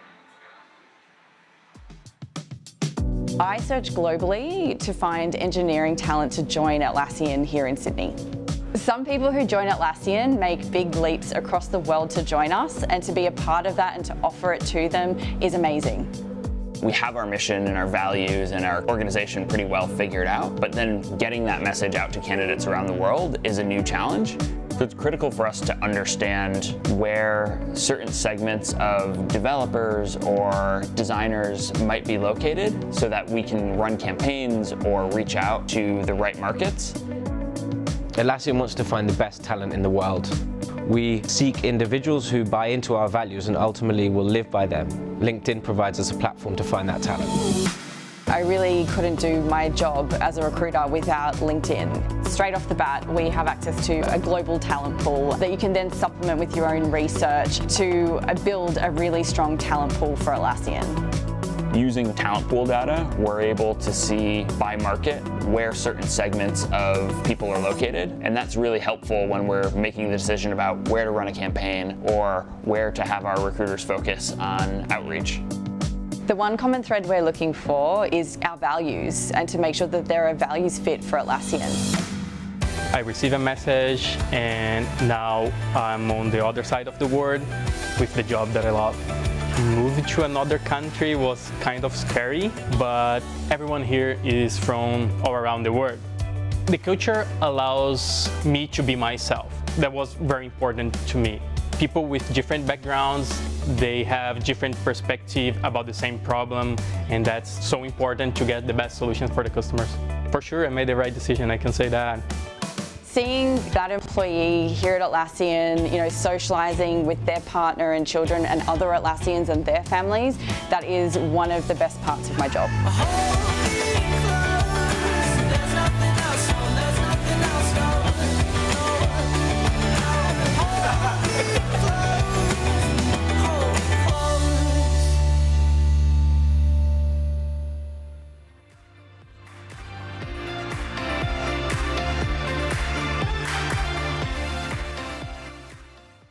Hi, everyone. Welcome back to the All Access Studio. I'm your co-host, Marty Finn. So joining me now is our Senior Director of Global Solutions at LinkedIn, Jennifer Brannigan. So Jen, welcome so much to the studio. Thanks for having me, Marty. Great to have you. So to start off a little bit, can you share with the audience a little bit more about your role at LinkedIn and what you do here? Yeah, sure. So I head up a team called Global Solutions, and we are the team of employer branding experts as well as content marketing experts that help companies really think about their employer branding strategy and how to activate it on the LinkedIn platform and beyond. Okay, awesome. All right, so you know this better than anyone. You've been at LinkedIn for 8 years, is it? Yes, 8.5. 8.5, but who's counting? So an OG. LinkedIn tradition, we've been doing with a lot of our guests. What is something that the audience would not know about you based on your LinkedIn profile? Oh, this old one. You would think I would have amazing answers after 8.5 years. Let's see. I would normally challenge you to be like, one I haven't heard since you and I have worked together for 4 years, but I'm going to let you off easy. So. Okay, so you wouldn't know from my LinkedIn profile that I have 3 kids. And so being a working mama is something that I'm very passionate about. Yeah. And I am also a passionate but mediocre tennis player. All right, awesome. How long have you been playing tennis? 2 years, and I'm obsessed. Yeah? Yes. Okay, yes. All right. Look out. My new workout of choice. Look out, Monica Seles, which may or may not. Is that even a recent sports reference? Yeah, she's still in the game. Is she not? That's very 80s. Okay, well, see, you know what a sports nut I am, Jen. Come on. Tell. I mean, at least I got the right sport. That's right, That's a win for me. That's a win for me. So Jen, you created a podcast recently called Talk to the Brand. So can you share a little bit about why you created this? Sure. So I speak to customers quite often around employer branding strategies and why it's important. And while it feels like every organization understands that talent is the way that they win, we are now operating in this world where talent has more opportunities than ever before. There is high competition and a shortage of key skills. And the new generation of the workforce really cares about brand, about purpose, about mission. And so while organizations understand the need to have an ironclad branding strategy, a lot of them don't know how to go about delivering it. And what Talk to the Brand is all about is providing tools, examples, resources, success stories from employer brand practitioners, CMOs, CHROs, of how they've created brands and what they're doing that's innovative in the employer branding space. I want to capture these stories and share them out broadly so that everybody has the opportunity to really build and execute an employer branding strategy. Yeah, so I mean, again, it's that idea of a company, and we've talked about this a lot already in the studio with jobs optimization. So we were working with an expert yesterday on helping some customers who submitted job posts to be optimized. And what his recommendations were was that you've got to put in the why. Yep. You've got to share why you're selling not just the job, but the company, right? You're telling your story, and it needs to be your true, authentic human voice. You need to make a connection with someone. Yeah. I mean, changing jobs is the most visceral, emotional decision that someone can make. They're not going to do it transactionally based on a few words on a page. They need to feel like they belong, and that's why employer branding is so important. Yeah, I mean, it's quite simply the theory of the way a company markets a product to a customer. You have to market yourself as an employer to that candidate. Absolutely. Makes perfect sense to me. All right, so we're going to, before we jump into things, we're going to show a brief clip of Jen's upcoming podcast series. So stay tuned and check that out. Every company has an employer brand, whether they like it or not, whether they're investing in it or not. And the importance of employer branding is only on the rise. As more and more C-suite executives are saying their biggest concern about achieving their business objectives is a shortage of the right talent. I'm Jen Brannigan, and I head up a team here at LinkedIn that works with customers on employer branding strategy as well as content marketing. And I'm here on this podcast to talk to all of you about these key topics in employer branding and more. I look forward to sharing some more episodes with you in the coming weeks as I talk to employer branding and TA leaders at one of our upcoming customer conferences.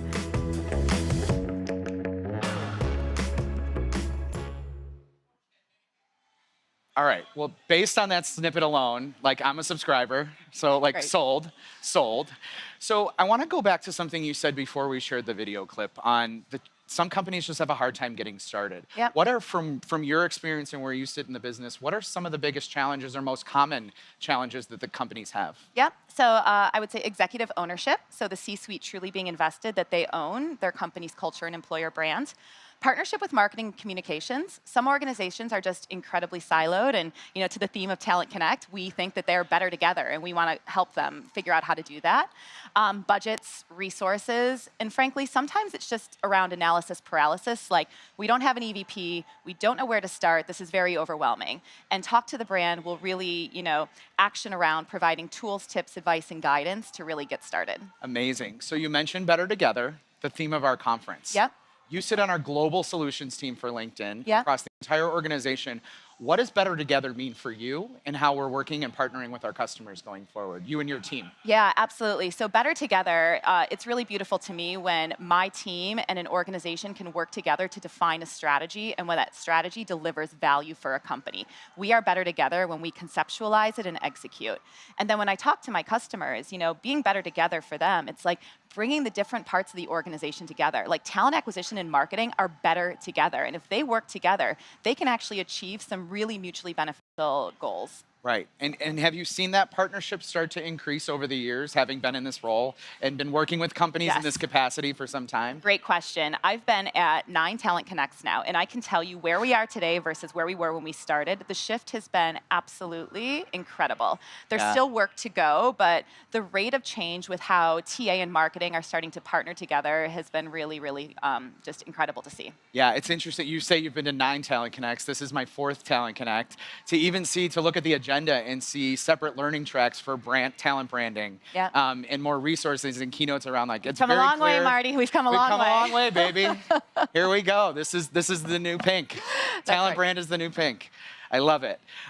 So in terms of audience takeaways with your podcast, what do you want the key takeaways for the audience to be? So first of all, to feel inspired that they too can do this, despite whatever their organization looks like, whether it's heavily matrixed or global or small. Like everyone can have an employer brand. Frankly, as I said in the promo, everyone has one, whether they're investing in it or not, right? So I want to be able to help inspire them, to help forge connections with others who are doing it well, to help them take away actionable tips and tools to get started today. Okay, awesome. And so what can we expect to see? Who's going to be on the podcast? What are you talking about? Give me some sneak previews here. Let me have some breaking news on the live. All right. A few sneak previews. So first of all, I'm super excited to be here at Talent Connect, where we have amazing employer branding practitioners. So I have the opportunity to interview quite a few customers here. I'm going to be interviewing heads of TA, a couple of CMOs, and I was super excited to interview Mariana Atencio, who I believe you had on the She was in the studio yesterday. She has a really amazing story about finding your true, authentic human voice and not being afraid to share it. And I think there's so many practical applications of her message to organizations trying to find who they are and what their brand is truly all about. Yeah, the line of people outside the studio waiting to speak to her yesterday after her interview, she's pretty incredible. That's going to be amazing. She was fantastic. Great. So we know the podcast is coming out soon. Yep. But as we start to wrap up our time here together, where can people where people be able to find your podcast? So connect with me on LinkedIn or follow my Instagram, Talk to the Brand, and we will share all of the upcoming release dates there. Okay, so the Instagram handle is @TalkToTheBrand. That's right. Okay, I'm following it. And I'm Jennifer Brannigan at LinkedIn. Jennifer Brannigan at LinkedIn. All right, Jen. Well, thank you so much for coming into the studio with us today. It was great to have you here. Thanks for having Good luck me. with the podcast. Thank you. I'm excited to listen, excited. to hear it. And with that, everybody, stay tuned. We will be back with more Talent Connect 2019 on the live stream coming up soon.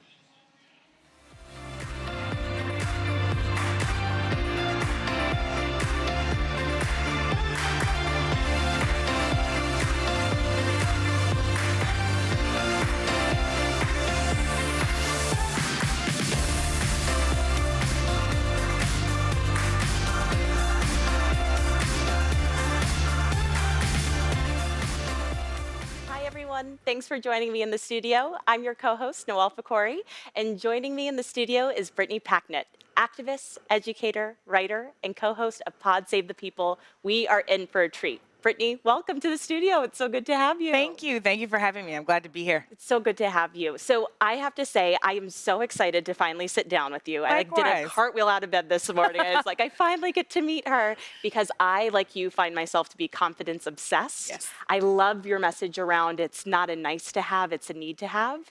And I'd love for us to talk a little bit about the confidence conversation and a lot of your messages and experience. Yeah. So I want to start by talking about confidence in a place that we spend most of our time in, which is work. So confidence plays an important role in the workplace, and I'd love your take on how confidence can show up for us individually in the workplace, how we can own it, and then how we can create environments that really inspire it. No, I love that question because you're right. Confidence is absolutely a must-have.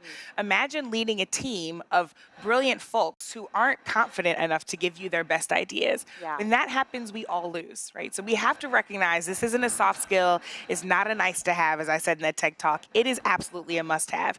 We all win when everybody is free to be themselves, can show up as their best selves, and can give us the best that they've got all the time, every single day. So what that looks like for us individually is making sure that we've got the kind of community around us that can help us fail in safety and then can help us get better as we need to, that can help us really develop our skill and encourage us as we continue on our journey, that we've got managers and peers who are curious about us, right? Who don't hold our failures up to us as a mirror every single time we mess up, but really ask questions, right? And help us return to what our intentions are, what our goals are, and help us develop the skills to get there. And then we need to make sure that we are giving ourselves permission every single day to show up as our best selves. That can be particularly difficult when you are a person of color or a woman or you have a marginalized identity. But even with all of that, we know that 70% of Americans say that they have experienced imposter syndrome at some point in their life or career. So really, confidence is a crisis for everyone at some point along the journey. So to your point, we have to make sure that not only are we paying attention to our own confidence, but that we're building strong environments where everyone can be confident around us. I love that. And it's funny that you bring up the imposter syndrome. I completely get that. This is my first time in the live stream studio space, so I was walking into it with a little bit of that. When was the last time you did something new where you felt like you had to check your confidence a little bit and really make sure you were bringing it to the table versus sinking back? Well, you're doing a great job. Thank you so much. Real-time feedback. Love that. Appreciate that. But you know, it's fascinating because I gave this big TED Talk on confidence, and I do public speaking all over the world. And yet, this was one of the first times that I had to memorize my speech versus give it from notes or slides or a script. And I have a background in acting. Musical theater was actually my dream when I was a young person, but I hadn't had to memorize my lines in a long time. And I got really deep in my head. And I had soothed myself before I got to Vancouver for the big TED conference. And then once I got there, everyone was like, "Are you nervous? Are you okay? Are you ready?" And I was like, please don't let your anxiety jump off on me. Exactly.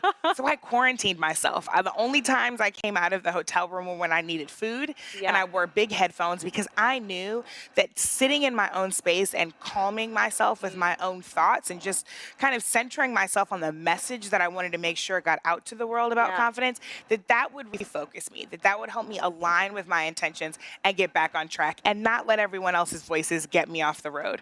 So it was giving this talk on confidence that threatened to shake my confidence. And I actually wrote one of the lines from the speech on the mirror in lipstick as I was getting ready so I could think about it. I wore a bright pink suit because I feel like when you look good, you feel good. And I wanted to project as much confidence as I wanted to come through in my words. So ironically, that was the moment where I was doing something brand new and was a little bit scared, but I had to remember my own words and take my own advice. Oh, I love that. What were the words that you wrote on the mirror? Do you remember? It was that confidence is the spark before everything that comes next. Because I knew that I had a message that hopefully the world would respond to, and that I deserved to be confident as I got up there to give it. So speaking of that, how has the response been since you've really started to speak and you're doing so much like activist, author, podcast? So tell us, how has it been received? It's been received incredibly well. We had 1 million views in the first week of its release alone. We're at close to 3 million now. Thank you. Oh my Yeah. goodness. You must do a little happy I dance do. every now and I mean, then, I'm just so humbled, right? And it's interesting because I gave the speech right after a scientist who had helped discover a new part of a new galaxy. So Really I was easy to follow. Exactly. I Very was a little intimidated because so many people can think that confidence is a soft topic and really not all that interesting or important. So I'm glad to see that people have responded to it. It's been transcripted and translated into multiple languages, and I get messages from people from Germany and the Middle East and Africa telling me that this is meaningful to them. A lot of women in particular have reached out to say that they listen to this before they head into a big meeting or a big interview to remind them of who they are and recenter themselves and their confidence and their purpose, which means so much to me. I hope that it's a gift that keeps on giving. And I feel good knowing that some people may know me from the activism world, some people may know me for the education world, but no matter where you are or what industry you work in, confidence is still key. And it's your common denominator. And I love your message around wherever you are in the world, whatever you speak, whatever you do, confidence is that common piece and that common thread that can lead to your success. That's right. I love it. So I would love to know a little bit around you, and you've had a lot of success in this space and the confidence piece. You just mentioned author, activist, etc. So what is next for Brittany? What does she want to do next? Well, my first book is coming out. I'm in the editing process right now. For the last few years, I've been curating and collecting for my own personal use the speeches of Black women throughout history. So abolitionists all the way to people like Yara Shahidi, the young actress and activist, and lots of people in between, just looking for inspiration, a salve for difficult times, some healing, some insight and wisdom to keep moving forward. It became like a Bible for me. And so I decided I wanted to share that Bible with folks. So I've curated some of those speeches. I've added some of my own personal essays. It should be out next fall. We're busy editing it right now and deciding on cover art and all those kinds of things. Oh my gosh, a brand new adventure, but a really, really exciting one. That must be incredible. Yeah, and it's like been a so wild much way fun. to stretch your skills in a different space. Yeah, and it's interesting. You know, I actually was an English major in college. I thought that writing would be a huge part of my career, and it took a second for it to come back to me. But especially after the Ferguson Uprising, a lot of writing and engagement around the world on issues of justice, on issues of equity and freedom, and this book goes right along with that. That's incredible. So I know you probably can't pick a favorite, but I'm so curious, out of all the stories that you've collected and you've heard, is there like one that rings true for you that you come back to? So I actually, there are quite a few in there that, as you can imagine, I really, really love. But there is a speech from a woman named Maria Stewart, who is actually the first Black woman to have written her speeches down and left a record of them for future generations. So you can tell as she's giving this speech, not just about abolition, but about women working together of all backgrounds. You can tell in this speech that she has an eye toward history, that she was hoping that someone like me or someone else would come along centuries later and pick up her words and think about how conversations about freedom then are just as applicable to conversations about freedom and equity and justice right now. Yeah. Oh, that's amazing. And when you think about the writing process for you, did you find, because it was, like you said, it had to come back to you, did you find that you were stuck at any point and you had to like re-engage confidence in a new way that was different than an exercise or a skill you'd been doing? Completely. I mean, Valerie Jarrett told me that writing a book is one of the hardest things she's ever done. And I said, you helped run the entire country. And she still said writing a book is very difficult. Love the real talk. Yes, and it setting was expectations. 100% true. You have to be incredibly honest with yourself when you write in the long form, right? I had done articles and op-eds, but when you are sitting down to write hundreds of pages and you want to make sure that there's an arc that people can follow, that there are dots that people can connect with. That is an incredibly difficult process. It certainly exposes you to yourself. You cannot lie. Well, you can, but it wouldn't be a very good book. Less than I do. Exactly. And I was doing this in between everything else I was doing. So I've been at Teach for America for almost 10 years in multiple executive seats. Yes. I've been doing activism work, co-hosting the podcast. Actually, I'm getting married in 3 weeks. So doing all of that. Thank you. Doing all of that with of the book has been a trial, but my editor is very patient and just as honest with me as I hope to be with myself. And that's the kind of team you need to build wherever you are, right? That you can be honest with yourself and that the people around you will hold you accountable to being honest with you as well. Yes. Oh, I love that. And you clearly don't stop. You've been on multiple planes and multiple rooms, multiple stages. So tell me a little bit around how do you decompress so that way you can continue to keep that stamina and that confidence regardless of what life throws at you? That's a great question. And, you know, we talk about self-care all the time. It's become almost commercialized at this point, right? People are selling candles and body washes about self-care. But for me, this is really about an act of survival. It's about ensuring that I can be my best self so that whatever purpose it has been designed for me, I can carry it out in the best way possible. One of my favorite thought leaders, Audre Lorde, she said that caring for myself is not self-indulgence, it is self-preservation, and that is an act of political warfare. That the battles that we are fighting to make sure that people experience more equity, that they experience more freedom, that they can thrive in life instead of just survive, those are battles that are going to wear on you because you're fighting against a status quo that is preferred and acceptable by so many people. And so what that means is preserving myself and taking care of myself is my responsibility so that I can go and do that work to the best of my ability. If I'm not well, I can't work well. I feel like especially with women, like we own a lot and we forget that piece and we often don't value it the same way. Have you found that that's a message that you have needed to emphasize or overemphasize at any stage? Like, are we getting better, you think? I think we're getting better, but it's because we're having honest conversations. I've led a number of teams before in my career, and one of the things that I had to emphasize to women especially is that we've been socialized to carry our burdens and everyone else's. Do not pick up other people's baggage. Let people be responsible for their own work and do your work, right? I also think, you know, I am a 30-something-year-old woman, just not getting married. I don't have any kids. And I started to realize that in the workplace, everyone expected me to come early, leave late, never have a social life, and they would make excuses for other people that they wouldn't make for me. And I would say, hey, equity is about recognizing that everyone has a life outside of these four walls. And not only is that okay, that's a good thing. That makes them better and more energized and more ready when they come to work. So let's respect all of the ways in which people decompress, in which they show up for their families and their loved ones. Let's respect all of the ways in which people live their full lives inside and outside of the office, no matter what the circumstances of their life look like. I love that. I want to take it back to the workplace. So we care very deeply about talent at LinkedIn. Most of the people who are viewing this and who follow you also care about people and talent. And it's a lot more than just themselves. So if you could give any advice to anyone, regardless of where they are, about how they can really embrace their talents and bring it to the table, what would that be? I would say that seek permission to be your most confident self. And if you can't find it, then give that permission to yourself. I'll never forget the first time a young woman in the organization that I took over saw me speak in front of a large group of people. She never forgot the orange blazer that I wore. And I just thought it was a cute blazer.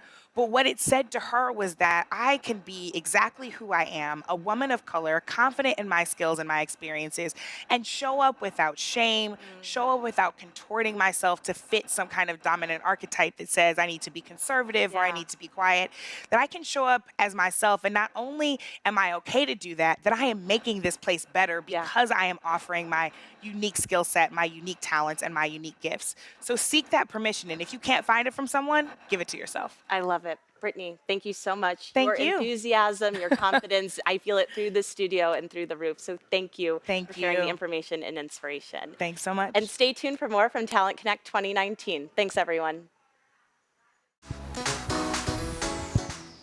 Okay, so I do want to extend a thanks again for choosing this session. I think it was the farthest walk from any other potential session. So kudos to you for making the walk.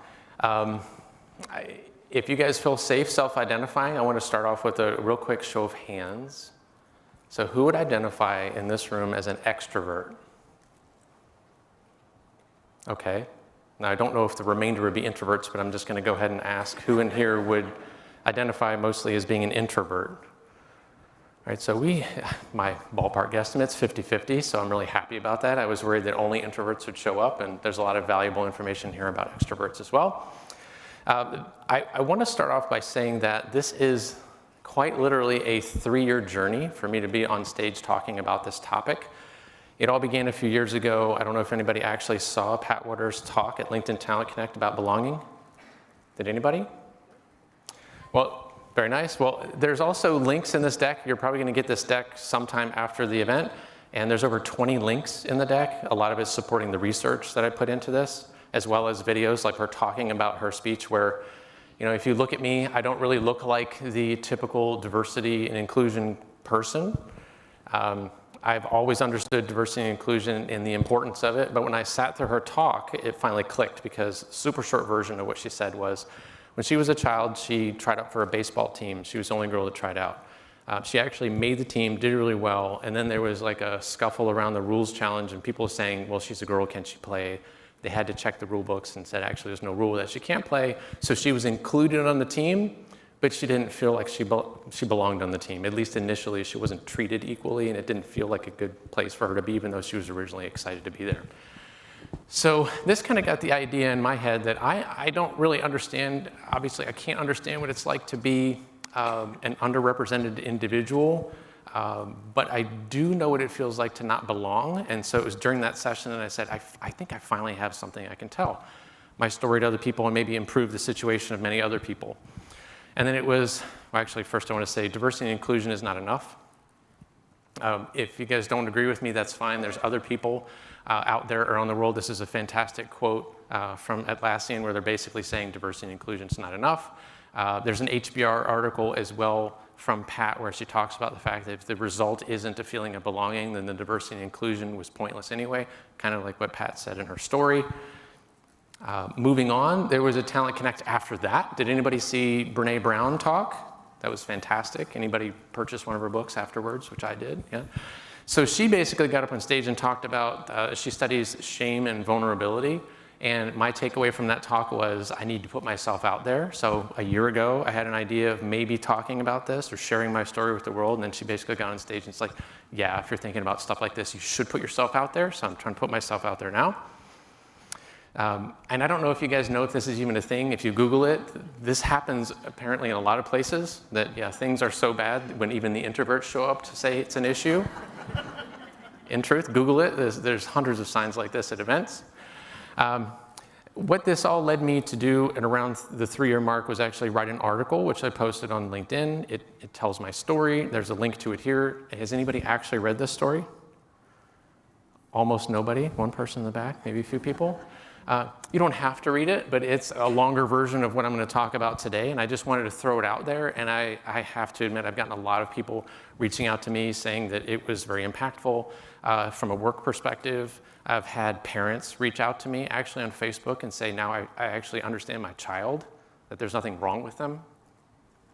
So that gives me goosebumps every time I say that, because it's making a difference is the whole reason why I'm up here talking about it. So if you haven't had a chance, go ahead and read it, and please share with other people that you think it would add value to. So what is introversion? We'll get into a definition in a minute, but I do want to share a little bit about my background and why I feel that I have a story to tell you guys. When I first started after college, my first job, I remember eating lunch in my car instead of in the break room and reading a book. I don't know, has anybody else done that? I'm kind of embarrassed to admit, because if people saw me, they'd probably think like, what's this antisocial jerk doing out here? Is he too good to eat lunch with us, right? But it just didn't feel right for me. It felt really awkward. I hate small talk. We'll talk about that. Seems to be kind of a common thing across introverts. Really enjoyed talking to the people I worked with in my lab room, but when you're like, hey, walk into a room and have small talk about the football game or some other pointless stuff, or at least pointless to an introvert, I just want to get to the deep conversations, right? But I had some challenges there. I became a relatively successful recruiter early in my career, and I had the owner of the company say in front of the group of people, I'm really surprised that you actually ended up working out because you're so quiet. You might not think that's kind of a slap in the face, but the fact that I'm talking about it 21 years later tells you that it really felt like a slap in the face publicly to be called out for that. Like, why would you be successful? Because you're so quiet. Imagine if you filled in that blank with any other characteristic. It would be unacceptable. I've also been in situations where leadership meetings where I've had leaders say, that person's too much of an introvert, they're not leadership material. I've had countless conversations with leaders in my career that, hey, Glenn, you have awesome ideas, but you need to speak up more in meetings. And it wasn't until that long ago that I actually decided to speak up and say, well, it's first time, because I'm an introvert, that person actually said to me, don't say that term. I don't like that term. I was like, okay, I don't really know how you respond to things like that. So just trying to make it real for you that throughout my career, I've had a number of situations where it's been challenging for me, where I didn't really feel like I belonged because of who I am as an introvert. And everybody in here probably has some degree of understanding what introversion is. I'll go through some quick definitions. What's also kind of sad is that introversion really technically doesn't exist. It's really low extroversion, which shows that that's kind of the ideal in Western cultures, is extroversion is the good thing. And if you have low extroversion, thankfully other people said, well, it's got to have its own name, so it's introversion. People that are assertive, sociable, talkative, low extroversion, people that are introverted, they get energy from being by themselves. They can kind of get tired through a lot of social interactions. Some people, unfortunately, will think that they're self-absorbed or they're antisocial, which is not actually true. One thing I really wanted to drive home today is we're going to talk towards the end of my presentation about the fact that some of my research supports that introversion is actually within neurodiversity, which I think is hopefully will make people take it even more seriously. But you have to keep in mind that the big 5 personality traits, pretty much all the experts agree that they are hereditary, they're genetic, it's not something you get to choose. You're born with it primarily, so it's an inherent diversity characteristic. And just late in my presentation building, I wanted to throw this number in just for the US alone. Experts say that introverts are either 16 to 50% of the population. I shot for the middle, so around 33%. Now for the working age population in the United States, that's like 50 million people. So we're talking about a large number of people, but they still are in the minority. It's kind of obvious when I say it, and especially for the extroverts in the crowd, especially people in leadership positions. One thing you have to keep in mind is that introversion is essentially an invisible trait. You can't just look at somebody and know, although sometimes you can see in certain situations that you might think that they're an introvert, but like I said before, nobody's ever said that in my career. They just told me that I don't speak up enough in meetings. And we'll talk about that a little bit later. But I just want to drive the point home. This isn't just about introversion. It's about diversity, inclusion, and belonging, and the fact that introversion cuts across all genders, gender identities, races, ethnicities, and ages. So it impacts a lot of people. And anyone who's already dealing with the challenge in any other characteristic, if you add introversion on top of it, there's some studies that show that it really is kind of a double or a triple whammy. So just to be aware of that. So this is, I thought, a really good definition for introversion. And one of the things I wanted to point out about this is that it's often misconstrued as shyness. Now, I happen to have a psychology degree. I don't have a master's or a PhD or anything, but as an armchair psychologist of types, shyness is not the same as introversion. Introversion is also not social anxiety. They're not the same thing. And it's not social phobia or even avoidant personality disorder, right? I can socialize with people just fine. I just have issues going from the small talk or even getting to small talk in the first place to get to that deep end of the conversation. So how many people have actually seen this YouTube video or TED Talk? Only a handful of people. I'm really glad I'm sharing it today because you guys should watch it. It's like the abbreviated version of her book, which I'm going to show you very shortly. It's Susan Cain. Some real quick takeaways, common to introverts. So for the half of the people, hopefully most people are saying, yes, I totally get you. Although you can't bucket everybody and say all of these apply to all introverts, right? You just can't. It's not really like a broad stereotype. But there's usually a strong aversion to small talk. It's because it feels fake and it just doesn't feel genuine. They tend to think before they speak. They tend to think a little bit slower than extroverts. They take more time to process things. They tend not to self-promote as much as their extroverted peers. Quiet, minimally stimulating environments, and they often favor working on their own. And again, generalities, not saying it applies to all. I really enjoyed putting this one together because in this slide, it basically shows what some of the strengths are associated with introverts versus some of the challenges that they face. Strengths of introverts, empathy and inclusion, like being aware of other people and how they're feeling. I don't know if other introverts in the room feel this, but I feel like I can really get a sense of a conversation. I can read people really well, whether they're really interested in talking to me or not. A lot of nonverbal cues I just pick up on immediately, and I've talked to other introverts and they seem to be, it's a trend. Writing also. Does anybody write, any introverts like write really long emails? Right? And then you have managers who are like, stop writing me long emails, just send me like a one-liner or pick up the phone. Because that's happened to me a lot. But you know what? I actually get to think a lot more when I write. And it helps me to communicate all of my thoughts better than in a conversation where I may not be able to keep up with somebody who thinks a little faster than me. And then I feel like I'm at a disadvantage. And it's kind of funny when I'm like, well, if I'm going to share my whole big picture thinking with you via email, but then you're going to basically shut me down and say you can't communicate through writing. That's another form of, again, it's unconscious, but it feels a little bit discriminating. And on the challenges, we already talked about small talk. Small talk is something that's bad. Schmoozing is something they're not really good at. Advocating for themselves is not something they tend to do. It's unfortunate. People will think that they're socially awkward or just antisocial in general. They tend to be slower thinkers. And I have some neurodiversity research to basically back that up. Meeting and social fatigue, open office environments, generally not the best place for introverts. And this is another personal one for me. As a leader, sometimes people look at you to organize team events. I suck at that. I will never be good at it. I always find the extrovert in the room and I'm like, you can do that. And they're like, yes, I'm gonna. But the problem is they always design these things for the extroverts. So when the introverts show up, you feel like this doesn't feel like the right event for me. That's another thing we'll talk about, because at the end I'll have a lot of practical things that you can go back to your companies and say, hey, we can implement these things immediately to make a more inclusive environment to help introverts feel like they belong and they can be their authentic selves at work. So 2 books, if you're really interested in introversion, and again, you don't have to be an introvert to be interested in introversion. You can be an extrovert too to understand your counterparts. Quiet is one of the really big name books that people are familiar with, but this other one is another one I would add to your library, The Introvert Advantage. And again, I have links through all of these. You can Google them and find them. One main point I want to drive home around introversion and extroversion is that most people think it's binary. It's not. It's actually a spectrum. And for full disclosure, I'm pretty far down on the introversion spectrum, just self-admittedly. Some people are more towards the middle. You've heard of the new term ambivert. It's legit. People can sometimes be a little bit more introverted and sometimes more extroverted, but when you start getting down the introvert spectrum, you kind of lose almost all of your ability to be an extrovert. And if anybody's wondering, because I went to dinner with a group last night, and they're like, well, how do you get up on stage and talk to people? And I'm like, this isn't small talk. I'm talking about something I'm passionate and interested in. And some of you might actually come up to me afterwards and engage me in a conversation about the same topic. We don't have to try to do the whole small talk thing. We get to jump right into the deep meat of a conversation.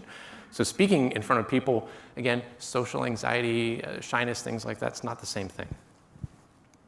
So what is it like to be an introvert? Many of you in the room know this, but I want to share a few things with you that I found some of it's actually quite disturbing.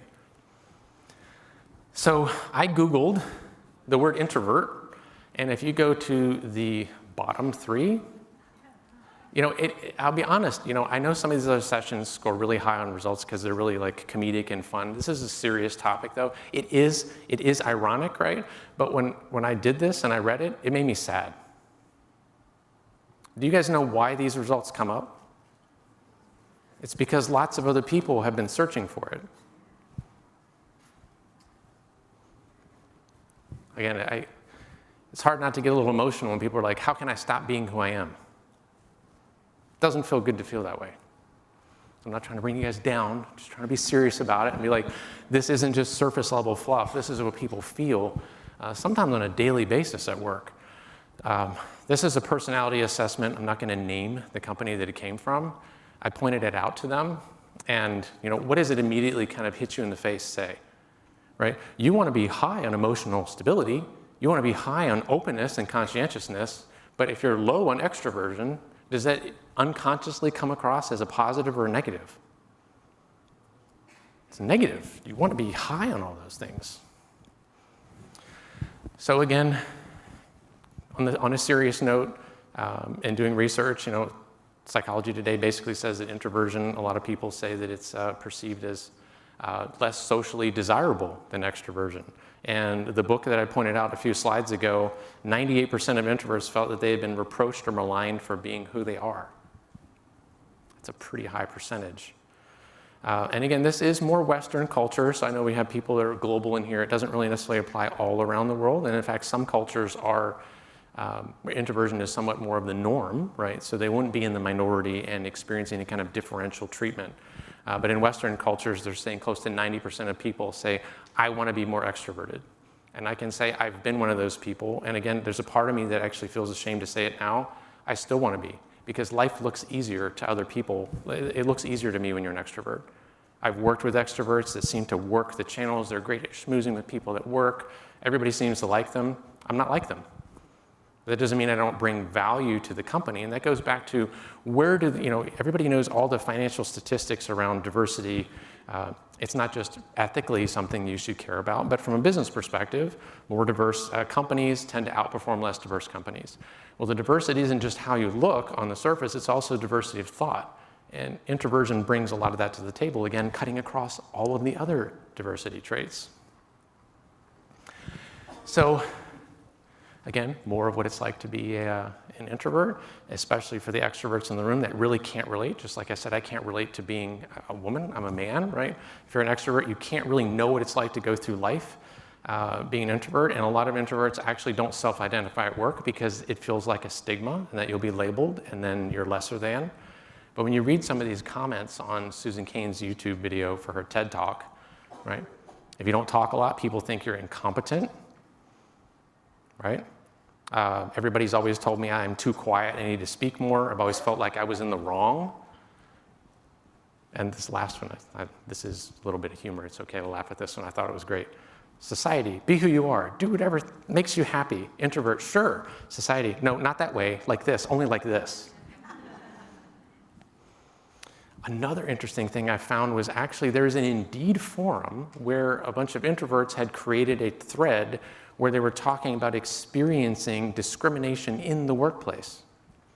And here are two of the more salient quotes, right? One manager told me my personality was wrong. Again, I had someone tell me that don't use that word.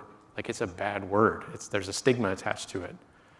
And this person feeling hopeless because they basically said, the manager's saying, you're never going to be promoted. Again, I've been in meetings with senior leaders where they've said this person is not leadership material because they're an introvert.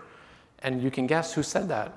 Not another introvert, it was an extrovert. And it's the affinity bias of the assumption that you have to be a certain way to advance or bring value to an organization. And it is unconscious, right? So I admit that. I don't think anybody's actually going out of their way to be cruel and punish introverts, but it's something that if you're not aware of it, you can't do anything about it.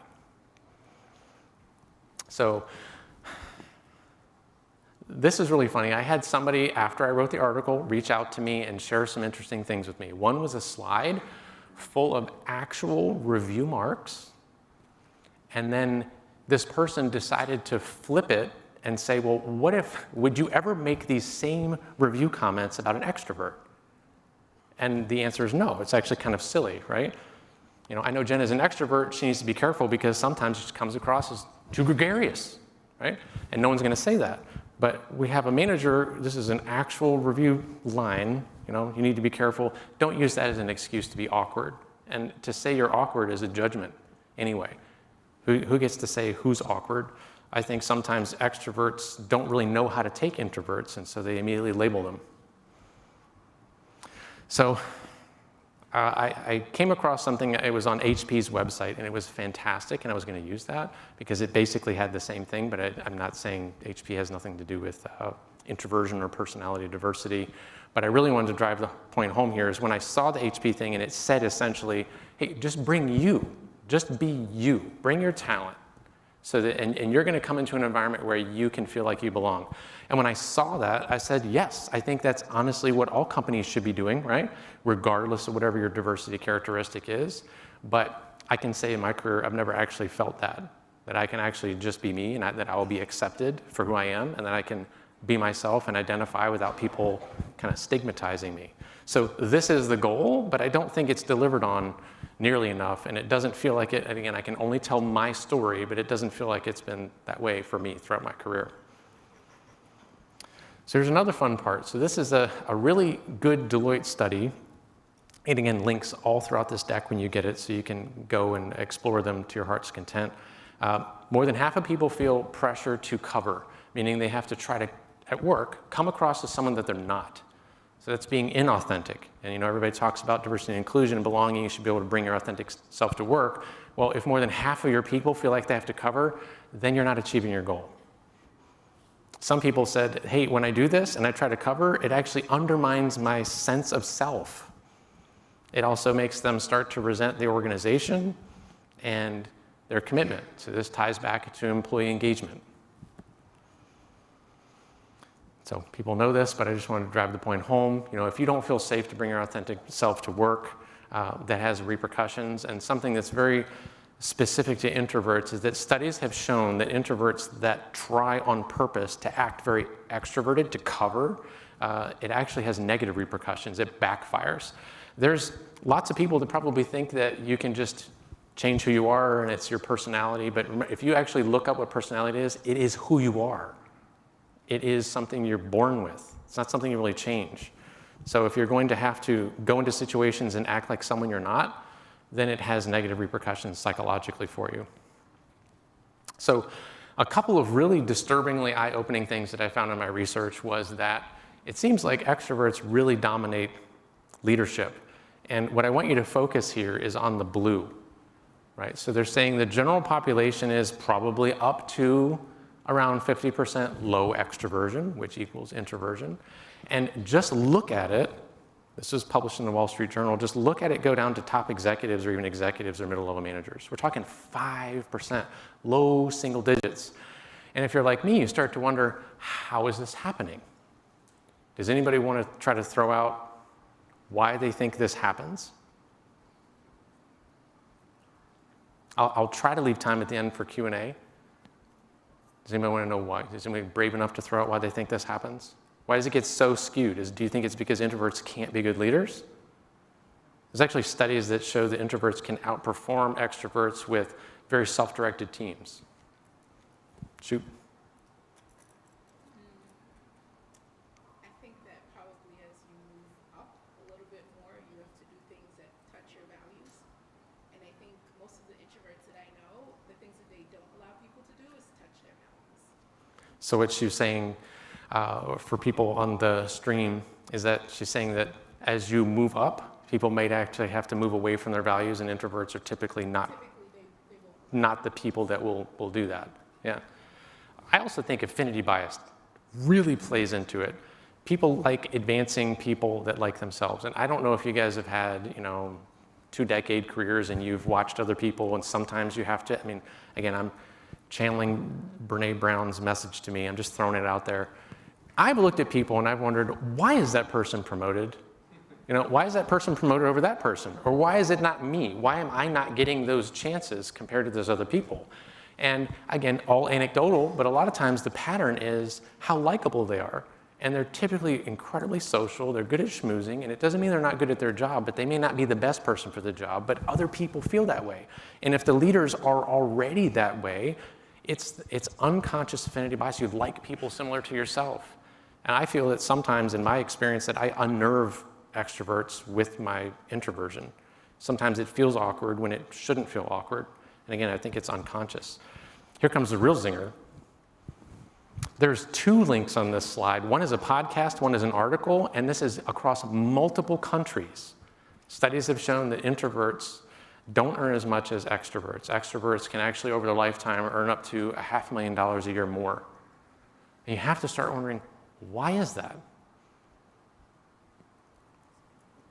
Won't have all the answers during this session to move on, but I just want to drop that heavy question on you, because if you're getting promoted less and there's less introverts, it's disproportionately minimized in terms of leadership and they're making less money. Something systematically is going on. And it is kind of sad that it's 2019 and we're like, personality is something that psychologists have known about for 50, 60, close to 70 years. And we're just now shining a light on the differences here. So neurodiversity, to jump into this, most people in this room, you probably came here, you probably know what neurodiversity is. It's basically saying that neurological differences should be recognized like other diversity characteristics. And for the most part, people would say that introverts and extroverts are considered neurotypical. And that means, they're not considered in the same group as, say, Asperger's or autism. But very small font on the lower right-hand corner. There's actually one researcher who has a theory that when you go really far down the introversion spectrum, you're actually starting to touch upon the autism spectrum. And again, there's not a lot of research in that space, and I hope that there is more. What that means, personally, I don't actually know, but I think that's very interesting that there's already some researchers that are thinking along those lines, that maybe introversion isn't just the opposite of extroversion. So a couple of things that I learned, again, trying to get some research that supports the fact that this could really be a neurological thing. We know personality is something you're born with. It's an inherent trait. But there was a study published in the Journal of Neuroscience in 2012 that showed that introverts have different brains, typically, than an extrovert. And those areas are around decision-making and abstract thought. And out of one of the books that I referenced a little bit earlier, this was very interesting. So we had a doctor that did PET scans of brains of introverts and extroverts, and it showed that the blood flow within introvert brains was different than the blood flow, the dominant blood flow, in extrovert brains. Does anybody have any idea which one of these is the introvert brain and which one is the extrovert?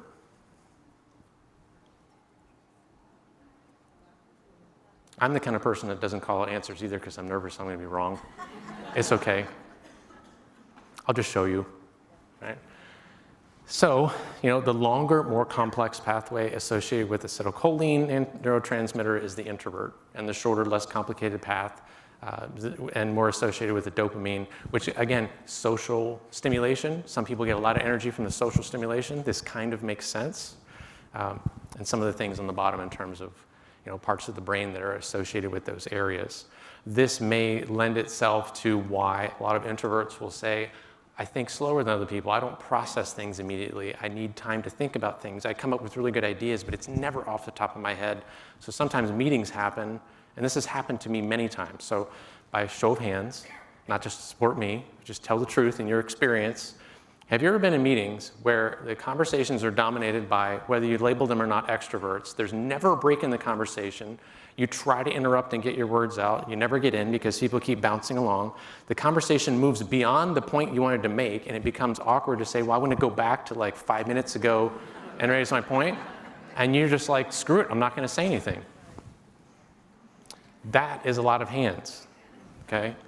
That goes against diversity. If you're talking diversity of thought and those people aren't even allowed to speak their diverse thoughts, your organizations are losing. And I have some practical considerations to address that.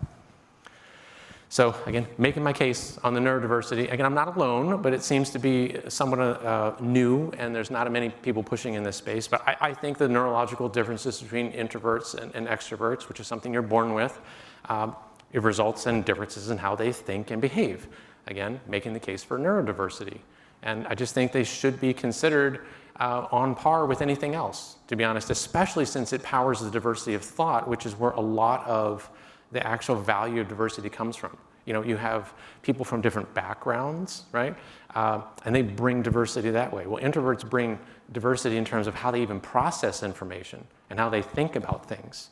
And sometimes many introverts, if you're going to use some stereotypes, is that they're able to synthesize bigger picture things and kind of see things sometimes that other people can't. And I definitely identify with that.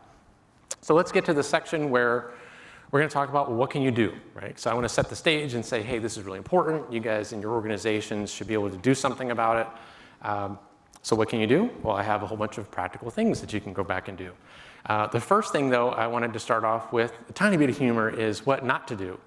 Please do not ask people, why are you so quiet?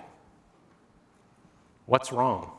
I can't tell you how many times I've had people ask me in work settings, around coworkers. It calls me out, and it makes me uncomfortable. And it's almost kind of like, imagine if you inserted any other trait. Why are you so feminine? It's bizarre, because you're basically saying, well, that's who I am, right? We just had all these meetings, and I just need to be quiet for a minute. But when you say that, it comes across awkward, and extroverts are like, I don't understand that. So I've actually never done that, because I don't want to have the awkward conversation. But I should be able to say, this is who I am. I just need to recharge a little bit. So being quiet doesn't have to be awkward. Just let me process today, right? And just calm down. We'll chat again a little bit later, that's fine. But also don't ask people what's wrong. I know sometimes you're like, hey, you should be able to ask people what's wrong because I'm genuinely concerned. But I would say 99.99% of the time, nothing is actually wrong. You know, nothing happened in their family, right? It's just who they are. And if you're an extrovert, you might be reading their silence and it makes you uncomfortable. So you end up asking those questions and it actually makes that person feel more uncomfortable. So don't do that. So what to do? Lots of things, actually. So I'm just going to basically say yes. I love the question in the beginning. Personality needs to be more prominently displayed in your diversity, inclusion, and belonging efforts in your companies. You should definitely have training. It should be in those trainings for all employees, but I think there should be a specific focus on anyone that you might have sourcers or recruiters or specifically hiring managers. Okay? A big part of that is to tackle affinity bias. And I have some interviewing tips in the next couple slides. This is something I've struggled with my entire life, is the after-work activities. I don't know if any other introverts dread them. Sometimes you probably like to be invited, but you don't want to go. I mean, there's so many comics. There's a lot of introverted comics online, and a lot of it is around things like that. Well, it kind of bothers me if you don't invite me, but I'd rather not go. But if it's mandatory, and the types of people who love those types of situations with the networking and the mixing and people you don't know, that is like an extrovert's paradise. Like, they go in and they operate. They can work the room. I can't do it. I've tried for many years, and one of the things that I've learned in research is that you have to accept who you are. But it's tough to accept who you are when it feels like other people around you don't accept who you are. So if you're the one person that's in the corner looking at their phone, right? Glenn's over there, he's antisocial. If it's an executive, like, well, he's got to be good at work in the room, right? A lot of those stereotypes are still existent today. That hurts introverts. So after work activities, while mandatory, if you do, and again, I don't have time to cover it today, but I do think conferences and after work activities, there are ways that you can design them that they can be more inclusive for extroverts and introverts. That might be like a separate post or a talk, or if anybody has any ideas, I would love to hear from you. This might call some people out. I know some introverts like me for many years never even actually uttered the word introvert in their work environment because I was afraid to actually say it because I was worried that I would be labeled and it would somehow limit my career path. Just being honest. But if you don't know what people's personality characteristics are, you can't appreciate it, you can't recognize it, you can't do something about it. So you may want to consider using these types of assessments in your organization as long as you can guarantee that it's never going to be used in a way where it actually systematically discriminates against those people and labels them in a negative way. Meetings, again, dinner conversation last night was fantastic. A guy, without me even telling him what I was talking about, he's like, in meetings, conversation moves past, I never get a chance to speak up, don't get a chance to share. It's a missed opportunity. There was a really interesting study of a large bank, and this wasn't just introversion or extroversion. It basically said, hey, when you have a contribution to make in a meeting, how often are you always able to make that? Now, this has to do with all people. 35% said all the time.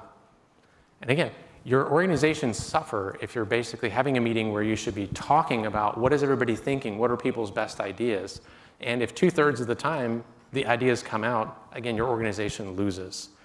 And when it comes to meetings that can be more inclusive of introverts, you definitely have to have a moderator.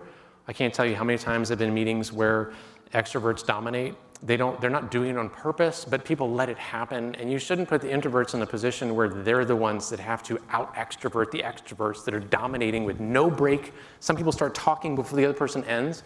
And I'm just going to tell you straight, I'm not saying I'm better than anybody, but I don't like doing that. I shouldn't have to interrupt somebody to get my point out. So unless you have somebody controlling the flow of the conversation, that could be a negative.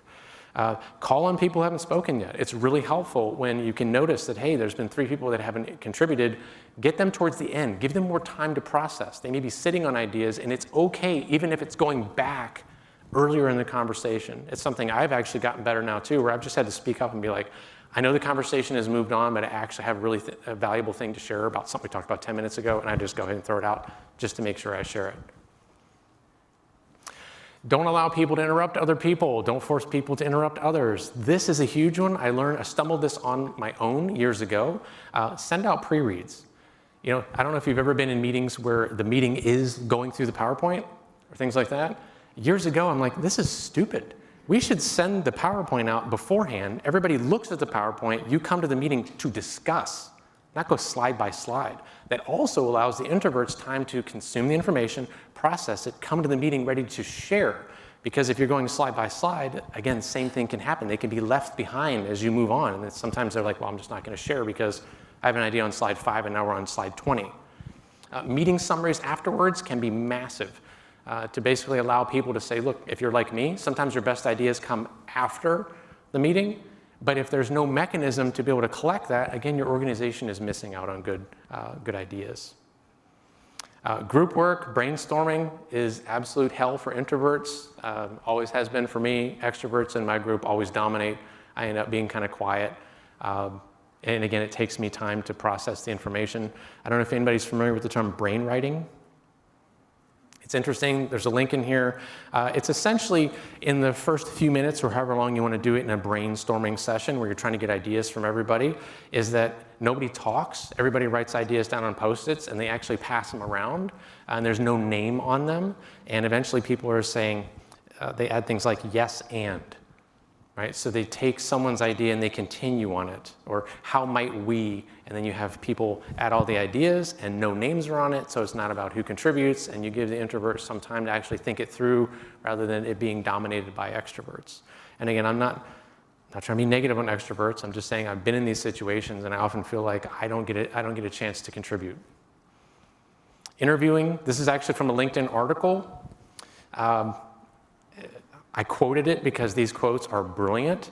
It was actually Bruce Anderson that said this, and it basically said that most interviews are geared towards extroverts. They favor extroverts. And you may not really think about that, but if you're confident, charismatic, fast-talking, not just fast-talking like BS, but I mean like really quick thinker, it tends to impress people. I'm still impressed by people who think quickly. I've worked with executives who think probably 4 times faster than me. And I'll be honest with you, there's some times where I feel like this person probably thinks that I'm not very smart or that I don't have anything to add, because if I can't keep up and I don't have something to say quickly in return, maybe the impression I'm making is I got nothing. And I hate that. I don't want to be perceived that way. You know, I should be able to follow up with my ideas. More on interviewing. Again, this is massive. It's not about how social or awkward they are, but you know what? We're human. Even if it's video interviewing, sometimes you like the people who come across that are more outgoing because it is just how it is. And that's why people like me and other introverts are probably like, yeah, if I had a magic wand and I could be more extroverted, why wouldn't I be, right? Because it can help you. But you're not hiring people for small talk or their ability to schmooze and make a connection with the interviewer. It has nothing to do with that. You're actually hiring people who can do the job, not people that can make a good impression on an interview in terms of how well they talk. The eye contact is huge also. I don't know if you guys are aware, or even as introverts you're aware, that very often when you're talking, you're not actually making eye contact with people. I become very aware of it, and I just tell people. But you know, eye contact is a big deal. You know, even interview coaching is about making eye contact, and it's basically saying, hey, go against your natural instinct to kind of look away, and as you're processing, you're talking. I do it all the time. Video interviews, I think, is something, especially if you use any AI, video interviewing solutions, you may want to be careful about that, because I know one of the factors they tend to look at has to do with maintaining eye contact or camera contact. And make sure your hiring managers are prepped for affinity bias. They shouldn't just hire people like them, especially if your hiring managers are extroverts, which I showed you on the previous slide. There's a lot of companies that have extroverts dominating those positions. Interviewing, some people have a problem with this suggestion, but I have some examples of how Facebook is doing this specifically for software engineers, not on introversion, but giving people a chance to know, what am I going to ask you? So that an introvert doesn't have to come into the situation and immediately try to think of the best answer off the top of their head, when that may put them at a disadvantage. If you send out the types of things that you're going to be talking about, that gives them a chance to prep. Why wouldn't you want them to do the best they can? Is it about, this quote on the bottom is great, the whole unconscious belief that smart people think on their feet? It's not true. There's no correlation between, you know, how fast you can come up with an idea with how smart or how good your idea is. So just, you have to accommodate these things during the interviewing process. I want to make sure I have time to talk about this. This is one of the very positive things that came out of the post that I wrote back in February. I had a gentleman by the name of Ryan Showalter reach out to me. He works for a company called 8451, which, if you don't know, is kind of the data and analytics arm of Kroger. If anybody's familiar with Kroger. Well, he created a community. So shortly after February, he reached out and he engaged me and he's like, hey, I've actually got this group and I call it iTopia. It's kind of like Utopia and I for the introvert. And he has a vision, he has a mission, and it started out with 2 people, just 2 people. And you want to know the reason why it started off so small is because he had a hard time finding people who admit that they were introverted and that they needed to talk about these things. So it's kind of like an employee resource group. It now has over 60 people. Here's how it works in terms of the pods. You know, it's essentially a safe environment where introverts and extroverts can work together. It's not dissimilar to other employee resource groups for different groups, but it helps shine a light on the difference between introversion and extroversion and how we can create a better environment for 8451. And I'm very proud of Ryan because his work in 8451 got the attention of the CHRO and Chief Diversity Officer at Kroger. I think he's going to be in a panel internally on it. This is something, I'm getting close on time, but this is one of the most brilliant things that he shared with me. It's basically what he calls flipping the script, and this is for reviews for people that are introverts.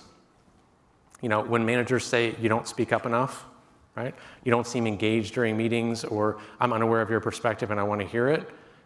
What's really interesting is you see these are super practical pieces of advice to give the hiring managers so they understand how does this actually impact the introvert, right? And guess what? What does it feel like to the introvert?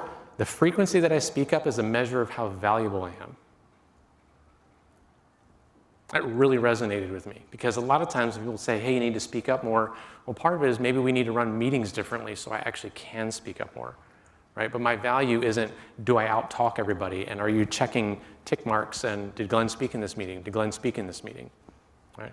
So really interesting guide that he has there, and very proud of the fact that 8451 has actually put it up prominently on their own website under their diversity and inclusion section. They have their a whole page dedicated just to introversion and extroversion, so personality, diversity. So wrapping up, if you're an introvert, just a few things that I would like to pass on to you. I know sometimes we don't have the luxury of choosing our workplace with care or having a sense of whether or not the company or even the group that you're going to be reporting into is introvert friendly. I don't think there are many right now that are purposely designed to be that way.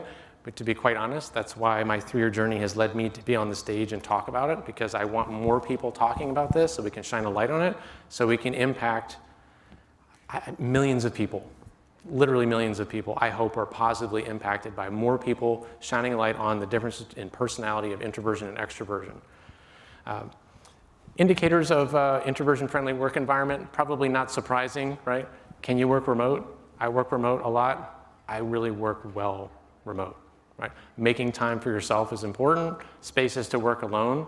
I know a lot of places it becomes the joke, right? The open work environment can be challenging for introverts. It's not impossible to work in that environment. I have too, but sometimes I've resorted to putting headphones on to kind of tell people I'm busy, I need a block of time to think about things and work on it. Block your calendar. I still am not good enough at that, because otherwise if you end up having meeting after meeting after meeting, it drains the crap out of you, and you don't really have a lot of time to sit back and process and reflect and then create valuable content or come up with new ideas. And I actually plan on writing an article on this last one, which is seeking leaders who are givers and not takers. Has anybody seen Adam Grant's video on that? There's a link in here, just Google it. It's absolutely fantastic. And I think it's my own hypothesis is that I think many extroverts are unknowingly takers, and I think that introverts are unknowingly givers. I'll just leave it at that. Do your own research there and be on the lookout. Maybe I'll talk about it sometime in the future, but it's probably some of the best career advice I can give you. So key takeaways, just to wrap up. Just remember, introversion is not a choice. It's not something somebody can go read a self-help book and just fix themselves for the extroverts in the room. Again, I'm not picking on you, but if you don't understand what it's like, just trying to paint a picture so you can get a better sense. The stat is they're outnumbered 2 to 1. And it cuts across all genders, ages, gender identities, races, and ethnicities. And sadly enough, some studies have shown that extroverts out-earn introverts, and that extroverts tend to get promoted more often and dominate leadership positions, and I feel that sometimes that creates that vicious cycle of affinity bias. And lastly, introvert brains are different than extrovert brains. I think that's kind of the basis of neurodiversity, right? When it comes to the definition, I think that you need to be including introversion, extroversion into your DIBS efforts. This is a long list, right? But your workplace, your meetings, your activities, your interviews, your hiring, your reviews, your promotions need to be inclusive of introverts. And my final call to action is that you really need to help your organizations create a culture where introverts can feel like they belong and they can bring their authentic selves to work and add the unique value that they can bring. And that's all I have.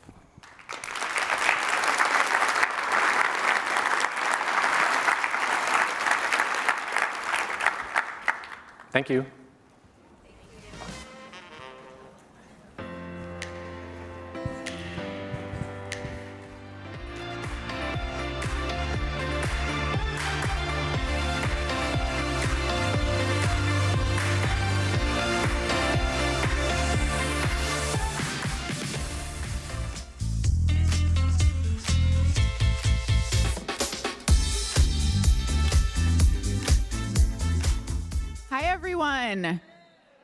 We are so happy to have you. Thank you for joining this session. This breakout session is titled Looking Beyond the Glass Ceiling, How LinkedIn Increased Its Women in Leadership by 50%. We are so lucky to have Rosanna Dorothy with us, VP of Diversity, Inclusion, and Belonging at LinkedIn. She'll be joined by Deanne Taki, Program Insights Manager. Please join me in welcoming them to the stage.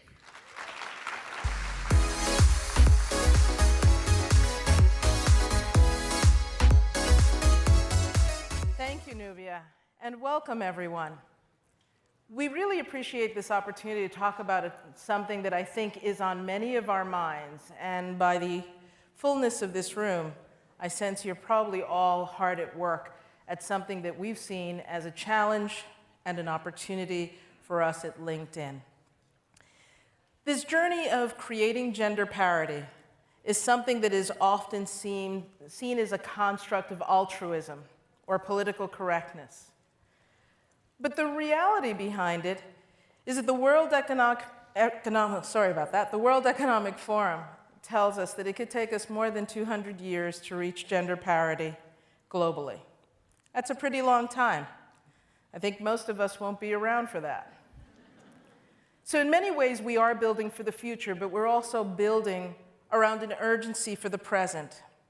And that urgency is symbolized in the fact that it's believed that full representation of women in the global workforce would result in a $28 trillion increase in global GDP. It's easy to say that when women are fully represented, we all win.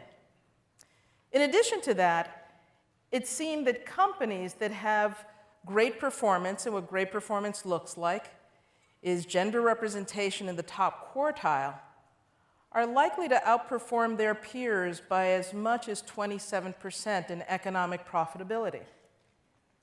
How many of you would like to work for companies that are economically profitable all the time? I think we all do. So it isn't altruism that leads us to engage in this work. And yet, despite all of the talk about diversity, all of the investments made in diversity and inclusion, we've seen that the progression of women into leadership has been somewhat glacial. Globally, over the last decade, the increase of women in leadership has only been 2%. I don't think most companies would stay in business if they could only grow their bottom line by 2% over a decade. And so the urgency with which we do this at LinkedIn is something we take to heart. Each of us wake up to an amazing vision, a vision to create economic opportunity for every member of the global workforce. And so this conversation about how we create gender parity and create more women in leadership is something we all take seriously. And like many of us, while it's great to hear what others are doing, we have to look at the actions we're taking in our own environment. So I'm going to share a little bit about our process And Deanne is going to spend some time sharing some research that not only bolsters what we've learned as we've gone through this process, but we hope those insights will help spur you to new actions and new ways of thinking about this challenge. Roughly 5 years ago, which preceded my arrival at LinkedIn, the discussion at the leadership table about how we continue to grow as a business and how we would create economic opportunity for the global workforce turned to who was at the table. What was noted was that LinkedIn's leadership teams were fairly homogeneous. In other words, a lot of men at the table. And as a company, we have a fundamental belief that diverse teams win. But creating an outcome that demonstrated that diversity would require commitment, it would require effort, and it would require consistency to create a new outcome for everyone. So a little bit about what that looked like. In taking a look at the current state in 2014, what we saw was something that's perhaps similar as a theme to what many of your companies may see, that you have a larger representation of women in middle management, and then there's this drop-off for women in leadership. And for us, leadership begins at the director level. What was really fascinating, we could have easily sat back and said 25% isn't so bad. Other companies are at 25%. But why the drop-off? What is it that keeps the numbers from remaining constant? As we began the journey, we recognized we had to ask ourselves a few questions. And in that process, we needed to understand and assess what really was going on. How was company culture, company systems, and dynamics getting in the way of women moving ahead at LinkedIn? We needed to do a little bit of research, not just external research, but clearly understanding in our own environment and hearing from our own employees, how are some of the trends around developing leaders and the trends that would inform the barriers associated with how women grow their careers impacting us?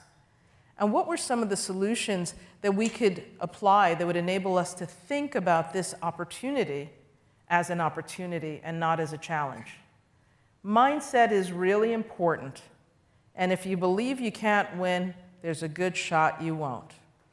The other part of it is it's really important that as you get ready to implement, the buy-in exists with the leadership of the organization.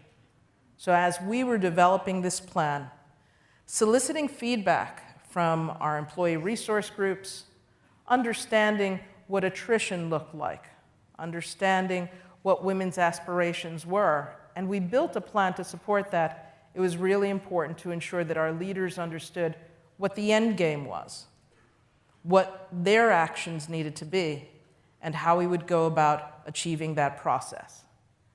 So now I'm going to turn this over to my colleague, Deanne Talkie, and Deanne's going to walk you through the research we've done at LinkedIn and how that maps to some of the outcomes that we're starting to see. Deanne?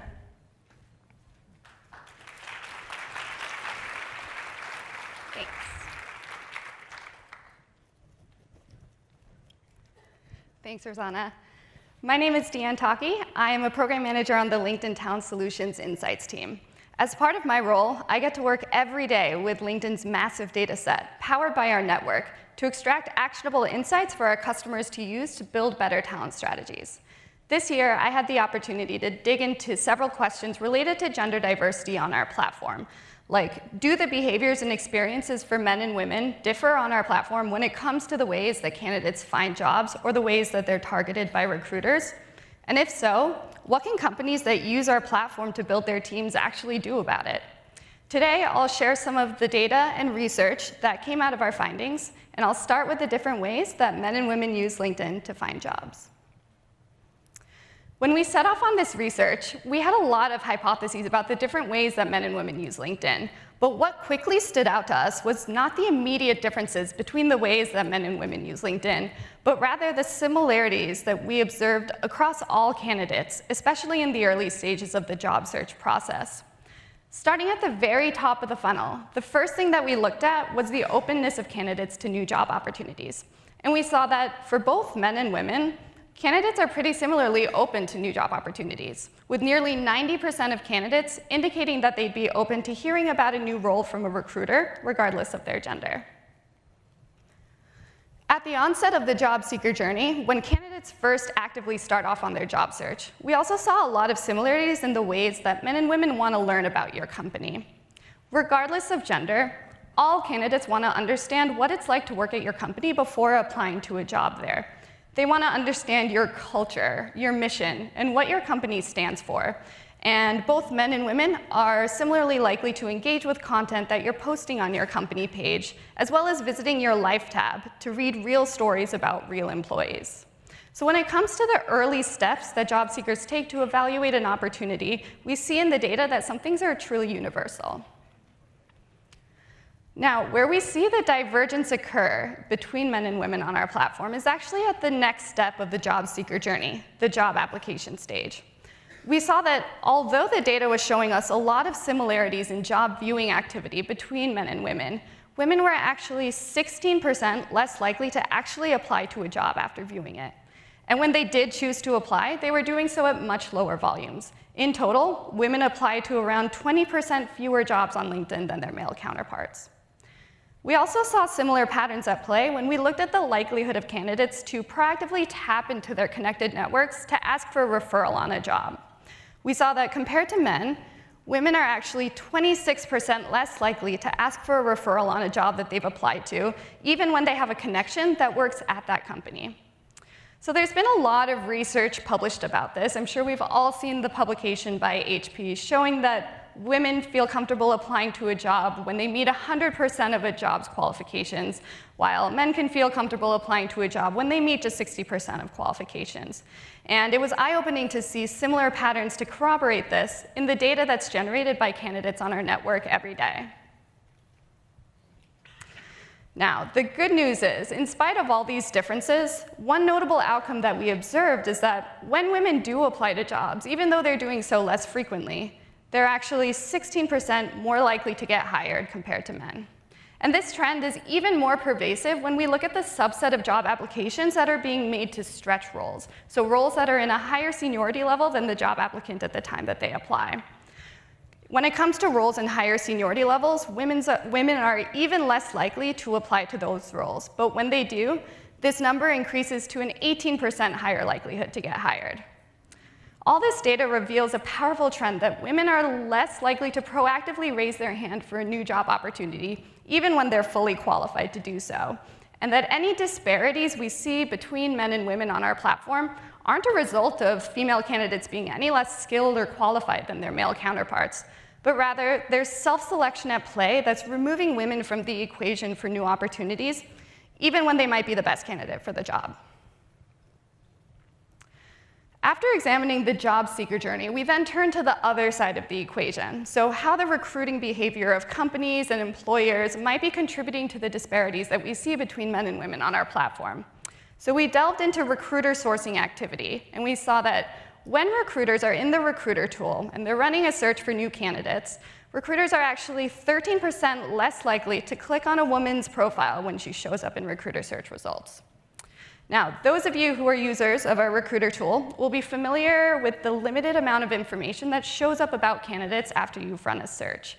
Oftentimes, when recruiters are in the tool, they're making snap judgments about which profiles to click on based on nothing more than a candidate's profile picture, their name, and a couple lines about their current and most recent work experiences. However, we also saw that after recruiters do take the time to click on a candidate's profile and read their skills and experiences in more detail, they're actually equally likely to send that candidate outreach about a new role, regardless of their gender. So between this and the job seeker insights we just saw, we start to see this common thread emerge, where women are more likely to get hired for jobs when they apply. They're just not applying as much. And women are just as likely to receive outreach from a recruiter about a new job when their profiles are viewed. They're just not being viewed as much. And it's this common thread of unequal opportunity in the face of equal qualifications that we start to see emerge in the data that's generated on our platform. The last piece of research we'll look at is a study that we published earlier this year in partnership with the International Labor Organization, looking at the gap of women in leadership and the different paths that men and women take to get there. Based on a study across 5 different countries, we saw the same pattern emerge in every country, showing us that women, on average, are actually reaching leadership roles 1.4 years earlier in their careers compared to men. The problem is that so few women are actually making it there. In the US today, there's nearly 2 male leaders for every woman in a leadership position. In Norway, a country widely considered by the World Economic Forum to be the country with the lowest overall gender gap in the country today, we also see a similar 2-to-1 ratio of male to female leaders.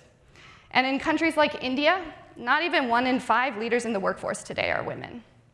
These findings echo a theme that women have a much smaller window of opportunity to reach leadership positions. And if a woman doesn't reach her first role in leadership early on in her career, her likelihood of doing so continues to decline throughout her career and plummets the longer that she's in the workforce. So with all of this research in our hands, we started to ask the next obvious question: why?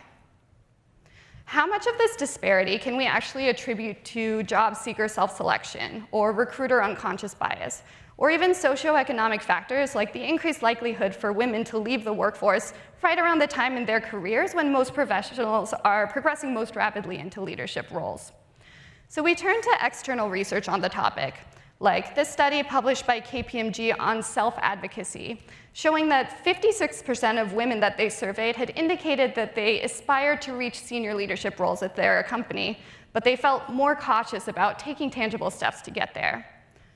Or this study, published earlier this year by the Harvard Business Review, citing the sponsorship gap as a key barrier to advancement for female leaders, showing that less than 40% of women have had a conversation about their career with a sponsor or a mentor in the last 2 years.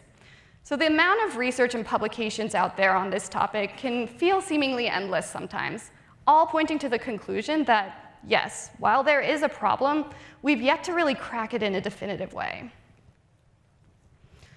But all of this data and research is only as meaningful as the actions that they drive. So we turned our focus to the small steps that anyone can take to put this data and put these insights to work at your company to help push for better gender balance. So what can you do today with these insights to drive a better diversity strategy at your company? Knowing that women are more likely to self-select out of the job application process, make sure you're using inclusive and non-gendered language in your job descriptions and recruiter outreach to help mitigate for this. Knowing that women are less likely to proactively ask for a referral and that recruiter unconscious bias is most pervasive before candidates even make it into your pipeline, make sure you're diversifying your sources of hire just as much as you're hoping to diversify your workforce. Use data to uncover non-traditional sources of hire for talent that you're trying to hire with higher levels of gender diversity for the skill sets that you need. And make sure that your pipeline represents a healthy blend of referrals, job applicants, and sourced candidates. And finally, I work on the insights team, so I'll be a bit biased towards this category. I believe that the most important step to instituting any meaningful change is to start with the data. Quantify your starting point and your opportunity. Set yourself measurable goals and track your progress regularly to identify what's working and what's not. From understanding what your company's current gender balance looks like and how it compares to your industry peers, which, by the way, if you haven't accessed this yet, we're giving out in Custom Insights report in the plan area of the in-lounge outside, to also tracking how your job descriptions and your recruiter outreach perform with male and female candidates, there are actionable steps that you can take today to infuse data throughout every step of your talent strategy and to use insights to strengthen your push for better gender balance at your company. So I'll turn it back to Rosanna now to bring us back to LinkedIn's story and the steps we took to apply insights like this to our own diversity strategy. Thanks, Deanna.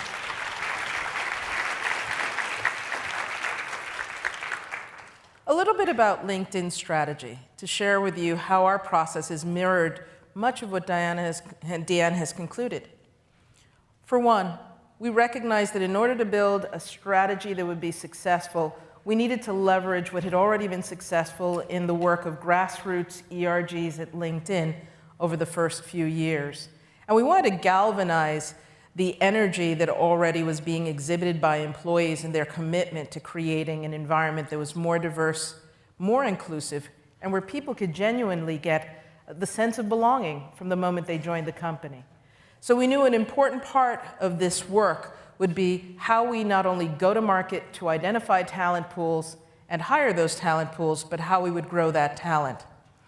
An important component about the environment, the ecosystem that our employees work in, is really how managers address diversity, how managers engage with their employees, and how we get leaders and managers comfortable around topics that sometimes aren't so comfortable.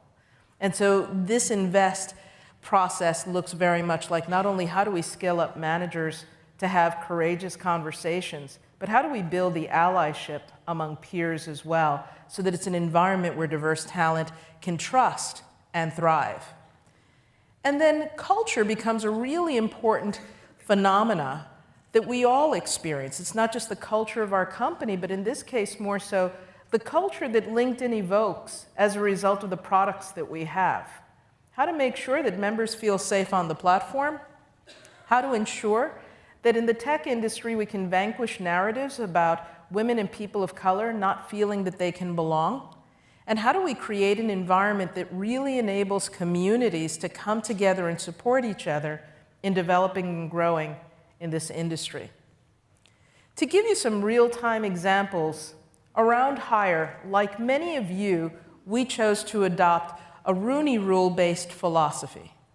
And the idea here is, if you aren't creating diversity in the slates with which you're bringing talent in, it's not likely that you're going to be able to change the composition of your workforce. So we made sure to include women as we were considering opportunities to hire and opportunities to promote. It was important to train our recruiting teams and to train hiring managers so that it's not only a shared objective, but it doesn't live as a quota. The idea of creating diversity is not about quotas that are targets, but rather how do you create sustainable progress for your organization and close the gap and sustain the engagement of your talent over time. The importance of career development was really a prominent part of the philosophy over the years, and it continues to be for us. And we exhibit that largely by creating cohort programs that encourage the creation of communities, support systems that enable women to not feel like they're the only ones, to be able to engage in conversations with peers so that the experience or feeling of imposter syndrome can be vanquished, because we know how great you really are. And sometimes you need someone to hold that mirror up for you. The programs were focused on skills development, mentoring, sponsorship, all of the things that we heard Deanne say become necessary to create an environment where opportunity becomes real and attainable. And I would love to underscore the following. For all of those things, what's most created is a sense of inspiration that galvanizes the women in our environment. As you see, high potential, high performing women begin to truly believe the next role and the next level is attainable, and the results are demonstrating and consistent with attaining that next level. The INVEST focus that we have around manager enablement really is about how are you creating a conversation in all of those processes that managers engage in. From who we need to hire next, to who we identify for stretch assignments and promotions. And an important notion when we think about stretch assignments, whether it's the individual who's leading an employee resource group or the individual who's a really good team player, it's not a stretch assignment if you have a woman doing homework at work. What I mean by that is women who are coordinating the baby showers or coordinating the celebrations that take place in the environment. If that's happening on your teams, what you're doing is perpetuating some of the same challenges. And we began to note that the spirit of contribution has to be better balanced as well. So stretch assignments become meaningful stretches. It's the revisit of who gets the next opportunity, who's that go-to person, and how do you ensure the distribution of opportunity and challenge in equal measure. For our managers, that required embarking on a journey of self-awareness. It's not just the unconscious bias, it's the recognizing of patterns that you might exist in when you're making decisions about people. And how do you rewrite the code on that pattern so that you're distributing opportunity more equitably? In the last year, you may have heard about our announcement to ensure that we're incorporating diversity by design into our products. And what that means is being very intentional, not only in how we're designing products that are supportive of all talent, but how do we ensure to turn an added lens to understand whether, in fact, we're creating adverse impact. More specifically, we look at things like representative results, the ability to do a search for a particular role, and if that role has an equal balance of men and women, when you run that search, you will see that same equal balance distribution based on the criteria and the qualifications you're seeking. Now, it may not seem like a big thing, but I'm a recovering TA professional. And sometimes there are moments when you're conducting a search and it's easier to go to the first 3 pages and forget the rest. Well, sometimes if you go through all of the pages, you'll find gold throughout. And we want to make sure that gold is equally represented. An effective DIB strategy for our organization means that we're looking at the full employee life cycle. It starts before the hire is made, and it continues through the experience of the employee. It's the opportunity to not only attract talent, but to really promote an amazing brand. And I think we all want to have an amazing and inclusive brand that signals to future talent and current talent that you're not only welcomed, valued, and appreciated, but you can be successful here as well. We know that the hiring process has to be unfair and biased. So in addition to tactics like Rooney Rule, ensuring that you have a diverse panel of interviewers in the slate. If you don't have representation of diverse people on the team, inviting other members of the organization to be a part of that conversation so that you're noting things that that future talent, that future hire might actually be interested in isn't a bad idea. It's one of the ways in which we've been able to use resource groups to create that sense of community, to have candid conversations about experiences in the environment, to share what's being done to ensure that everyone feels at home. And certainly, nurturing your talent is really important. You know, all too frequently, I've heard people say, it's easier to find a job outside of my company than it is to find the next step in my company. It's important that we know who's in our workforce. It's important to understand what the needs of people who may represent underrepresented populations like Black or Latino might actually require in order to be successful. And sometimes what's required more than anything is someone who cares. It requires someone who makes note of including that person not just in meetings, but in social activities that are taking place, or that person who invites you to lunch so that you're not eating alone when you're a new hire. And it's really important that we celebrate successes as well. An important tenet that we've seen in diversity and that we hear from our ERGs is it's really hard to imagine growing in an organization when they can't see themselves in leadership. And so it's incumbent upon us not just to recruit diverse talent, but ensure that diverse talent thrives. So what does LinkedIn look like today for women? Really proud to say that 4 years ago, where we were at 25% women in leadership, we are now beyond 39% women in leadership, and sustainably growing. And I say sustainably because it's not just representation today, it's looking at the pipeline that's already in the organization It's looking at how the women in leadership are engaging with the next generation of women and emerging leaders, and how men in leadership are engaging with that next generation of women in leadership. It is bringing that nurture strategy to life to recognize that as we continue to grow, we reflect more of our member base, more of our customer base, and we'll be better prepared to perform and outperform in the future as well. Now, I could easily take the victory lap, because I can say that we are among the leaders in tech in representation of women in leadership. But I also can say to you, we haven't made enough progress in other areas.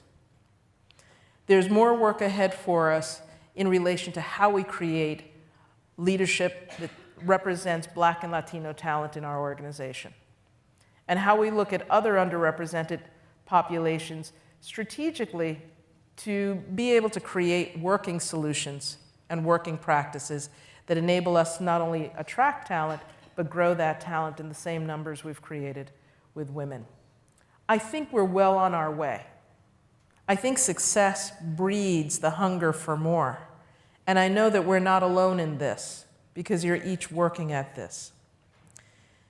As we look to the future, I invite each of you to think about how we do this together. What can we learn from each other? What can we share with each other? How do we continue to encourage each other? Certainly, we're happy to do so, and we've been fortunate that as we've been more successful at this, it makes us more innovative, more creative, and we know that many of you are doing this and finding success as well. Let's share those successes. Let's challenge each other. Let's support each other, and let's celebrate the wins, however small, because they encourage us to keep moving forward. And I believe it won't be very long before we see gender parity in all of our organizations. So with that, I'd like to invite you to the microphones that we have. Deanne's going to come and join me up here on stage, and we'd be really happy to take your questions, hear your thoughts, get your perspectives.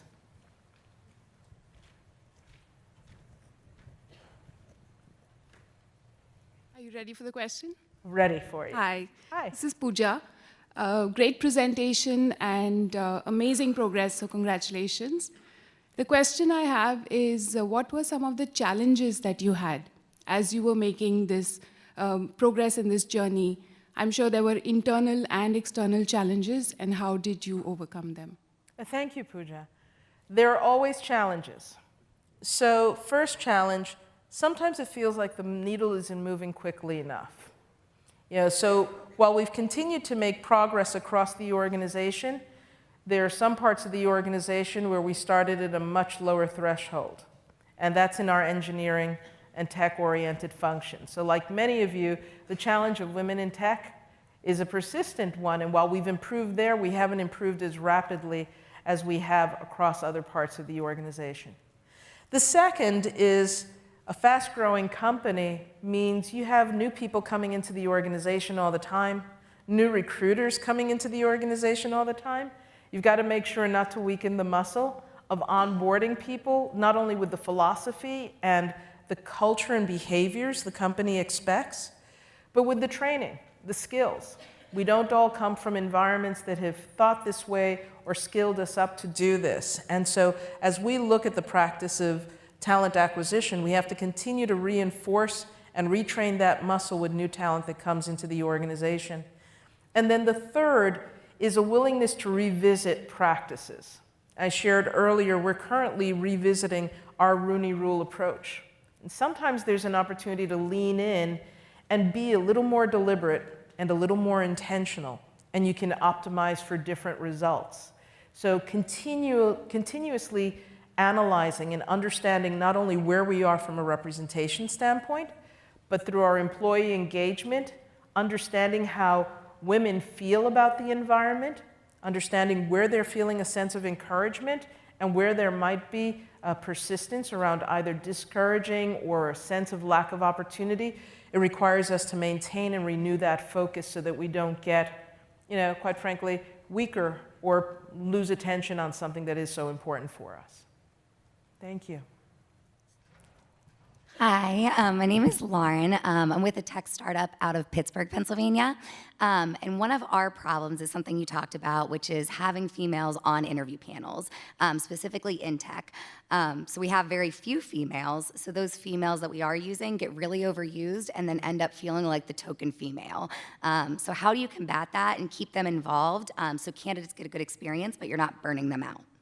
Hi, that's a really great question. I think the burnout can be real, and it's important to recognize when employees are being utilized in ways where perhaps they're expected to do more of something than others, than their peers might. So first, how do you make sure you're recognizing and rewarding people for that extra effort? Because that's not discretionary, that's kind of command performance on behalf of the organization as an ambassador. Second, help men learn the language of allyship. An important part of the process and journey that we've had is how to create a shared language around this. I think most men want to help. They're not often sure how to. Even the term allyship can invoke certain questions like, what is an ally really? What do I need to do to demonstrate that? And so in an ideal world, we don't have to deal with the imbalance in representation. But because it's real, how do we empower and make that a responsibility for men to address as well, so that every candidate is going to have a view of how this company operates and how the commitment to women is real and top of mind for all leaders. Thank you. You're welcome. Hi, thank you so much for hosting this. My name's Ruchi. I'm from Unum Group. We're an insurance company. And my question is more around manager enablement that you had a slide about. I feel like we have a lot of success when it comes to conversations and diversity recruiting at the leadership level. Where we really struggle is more that entry level up to mid-management, because hiring for them is probably 5% of their day-to-day activities. And what type of tools do you have that keep managers sort of forefront in that hiring practice?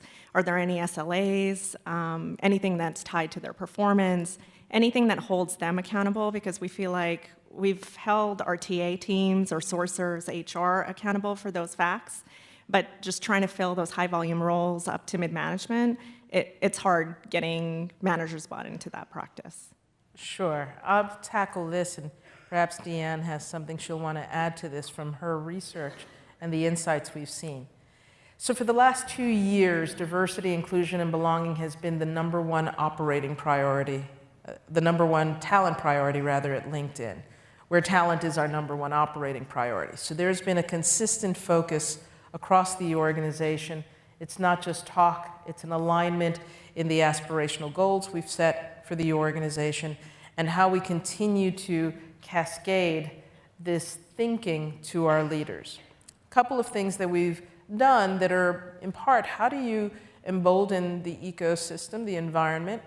And one is, how do you help catch managers and reinforce not only the right thinking and the right mindset around this, but even an awareness and understanding of how to address these things. So we've invested heavily in training our HR business partners in this conversation for diversity, inclusion, and belonging. Because it may be true for some of you, I know that I've seen this in other organizations, that when a challenge comes up that we characterize as diversity, we'll often pick up the phone and call whoever is leading diversity to come and help us out. And I hear a couple of giggles on that, but the reality is diversity is everyone's responsibility, not just some. We also know that what's often termed the frozen middle, those middle managers and frontline managers are often overwhelmed with the work they do on a day-to-day basis. They don't even quite know how to go about this. So you have to think about what works in your culture. How is information messaged? What do OKRs look like for your organization? How is this a conversation that isn't happening once a quarter or once a year, but is happening on a regular basis when you're discussing succession planning, talent review, calibration? If you're looking at stretch assignments for individuals, certainly in a regular feedback loop or process? How is that conversation coming up between a leader and a people manager who's a direct report, as opposed to we discuss everything about the business and we talk about your people, but we don't talk about what you're doing to create a more diverse and inclusive team.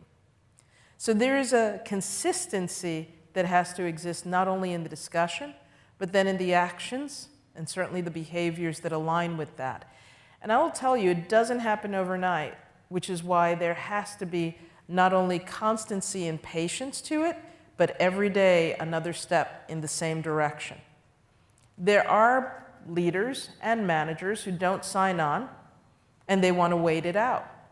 And if they take no action, in some cases they win. But if the expectation is set and the alignment to the business objectives are there, the progress then gets measured. And something that Deanne pointed out is the importance of measuring. And that's where we're able to then hold leaders accountable to actions taken, lack of actions taken, results achieved, lack of results achieved. Deanne, anything you'd want to add to that? Yeah, so I think two things came to mind when you were asking your question. I think the first is bringing us back to the stat that we looked at about how women are less likely to raise their hands for new opportunities, primarily stretch opportunities that might be outside of the realm of where they currently stand. I think to the extent that you can, making your managers aware of this phenomenon and making sure that the way that Rosanna underscored a lot, the importance of making stretch opportunities available for everyone, and making sure that managers are aware of the extra push that they might be required to put this on the radar for some of their female employees that they might not have previously considered for that role. I think the other piece that comes to mind is going back to the stat about how we saw in our studies that women on average tend to reach their first leadership positions sooner than men. I don't know about you guys, but when we first saw that, that was a bit of an eye-opener for us. It goes so contrary to so many of the research and publications that we've seen that talks at length about how women have a longer and tougher road ahead of them to reach leadership positions and to progress in their careers. And when we were thinking about that, one hypothesis that came to mind for us was maybe the qualifications and the criteria that women are being held to when it comes to being evaluated for these leadership roles is so much more stringent that only the best are making it through. So to us, what that flagged was a little bit of an unequal evaluation process for men and women based on either their confidence, their skills, their experiences. So again, being able to flag that process with your managers, making them aware of having similar and consistent evaluation criteria for everyone on their team, primarily for stretch roles, are kind of two areas that I would highlight. Thank you. Sure. Hi there. Hi, my name's Nicole. I work for a growing startup that's predominantly men. And it really clicked with me when you said this isn't a quota. I feel like a lot of times that I'm talking to my hiring managers, it's very analytical, and it is about we need to get X number because we need to have X number, not really thinking about we need to have like thought differential and things like that. So how do I flip the script and help them understand it's more than just having women to say you have women? Yeah, so thank you for the question, Nicole. I think many of us know that there are parts of our environment that are more cerebral. There are parts of our environment that are more compassionate, and there are parts of our environment that just want to do. And so you have to be able to calculate which part you're communicating to in an environment like that. For many organizations, the challenge is in the business case. And that business case, I think, is pretty well documented at this point, whether it's research that's been done by McKinsey or Deloitte, some of the research that I cited from the World Economic Forum that tells us that companies that have greater gender diversity outperform. And so if they're cerebral, making sure that they have access to that case, glad to share some of those links with you. I think many of you may already be familiar with it. I think the other part to it, and I think it's important in relation to what you said, diversity is not only about gender, it's about experiences and it's about backgrounds. And one of the things that we see here at LinkedIn is that we are often most comfortable hiring the people we know. The challenge with only hiring the people we know, as you heard from Jeff, is that we preclude opportunities for people who are equally and sometimes even more qualified, but don't necessarily have the same background represented or the same experiences represented. And so curiosity in leaders is a necessary factor, and what we've learned is in the language that we use with what we expect of leaders and managers and the behaviors that we encourage them to have, there's a way to coach managers to be more effective around how they challenge their own convictions, their own practices, and their own behaviors. Those are two ways that I think may be an opportunity. The third, what's the competition doing? So often that aspiration that a company may have may be the aspiration based on the benchmarks you are using around workforce representation. And if another company in your industry is outperforming or demonstrating really good results, and they're also demonstrating a commitment to diversity, often that can be a motivator or a prompter. So a little competition's never a bad thing. Thank you. You're welcome. One more question? Hi. Hi, my name is Andy. I was just wondering, in the data that was presented, if you did a deeper dive around race and ethnicity, if there's any difference between the men and women. Thanks for the question, Andy. Yes, so as a part of our ongoing work, we deconstruct a lot of our workforce data to have a better understanding of the experiences of our employees, because it's not just about diversity and inclusion, belonging is really important. So while we are looking at representation in the workforce at different levels across business functions, we're also looking at attrition, we're looking at employee engagement results to better understand. In some cases, we'll see parallels, but sometimes that really is relative to a particular function. And in some cases, what we see is that underrepresented groups have different concerns even than women might have. So, as someone who practices this work, you have to look at all of the angles and the intersections, because you might, in some cases, see it's not just a differential between race and gender, it may be a difference between gender within race as well. Another thing I can add to that, we're currently in the process of working to improve our ability to pull similar insights and research across race and ethnicity and other diversity facets beyond just gender. Another thing we recognize is that you probably noticed all of the gender insights that I presented were cut very starkly between men and women. We recognize that not all members fall on this binary identification of gender. So we're working to increase the options that our members have to self-identify how they identify themselves, both across gender as well as race and ethnicity, which we currently don't have in our research. We're in the process of rolling out this ability for members to be able to have more of a say on the way that they identify themselves from a diversity perspective. And when we have enough of a critical mass of that sample size collected in our data set, we're excited to dive into that in the future. We want to thank you so much for your attention and your time today.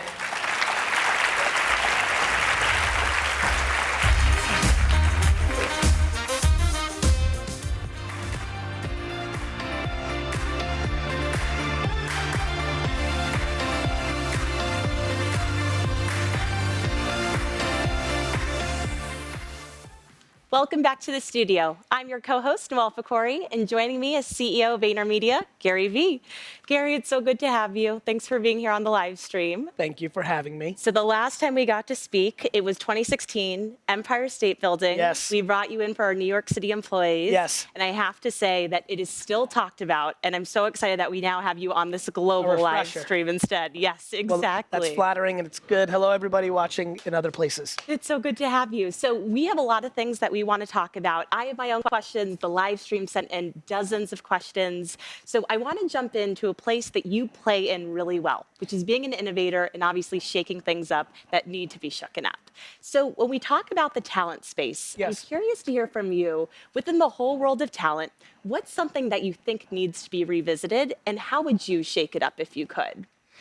I think kindness needs to be a humongous variable in the way that people hire. Yeah. I believe that emotional intelligence, EQ, empathy, gratitude, humility are disproportionately the most important variables in talent. that I on the record, and we'll say this on stage and have continued to say it, that I believe that your actual core skill set is a secondary variable to who you are as a human being and the way you make your coworkers feel. I genuinely do. VaynerMedia is referred to as a honey empire. And I want everybody to hear this very, very clearly. Honey empire. Honey over vinegar. Actually, this is incredible. And I'm not going to go into too much detail, but this morning, somebody was let go from VaynerMedia. Okay. This individual, I won't even go him or her, this individual has been quite successful in driving quite a bit of revenue for our company. This individual was not shocked this morning when they were let go, because as soon as we laid out our full belief in our 360 evaluation, top, bottom, left, right, that they do not uphold kindness and empathy and gratitude towards their teammates, that this individual has been around long enough, and we've absolutely, whether someone's a good performer or a bad performer, even we want to make quick decisions if they may not be right, but we want to reconcile and try to fix at all costs. Right. Sometimes to a fault. I think at some level we created a culture of entitlement because of it at our worst. Nonetheless, not to go too long-winded, we let go we have 900 employees. We let go a top 7 revenue generator today because the person was making other people not feel awesome.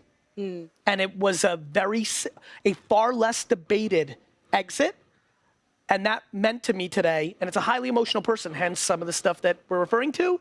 It means, wow, people are starting to really believe me in this dictatorship of honey empire. And the word empire's in there. We're trying to build the biggest company in the world.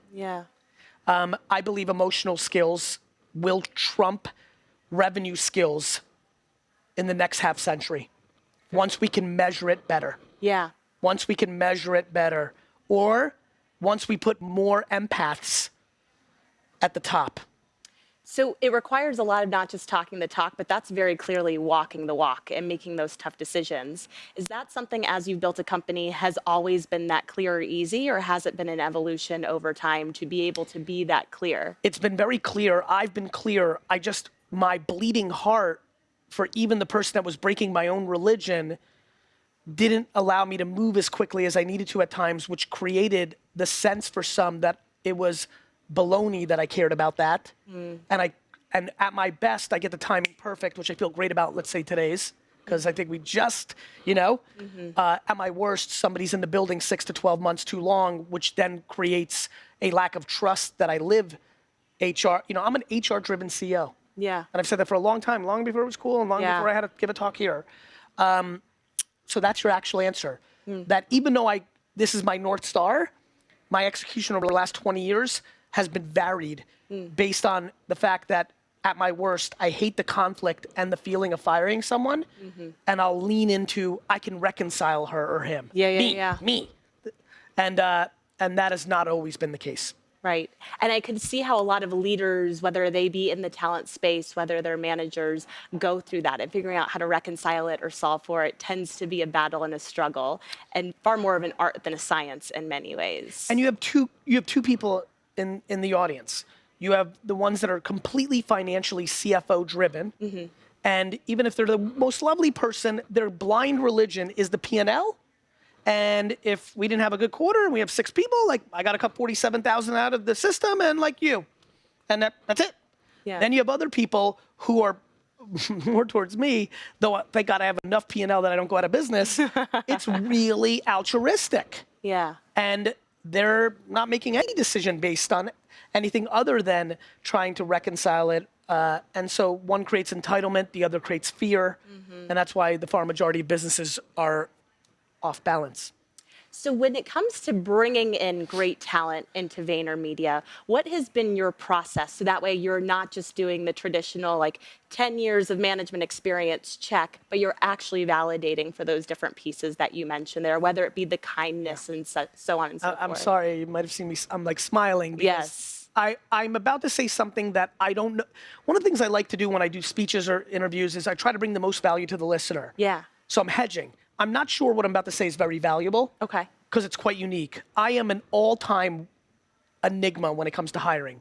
I hire immediately on intuition without knowing any data. Really? But I'm also willing to then say I made a mistake and then reconcile the exit. Okay. Which has made me, however, I genuinely still believe that that's better than what most people do, which is they go super rigid, then have ego in their ability to hire, which means they don't want to fire because they don't want to admit the mistake. Yeah. When I tell you of the 900 employees that work for me, outside of the fact that occasionally they wear on a Friday a sweatshirt or a hat because they're supporting the team on that Monday, not Saturday, or because March Madness is such a big thing at VaynerMedia that people fill out their brackets and pick their alma mater, I have no concept of what school anybody went to. I have never called a reference in my career. Okay. Because I believe that that's a PR function, not a truth. I don't look at the resume prior to sitting down. However, I will ask, what have you done? Right. But I lean way too intuitive for the practical nature of business. However, everything I just said needs some sprinkling into the rigid nature of acquiring talent. Do you find that that style works more for some people in their build than others, whether it be introverts versus extroverts? And how It's do you less of an manage introvert that? extrovert. I think it's just a style of what you value. I find a lot of introverts to be incredibly empathetic and have a lot of emotional intelligence. They just may not feel comfortable being external communicators. Yeah. So I think it's people building businesses their way. And then I think they grow up and they go public or pre-IPO or just raise a lot of capital. And then they start bringing in the school stuff. Yeah. There's a lot of school stuff at this conference, the way it's supposed to be. Everybody wants to talk about feelings and good stuff, but that's not how they're executing.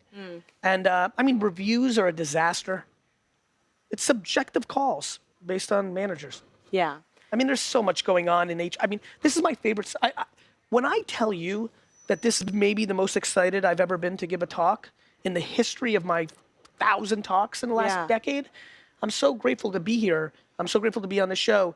I believe that this issue is the #1 conversation in business. Yeah. That this is not about checking the box for diversity and inclusion, that this is actually proper intent. We are appeasing the current state of political correctness. We are not leading with the intent of humanity. Yeah. And if we led with the intent of humanity, we'd be having far more thoughtful conversations than pie charts of checking a box that we all want to make ourselves feel good about. Are we human? Or are we just robotic? And the answer is we're robotic because most businesses have to hit numbers every 90 days. And the person in charge of that has selfish financial needs. Yeah. And so she or he will navigate that. Yeah. And that's what's actually happening. And so I think that there's a far more 3.0 conversation that needs to evolve. And I'm hoping that the diversity, inclusion, and some of the other great things that are being talked about are a precursor to a conversation around humanity. Yeah. Because humanity is the undertone, the intent of the humanity of your organization, I think will lead to far better execution. I love that. So someone who I have been following for a while, I've been following you since I found out about you in 2014, and then recently, about the last 2 years, is your Chief Heart Officer, Claude, who I find fascinating. Yes. And what's really cool is to actually get this behind the scenes look at like what your relationship looks like as a CHRO and a CEO. So can you tell us a little bit around what that looks like, how it's morphed over time, and how you make sure that you are being HR culture first with her?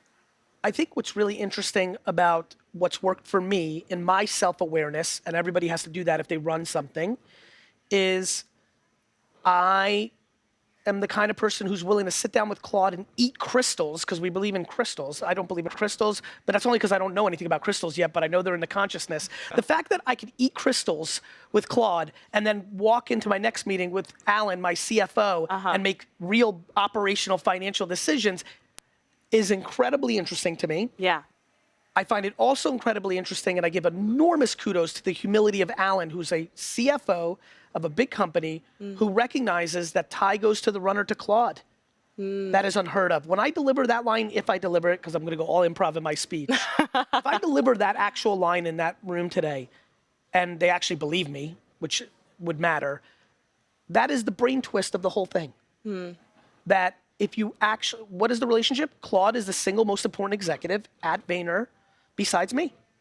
And the decision making goes through her. Now, if we're not gonna make payroll next week, Alan would trump Claude. But luckily, I don't think that's necessarily ever gonna be the case. I'm good enough at managing cash flow. Yeah. Claude has the loudest voice in the room. It's so interesting. So let's say we have a room of CEOs, because I can imagine everybody in HR who's listening to you speak right now is like, yes, finally, how do I get my leader to hear this and believe this?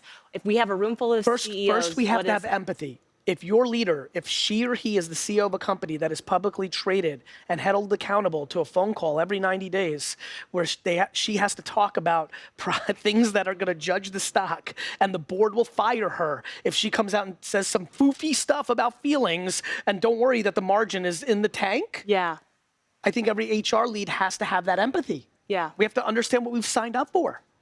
Yeah. You don't want to be, you don't want that variable. Go become a Zen master in a mountain in Peru. Yeah. Nobody's forcing you to be the head of HR in a business. Business has that variable too. I think I'm creating massive friction of the two.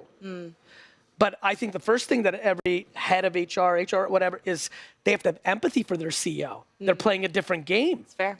If you want to judge them, you go do the earnings call. You go talk to the board. Yeah. You go have somebody come up to you at dinner and yell at you that the stock is down 20% and their life savings is tied in and I trust it. I mean, we have to have empathy. Yeah. Our biggest issue right now in our country, let alone the business world, is we have all dug in and point fingers without deploying any empathy.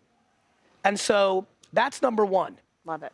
Number two is then if you do that, in my opinion, gives you permission to have a more thoughtful conversation about hidden costs. Let me explain. I believe the most practical way to make HR penetrate to the top, which is what I want. I want HR to penetrate over CFO in the business world. Okay. Because I think it's healthy for the money, not because I'm the Yoda of kindness. I believe that retention, continuity, people spending their 8 hours at work not worrying about the politics, but actually working on the task at hand. Yeah. People not watching a YouTube video for 22 minutes at their desk because they're trying to escape their unhappiness. And all the other million examples I could spend the next 8 hours on actually leads to more efficiency and actually does hit your bottom line.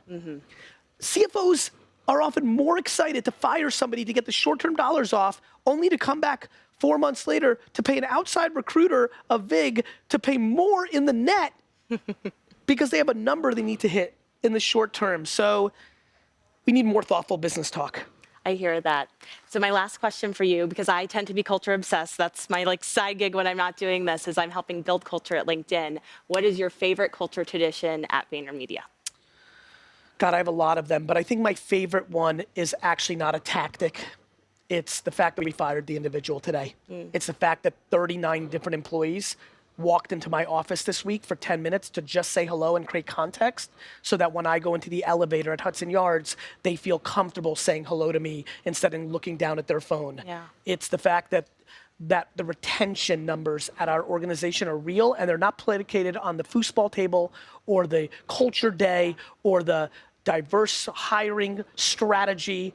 It's predicated on pure intent of building something meaningful in perpetuity, which leads to good behavior. Thank you. Well, congratulations on all of your incredible success. It's so fun to watch you and also be part of this journey. So thank you for being here, Gary. So good to spend time with you. And please stay tuned for even more from Talent Connect 2019. Good to have you all. Christus Health is a Catholic, not-for-profit health system. Over 600 locations, 45,000 associates. We recruit for all hospital positions, so anything from a nurse to lab assistants and clinical lab scientists. 7 years ago, there weren't a lot of healthcare clinicians on LinkedIn. Watching the growth of LinkedIn, the growth of the membership, I knew that it was only a matter of time before healthcare would catch up. So the first time that I actually learned about LinkedIn Talent Insights, it said there's 2 million nurses on LinkedIn. Well, that kind of blew my mind. So LinkedIn for sure helps us engage with, medical professionals by showing us this is the opportunities that are available. This is the talent that's out there that has the skill sets that you're looking for. And again, it helps us to connect with those people to share those opportunities with them. If we know that we have associates that are engaged on LinkedIn right now, the next best thing is LinkedIn Learning.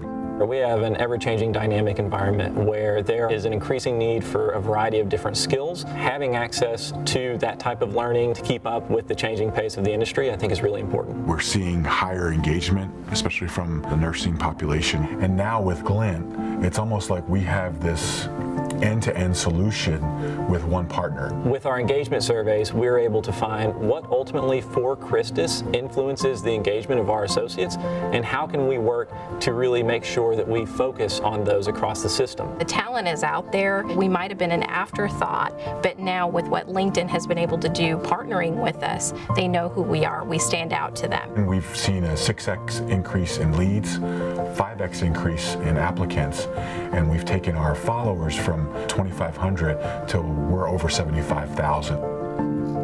We have this awesome story to tell, and LinkedIn gave us that platform.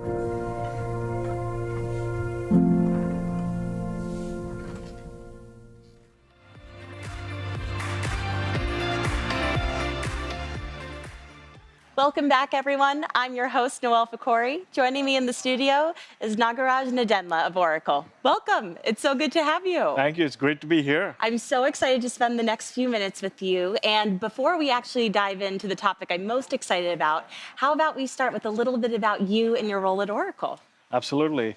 So I've been at Oracle for about a little over 7 years. I came into Oracle through the acquisition of Taleo. Oh, yes. As Senior Vice President of Product Development.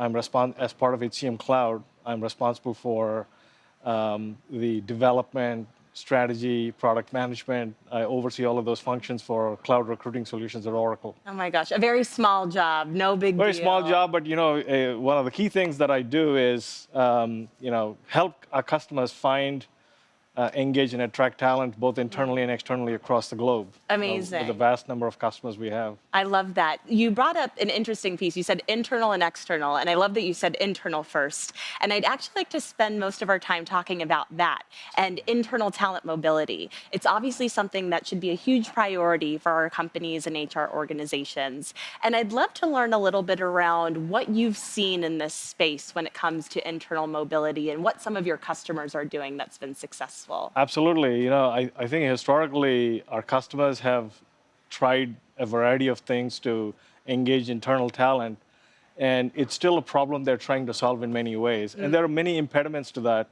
I think there are macro trends. So organizations in HR leadership have been constantly challenged with lack of information. But more importantly, I would say in the recent times, the macro trends, talent, hard to find talent, skills, lack of available skills. And I would say there are some internal challenges for themselves in terms of how they engage with talent. I think all of these have put pressure on organizations.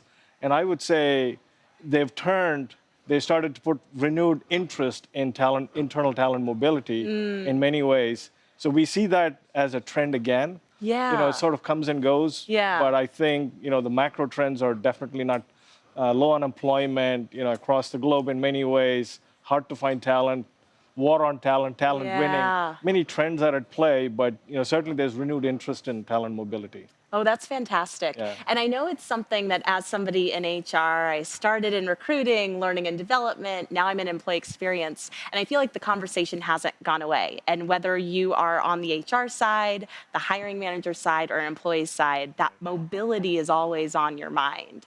So you mentioned a few of the challenges. What have been some of the successes that you've seen come out of it with your customers? I think some of the successes, if anything, I think it's organizations that have put talent at the center of how they think about supporting the business strategy. And those customers are at the forefront of essentially thinking about their talent and enabling the career aspirations of their talent in many ways. And there are a multitude of ways they've done that, but I would, the forward-thinking organizations put talent at the center of their business strategy and how talent can enable the business strategy. I love that. And it's an interesting piece because I think what you said, the forward-thinking companies, like there are some companies who are already there, talent is at the center, and there are some that are on the cusp. So what advice would you have for either HR leaders or even leaders outside of HR to really start to build that mindset so there can be a culture of internal mobility? So I think there's many things. One of the things some key things, that I can share. Allow employees to think about, their employment more than a job. Think about an opportunity where the initial opportunity leads to a career rather than it's just a job. I think that drives engagement, which is at the epicenter of everything that sort of revolves around it, right, in many ways. So I think when the forward-thinking companies that do this, they think about an employee value proposition before they get hired. And then, so the candidate experience transitions into an employee experience. Yes. And the employee experience is a multitude of things. It drives engagement, it drives, their career aspirations, and eventually this talent becomes the brand ambassadors for the organization. Yeah. So I think there's many ways to achieve this, but I think organizations that think along these lines. Yeah. We have many customers, with LinkedIn, we have many joint customers that think along these lines. Right. And that drives the engagement and it drives the success of the organization in many ways. I love that. And I love that you brought up employee value proposition. I myself love a good EVP, as I know we call them on the HR side of the house. Do you find that there's anything in particular that goes into an employee value proposition that not only speaks to you before you join, but really resonates after you join as well? I think it's sort of a continuum, as I said. Candidate experience transitions into employee experience. A lot of times, talent thinks about who am I going to work with? Is this can I relate to the mission of the organization? Yeah. And things along those lines, which is part of the employee value proposition, right? The value they live day to day as a brand and the culture they espouse. And the opportunities that, or the reputation and the opportunities that will help me build a career. Yeah. All of this is part of that employee value proposition. And I think as you transition to become an employee, seeing that become a reality will help me as an employee become that brand ambassador. When I recruit somebody, I'm living that in many ways, in the way I talk and engage with them. It's such an interesting point, like being able to make sure employees have stories and experiences that they can lean on. So that way, when somebody says, well, what is it like working at Oracle? They have so much to share that they almost can't stop. And that becomes the culture, that becomes the employee experience. And you only feel like you are a candidate for that one moment in time. And then you're actually this invested individual beyond that. That's so exciting. And I'm so curious to hear from you, your 7+ years at Oracle. Have you experienced your own sort of internal mobility, and what does that look like? Of course, so as part of my responsibility, I not only do my day-to-day job, but you live it out. With strategic relationships like with Oracle and LinkedIn, I manage these. So there's a lot of other things I do that satisfy my intellectual curiosity, my professional growth, and many other things. And if I'm speaking today or when I speak to customers, I'm living that day to day, every day. Yeah, I'm glad you brought that up because LinkedIn and Oracle started a really interesting partnership not too long ago. Can you share a little bit about that and how it's been going so far? Absolutely. And I want to tie this back to the talent mobility topic we just talked about. So about a year ago, we announced I'm very excited to share this information. About a year ago, we announced this broadening strategic partnership between LinkedIn and Oracle. And one of the key elements of that, two of the key elements we've actually just made available to customers. Really? They're available for customers to leverage as we speak. Okay. They just became available earlier this month. Oh, congratulations. Very exciting. To both of us, it was a lot of effort from LinkedIn and Oracle as well. So there are two pieces to the puzzle that we're making available. First is making recruiters productive across both Oracle systems, Taleo and Oracle Recruiting Cloud, and LinkedIn Recruiter. So there's a bidirectional flow of information. Amazing. So recruiters become extremely productive. The second one is the topic related to talent mobility. We last year announced employees of our mutual customers being able to import their profile from LinkedIn into our HCM Cloud. Imagine the possibilities when they do that. It drives many of the talent processes. Yeah. And one of the things that employees look for is, can I build my brand? Can I be found before somebody else finds me? Right? So that's the driver for us, to enable that for our mutual customers so they can drive the internal talent processes, whether it's developing their skills for the future, whether it's succession planning for some critical talent, or generally allowing an employee to showcase their brand. I've got these skills. I have there's a persona about me, right, that I want to share with the world, internal world. Right. That's what it drives and enables the many possibilities of having a career at an organization. It's amazing. So it allows you to drive your own career finally in many ways, like that permission that people have been looking or asking for. Exactly. So, we look at, we see tremendous value for mutual customers out of this. So, it's top of mind for customers, as we've had, ever since we've announced these integrations, many customers came knocking, what is this about? Right. They all know that you can import the profile as you apply for a job, but employees having the ability to bring in their profile, augment their talent profile, that drives everything about themselves. Takes it to the next level in such a personalized way. Absolutely. And that's one of the things. At Oracle, we're really striving to make work very human-centric. And deliver the personalized, the connected, and the simple experiences that we experience day to day in our own personal lives, with the technologies we use. I love that. Well, you are clearly a subject matter expert on talent mobility. And I'm curious if our viewers want to learn more on this particular topic, anywhere that you would send them to learn more? Sure. We just, published a blog post this morning. If you just, anybody searches for Oracle LinkedIn Strategic Partnership. Check and check. Timing is everything. I think these things will, there's a lot of content we share. Also, if you navigate to the HCM Cloud, Oracle HCM Cloud page, I think, there's a lot of information there. Beautiful. The last thing I would say is, we have both LinkedIn and Oracle have put in a lot of effort. Our mutual teams are enabled with information. So if a customer or somebody's interested in information, just reach out to either or both representatives they have that they liaise with every day. I think there's plenty of information to share. It's incredible. Well, I know it's a topic that's not only going to matter today, but well into the future as well. So thank you so much for spending time with us and sharing your incredible expertise. It was a pleasure to be here and to be in this conversation. Very good. Well, thank you for joining us at Talent Connect. And for those of you on the stream, stay tuned. We have even more for Talent Connect 2019. Thanks.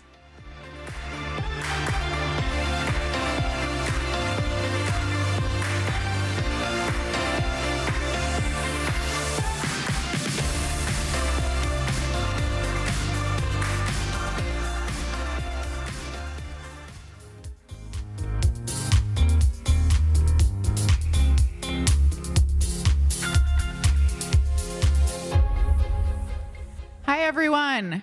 We are so excited to have you here. This breakout session is titled Moving from Best Intentions and Brute Force to Artificial and Human Intelligence. We're lucky to have Noelle Hunt-Bennett with us, who is a manager within program management on the consumer talent acquisition team at Amazon. We won't have any Q&A today, but Noelle is happy to answer any questions after her talk. Please welcome Noelle to the stage.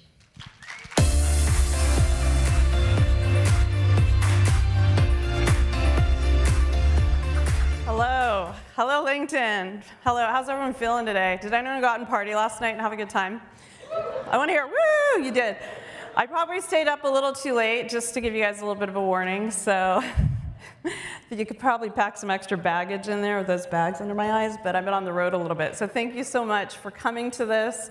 I have to be honest, I was a little surprised to find out it was being live streamed, so I had to get my hair done. Also, I really only expected like 40 people.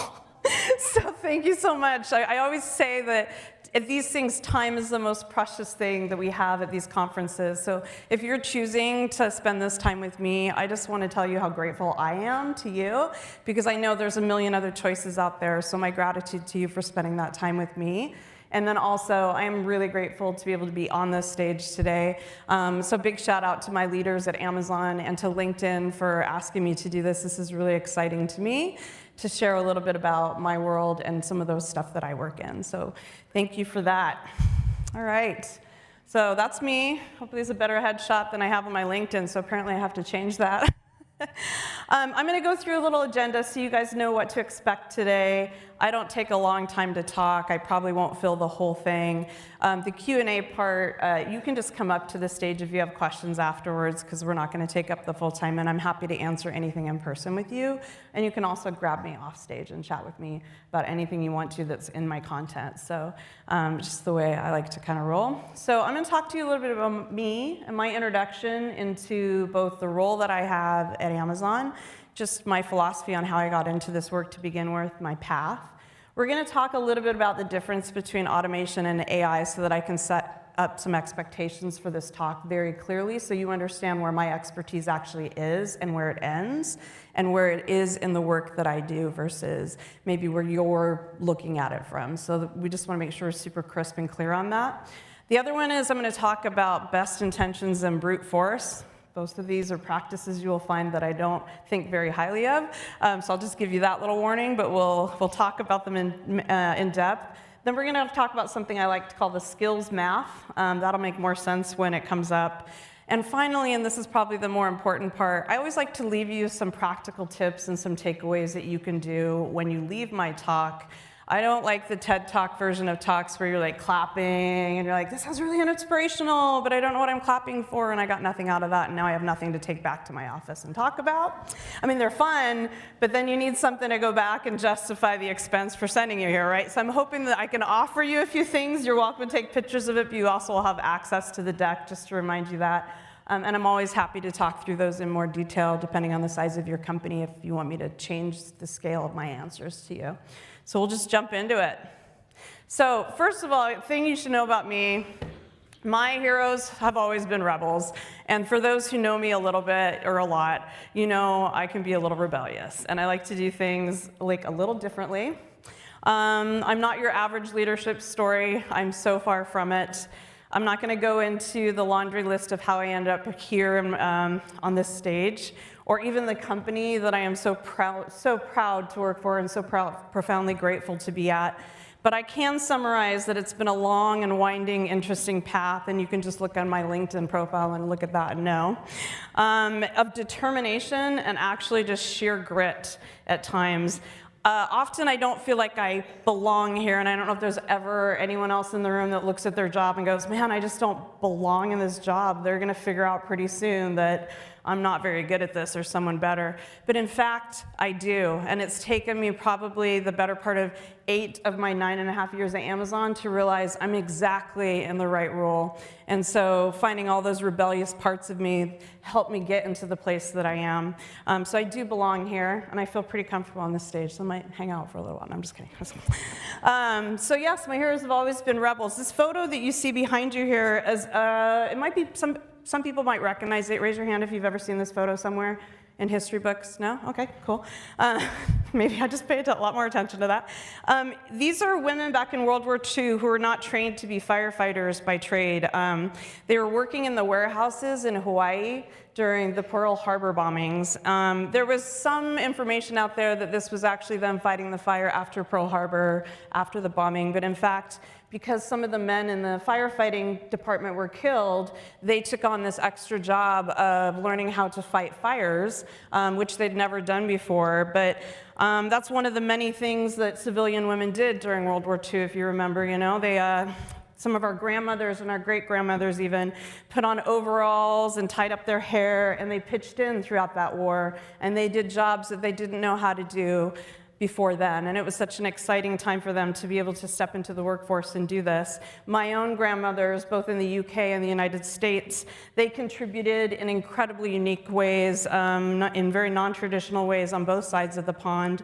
I was born in England, but lived in the United States since I was 10, and yeah, I've lost my accent, obviously. And this trend continued with my mother, Karen. Hi, Mom. She did some really extraordinary work, both abroad and in the US for the government. And she has been my North Star on how to live a magnificently rebellious life.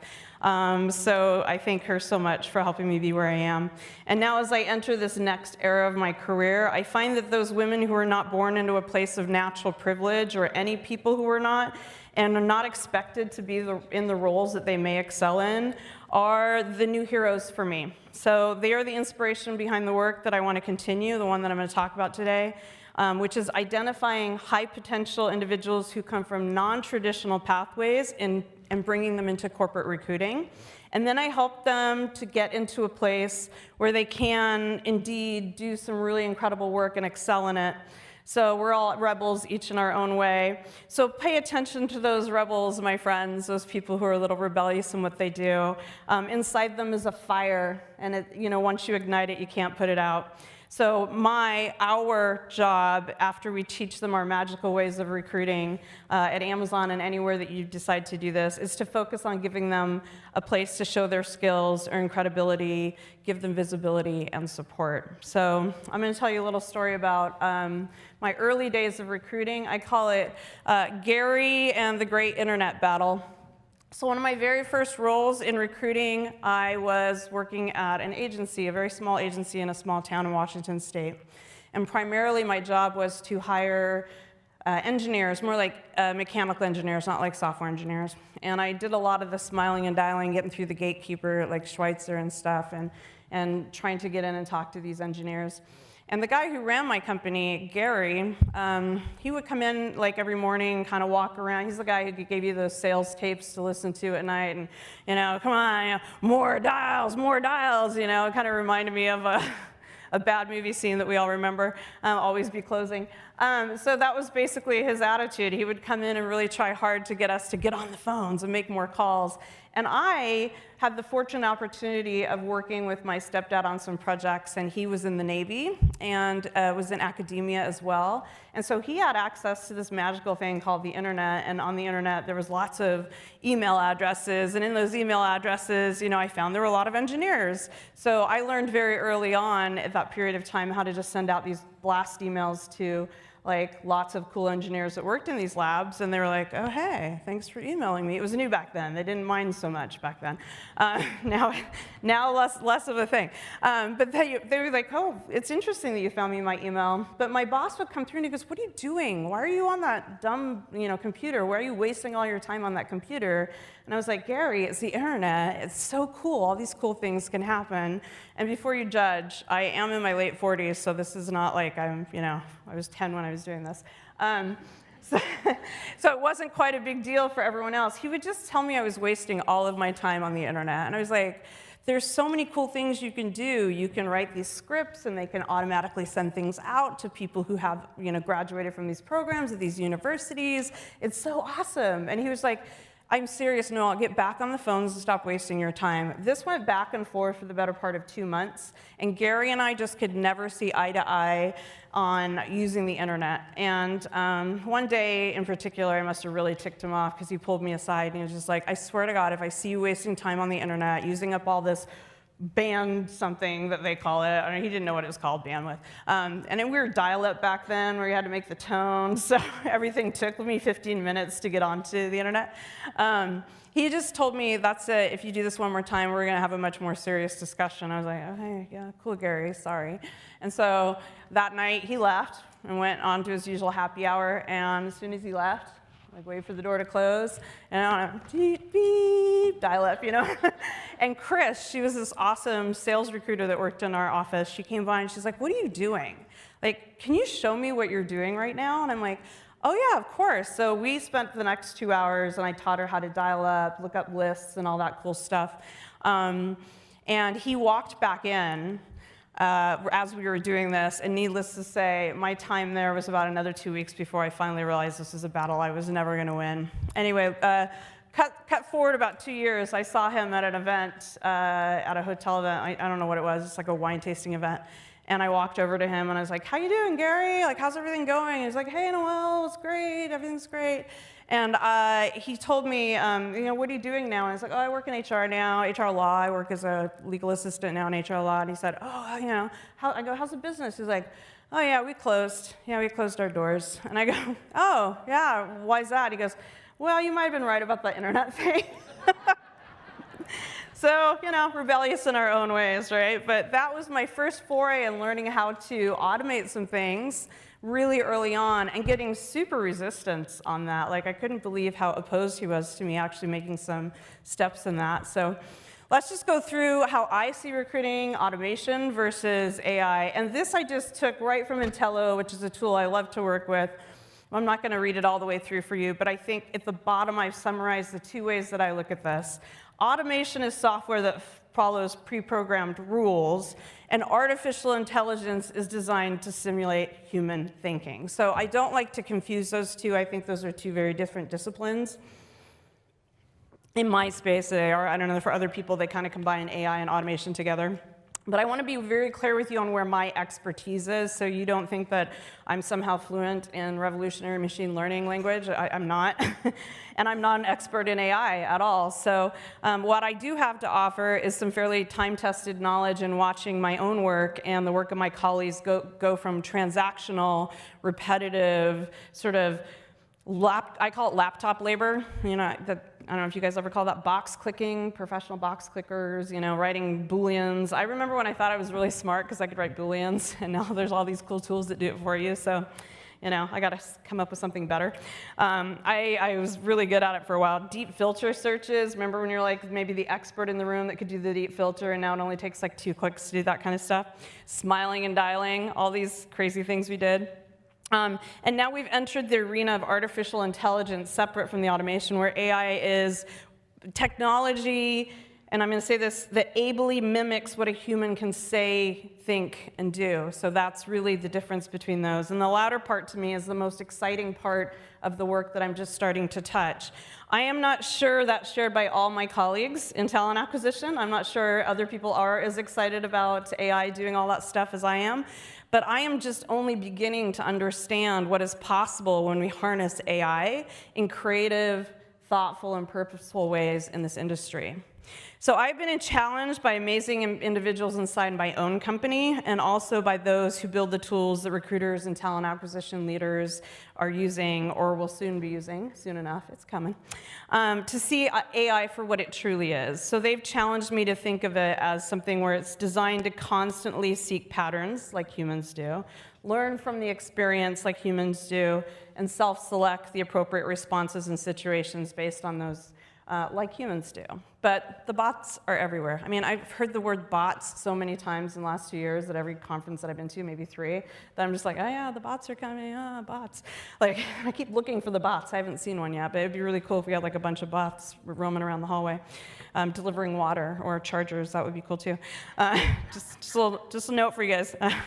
So what we're actually dealing with here isn't about creating simply a replica of me or about you. It's creating a system that's more powerful than we can imagine. So it scales to speed and helps us eliminate errors, which I listened to Brendan, who went to Brendan Brown's talk yesterday, oh my gosh, so great. So how storytelling will save you from the robots, again, the robot word. I highly recommend, if you did not get a chance to see it in person, I hope they streamed it, because Brendan really had my brain like firing up and thinking over some new things. And I was brewing in an idea in my head how they could build some of that intelligent element into the dreaded in-mail box, so you can maybe not send terrible in-mails to 600 people at a time and get like angry responses.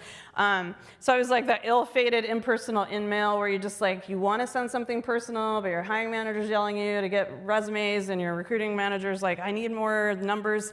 So I want to build some AI into that. That'd be cool, like give you a chance to like customize on the fly, that kind of stuff. So I've spent some time reading articles, essays, studies, and opinions on this, and I feel like I can very inadequately dive into this for days, honestly, and if you ever want to sit down and just talk about this because you're smarter at it than me, please grab me aside and let's do it. But I want to go back to dialing back down to the automation portion of it. So there are a lot of training programs and apps and plugins and widgets and extensions and APIs. And every leader out here probably has some goals, formal or otherwise, around getting your employees to use these things and to be the next superstar recruiter in your organization, right? You really want them to harness the power of these things. And that's supposed to fill your roles at a rapid rate and elevate your talent acquisition team to like near hero status with your leaders and your hiring managers, and that would be awesome. But let's hit the pause button on that for a moment. We need to get some clarity around the who and the how first, and then some practical questions before we talk about the upskilling of recruiters into this new superpowered recruiting era. So we're going to go through that.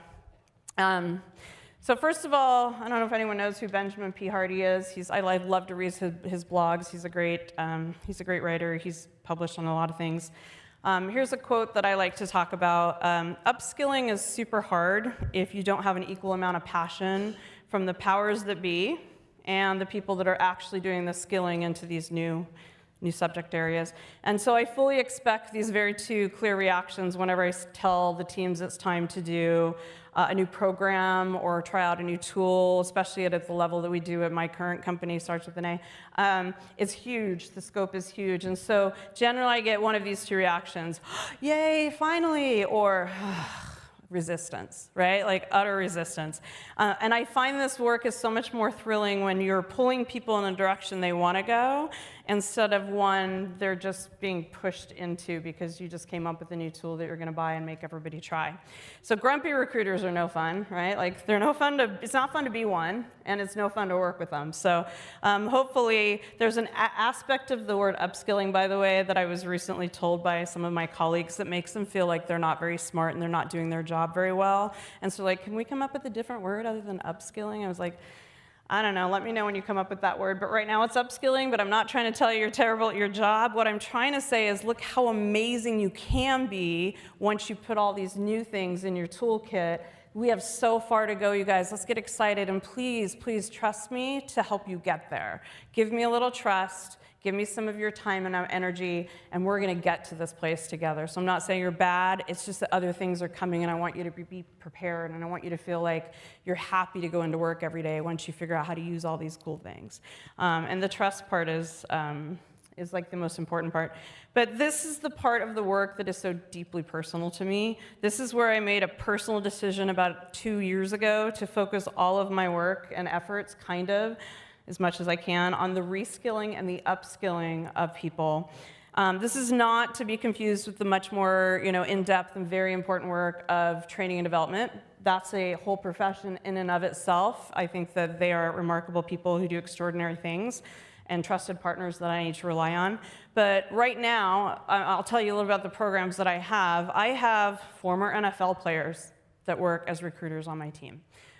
By design, we go out and re-recruit people who have injured out of their professional athletics. So I have professional NFL players.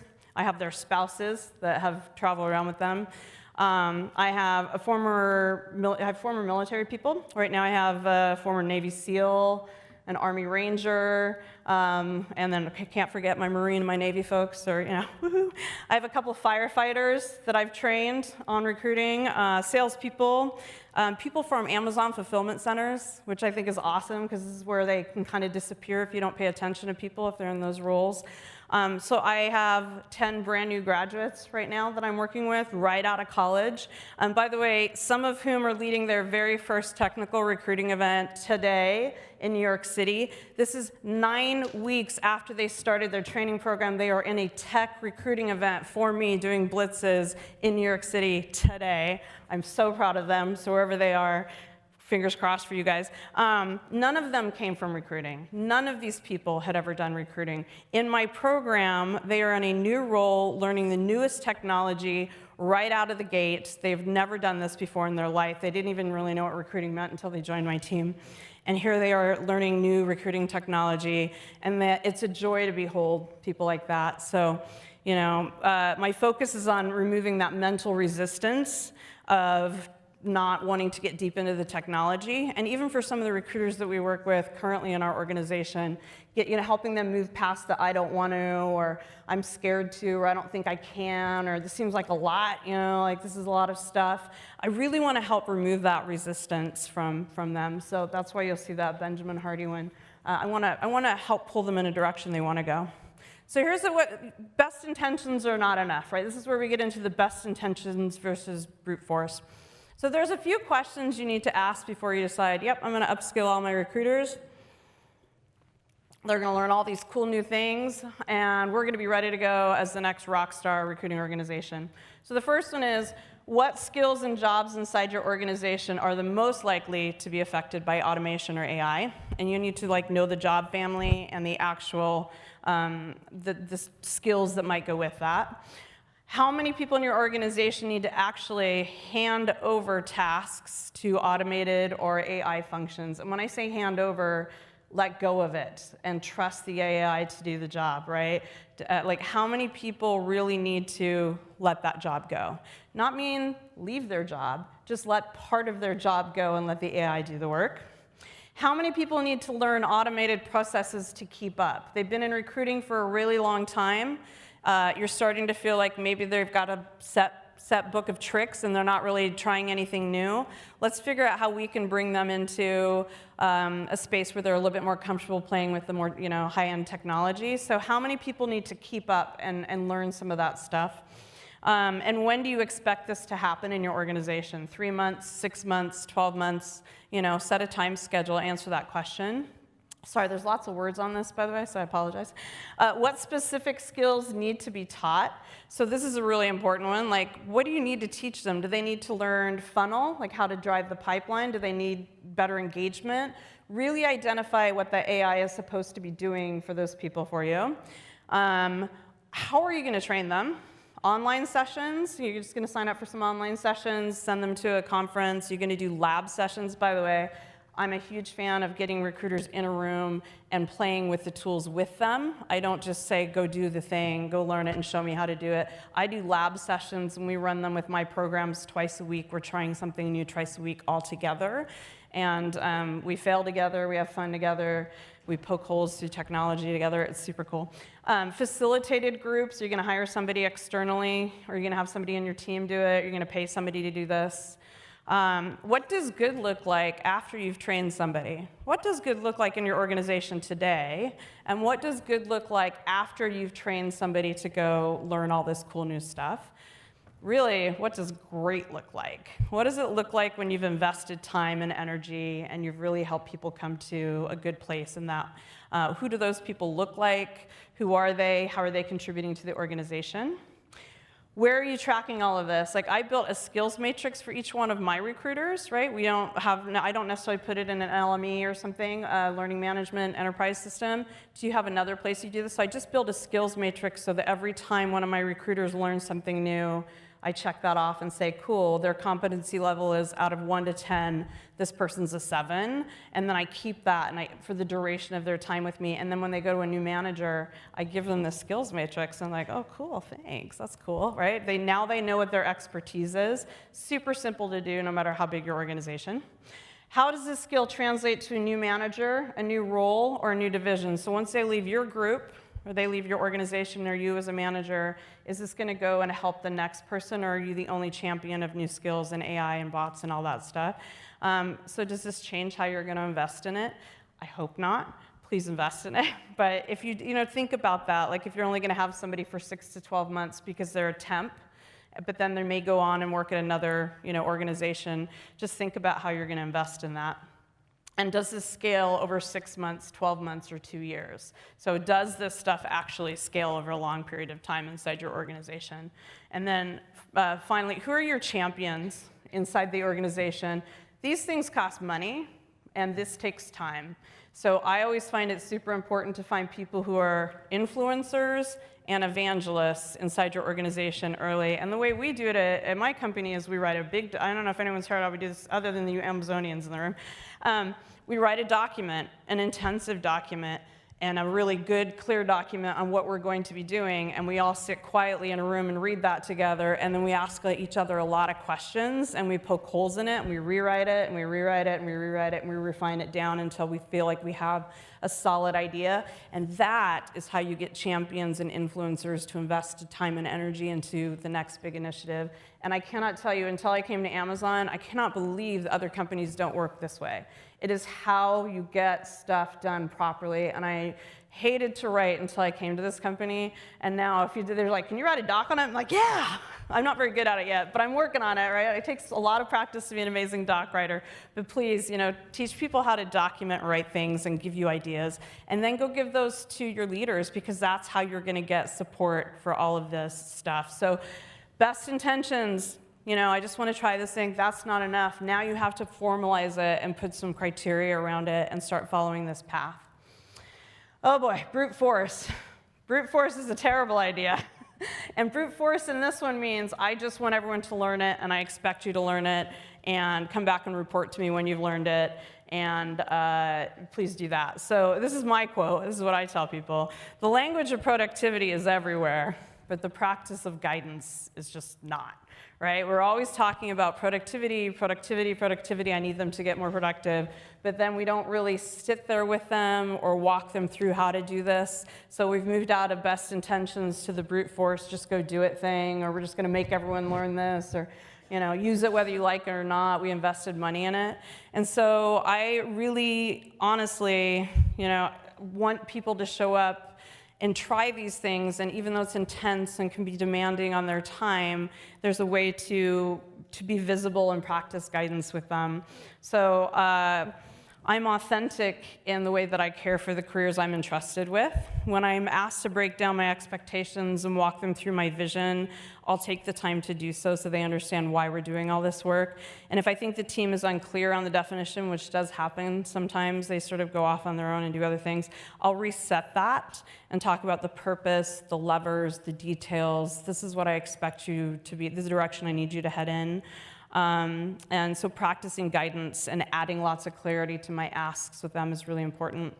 Also, we expect at our company, and I personally expect, a high level of ambiguity with new products and new tools. Like, I want them to be comfortable not knowing all the answers yet and just playing with it and just, working it out.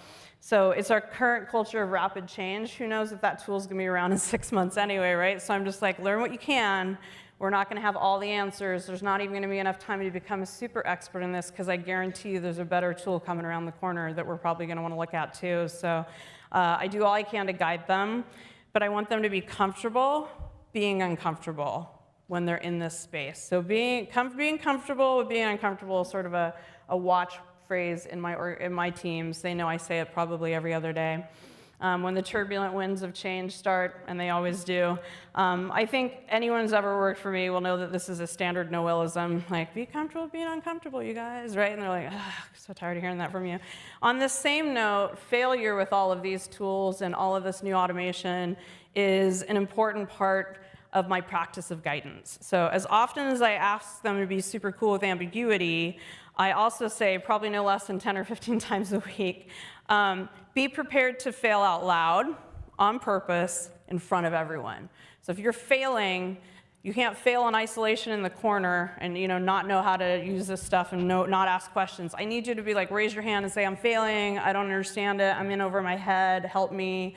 That's another practice of guidance in AI and tools. And so I always tell people, just be real comfortable with failing right out loud in front of me, because I'm fine with it. And the quicker you ask questions, the quicker we can address these things and move on. So still, after all of this, not everyone is made for this kind of work. There are recruiters who just can't seem to make the leap from where they are today to where they need to be in 3 months, 6 months, or a year. And it's coming so fast. I do worry that there are people that are just not able to make that transition, not because they can't, but because they just don't want to, or they're stubborn in the way that they do things and they're just not ready to release that. So maybe they don't have a fortunate visionary in their organization or in their chain who's thinking of these things. I've been very fortunate where I am that I have visionaries all around me who are always thinking of these things. And also there's the uncomfortable truth that sometimes people are just never ready or willing to take those kind of leaps. And no matter how much you show up, maybe you just won't see a better version of their skill sets. Maybe you just won't. And that's probably a very different talk that's happening somewhere else in LinkedIn, and someone's gonna have that talk better than me. But I do say this, my only recommendation here is if you get to a point where you need to make a decision on the talent on your team, and if they're just not ready to skill up, please take time to endeavor the process to really understand their skill sets and what they're capable of before you make snap decisions on that. Because I think that there's potential in every individual in this industry, and it's our job as leaders to help scale them up, not give up, scale up, right? So just look at that person as an individual and help them arrive at that decision in their own time, but look at their talents and figure that out. Let's see, here's another one I love. Speaking of those people, don't spend time beating it on a wall hoping to transform it into a door. Sometimes these things are just not right for your organization, right? Like sometimes you're like, all right, I've done everything I can to talk to my leaders and make this tool accessible and do all these awesome things. Sometimes it just doesn't work, or the tool isn't delivering what you thought it was going to deliver, and you just have to like step away and be like, cool, well, that one didn't work, and endeavor the experimentation, the spirit of experimentation, and be okay with the experimentation part. But check in with the teams as they're doing the work, and the ones who are receiving the benefits from this, like your hiring managers, just see if if you're doing it too ambitiously and the success you're striving for starts to unravel, that's probably not a good thing. If you stay with one methodology or one laborious tool too long, oh boy, the fatigue sets in and the face, the grim faces start showing up every morning, like, oh, I don't want to use this. That's bad too. If you experiment too often with too many things, you will just confuse people. So I think that's an important part. Don't throw a ton of tools at people and expect them to be able to scale up. And if you keep chasing the trend tail, like you're always chasing new trend, then not only are you confusing yourself and your recruiters, you're probably also confusing your leadership team, and they're not sure if you have a clear vision on how to move people from, the laptop labor to automated technology. So I would say stop banging on that. Individual assessment has to come into this. I really do a lot of front-end work to select the right talent for my team, people who have high potential, a comfort with ambiguity, have faced adversity, who know how to deal with this stuff. But if you have people that you inherit that just aren't there, again, well, don't spend time beating on that wall. All right, so now we're going to go on to what I call it's kind of closing up here in a minute, but we're going to go on to the skills math. So we are talking about when human intelligence, when we actually spend time on helping people skill up and start looking at their jobs differently, and we start giving them some positive things about their role and talking to them like, yes, you can, give yourself some time, let me invest time in you. And that meets automation, right? And so we're like, try these cool new tools with me, and let's all figure this out together, and please leave the bad behaviors aside, and let's try this new exciting stuff together. And then we have what I call superior skills, and this is, in my program, I teach some things called superior skills, and this is the magic formula for what I think the next level of sourcers or recruiters are going to be. This is taking human intelligence at its biggest capacity, taking all the things they already know, adding some automation or some AI, taking some skill sets away to let the AI do that work, some of the automation, let the automation do that work, and then also teaching them these other things. So superior skills, and I don't call them soft skills. I think I don't like the term soft skills because I think these are they form the groundwork of building sharp individuals, like really sharp professionals, sharp thinkers, good strategists, people who are able to look around corners and bring me ideas that can change the way that we do business if we help them thrive. So it's A to Z business knowledge around our company and everything that we offer. That's a superior skill. Giving them business acumen, things like how to show up and be present in meetings in an executive and polished way. That's a good one. I teach them critical thinking if it isn't part of their already existing culture. Like, how do you, not everyone was raised with critical thinking as part of their vocabulary. And then Crucial Conversations. I don't know if anyone else read the book Crucial Conversations.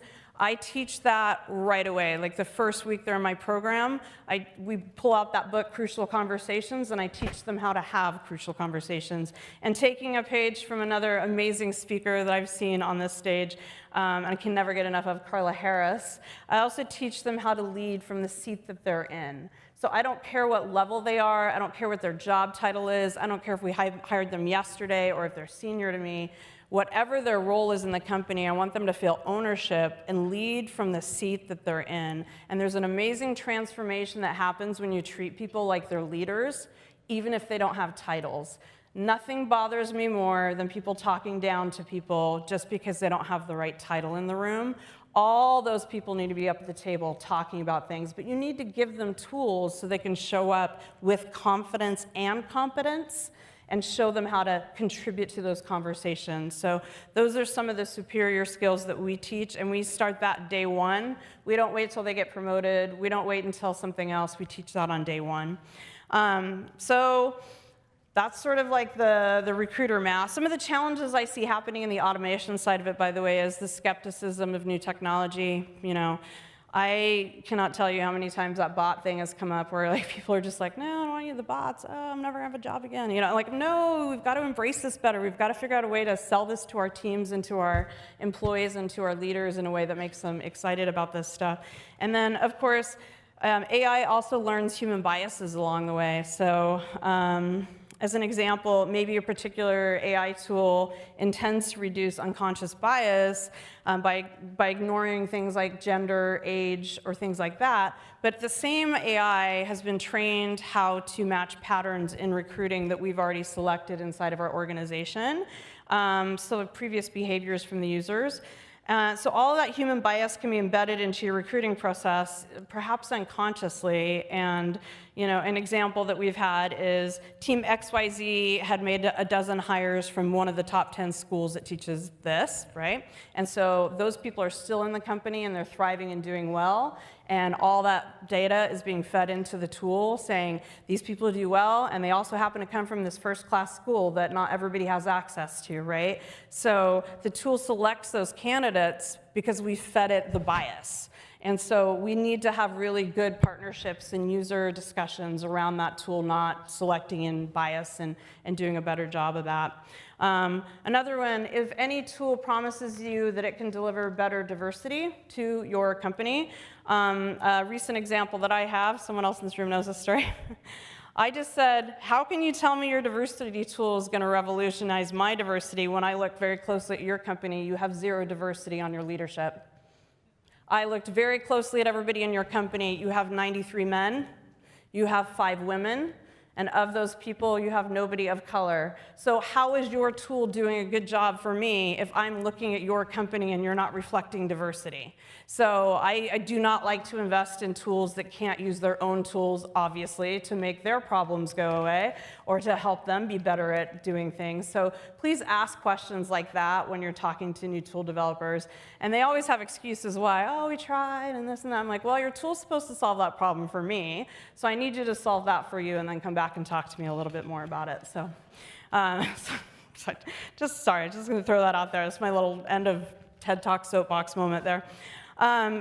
So at the very end of this, it's really important that as we ask our people to upskill and to move out of sort of this transactional recruiting mode, take the time to nurture them, make the time to guide them. We're all very busy people, I know that. Recognize the power of your presence in the process. So show up to those meetings, ask questions, see how they're doing with it, ask them what they've learned or read about lately. Don't just give them directive and walk away. Like, the power of your presence in those things is so deeply important.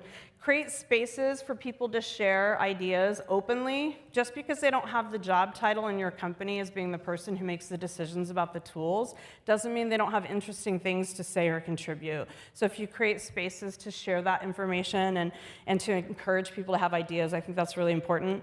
And then get comfortable with the word experiment. So one of the things I think we do really well at our company is we try experiments. We don't just buy a tool and force it to work. If it's not going to work, it's not going to work, and we'll leave it alone. But we experiment with things, and we do that happily. And one-on-ones are a luxury for a lot of managers. I get that. But if you develop subject matter experts who love this type of work in your team, make the time to spend the time with them one-on-one and get to know more about it. And then just make it more about what they're excited about, not about like, how's your day going? How many people did you push through your pipeline? Da, da, da, da. That's called a status meeting. A one-on-one is a career development conversation, and I want you to have those. And if you don't have those with your leader, please ask your leader to make that time with you so you can bring these exciting things to the table. If your brain cells are firing off right now and you're like, oh, I do want to go back and ask them if we can try this tool, then write the document, schedule some time, and make them have a conversation, and then get lots of input from your colleagues along the way and see how they feel about it too. So some things I ask are like, what's broken on our team? What do we hear the most about from our candidates and our hiring teams? What's the public perception of our hiring process right now? How can we improve that? How are we hurting our customer? Right now, what are we doing? In mails. What can we change given what we know today? How could we make some changes around this? They might not know all the answers, but if you start getting them to start thinking about this, it's an awesome time for us to bring up the next level of recruiter and turn them into leaders almost from the very beginning. So the leaders that I've worked and admired the most that I've worked for, the ones who turned this page over for me and helped me achieve some larger goals and made a positive impact, the ones that I will take the blood, sweat, and many tears and wear them like a badge of pride. These are the leaders who made the time to connect with me authentically about my ideas in this space, and who spoke with me, not at me, and could connect with me in a way that made me feel very seen and very heard. And in this space of AI and lots of intellect flying around, sometimes as a recruiter you just feel like you're being pushed over to the side while more exciting things happen.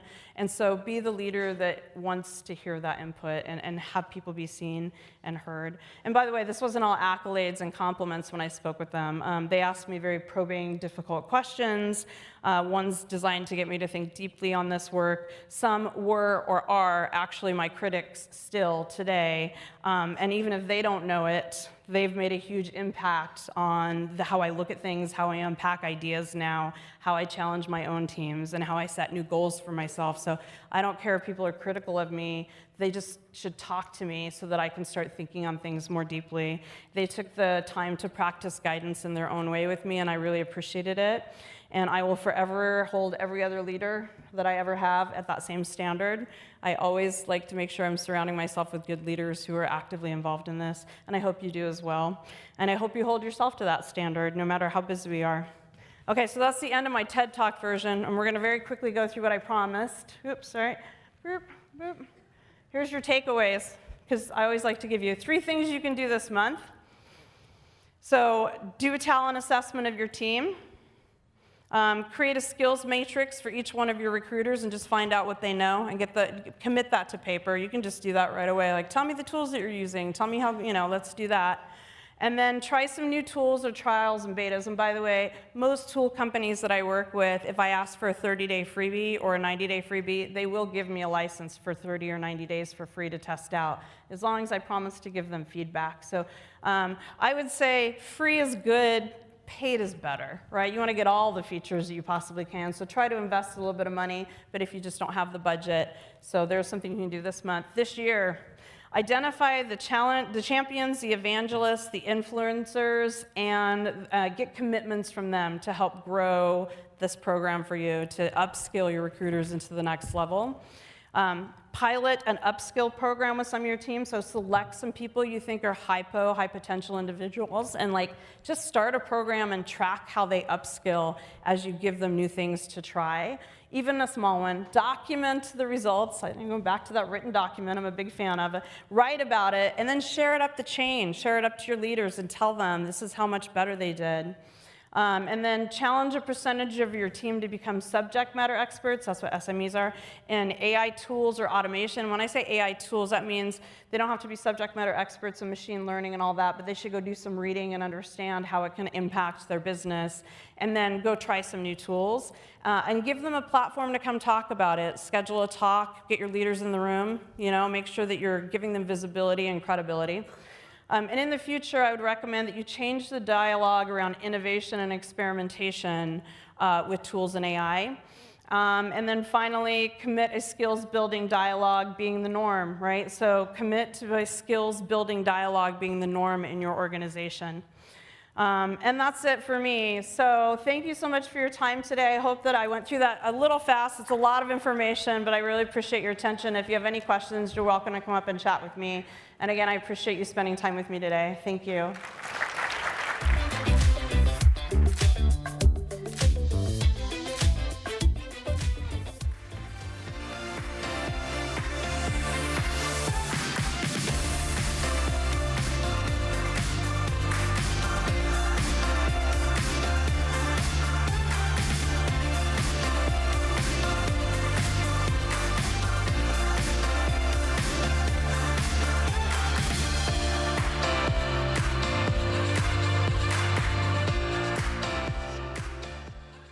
Welcome back, everyone. I'm your host, Noelle Fakori, and it's great to see you. Joining me in the studio, you are in for a treat. I have Daniel Chait, CEO of hiring software company Greenhouse.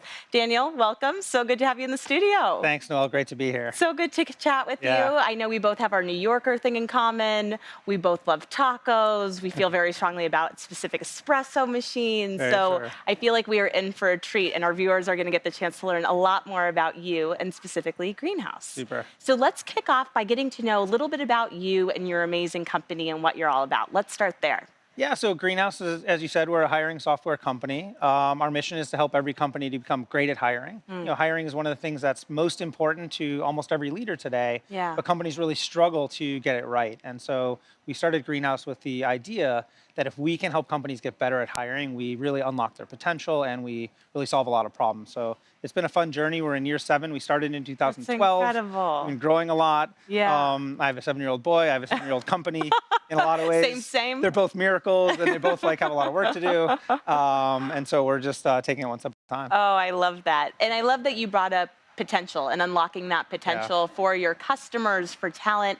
And it sounds like one of the biggest challenges that consistently keeps repeatedly coming up is really around diversity and inclusion when we think about the hiring and the talent space. So as a thought leader, I'm curious to hear how Greenhouse is thinking about that and just general thoughts on diversity and inclusion, why it's so difficult and how we can make it easier. Yeah, for sure. I mean, I think the first thing to say is, companies struggle with diversity due to a whole set of reasons and a lot of stuff that has to do with broader societal issues and issues outside of the company. Yeah. And so it's important to recognize that you exist as an organization within a broader society, that people are going through their own challenges. I think in a lot of ways society is making progress, but a lot of challenges still remain. And so the questions are, as a leader, firstly, what is it that you're actually trying to do and why does that matter to you? And often you see leaders kind of struggle to answer that basic question. They think this is something I need to react to in the news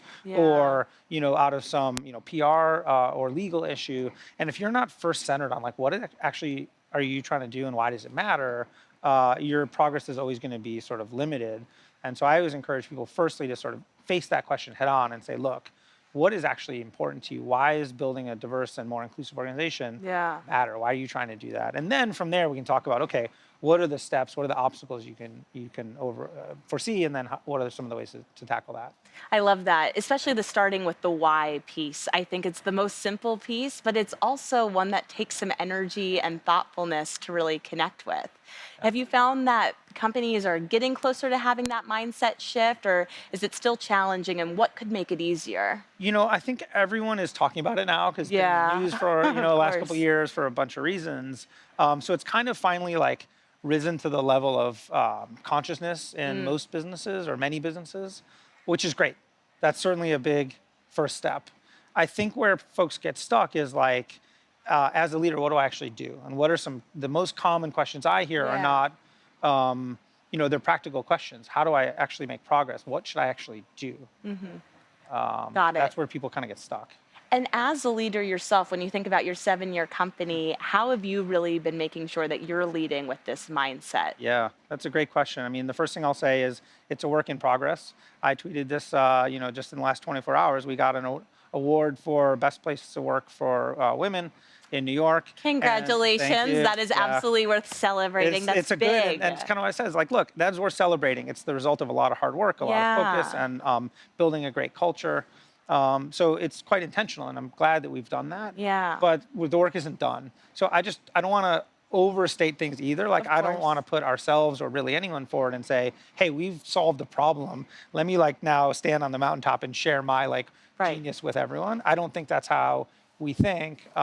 I think it's a question of, we happen to be in a position where we see a lot of companies, we see thousands of organizations, we spend time with academic researchers on topics of diversity and inclusion. And to your point, we grapple with these issues ourselves every single day. Yeah. And so to the degree that we have some wisdom to share, it's based in those conversations. And I'm a learner on this journey also. I'm every day trying to figure out what are we trying to tackle, and how can we get better. I asked, what have been some of your biggest learnings as you've been on this journey in the diversity and inclusion space? Yeah, I would say there's probably 3 that stand out. Okay. I think the first is, when you're talking about how do you make a company more diverse, how do you become more inclusive in how you hire, you're talking about changing your employees' behavior, right? These are a lot of cases like implicit bias as a result of a lifetime of context and patterns that people are subject to. Yeah. And changing that behavior of individuals is just really, really hard.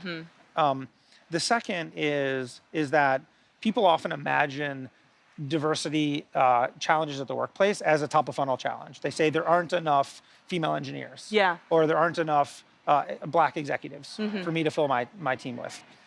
And I think that's often not the only or most important problem at a given company. So you need to look all throughout the funnel and really, where are the challenges and opportunities that you see, as opposed to just imagining it's a candidate problem. Yeah. And then the third is, nobody has data. So everyone's kind of feeling their way in the dark here. And like any business problem, if it's not measured, it's not worked on. Right. And so companies often lack that type of intelligence about their workforce. Yeah. It gives them really nowhere to go.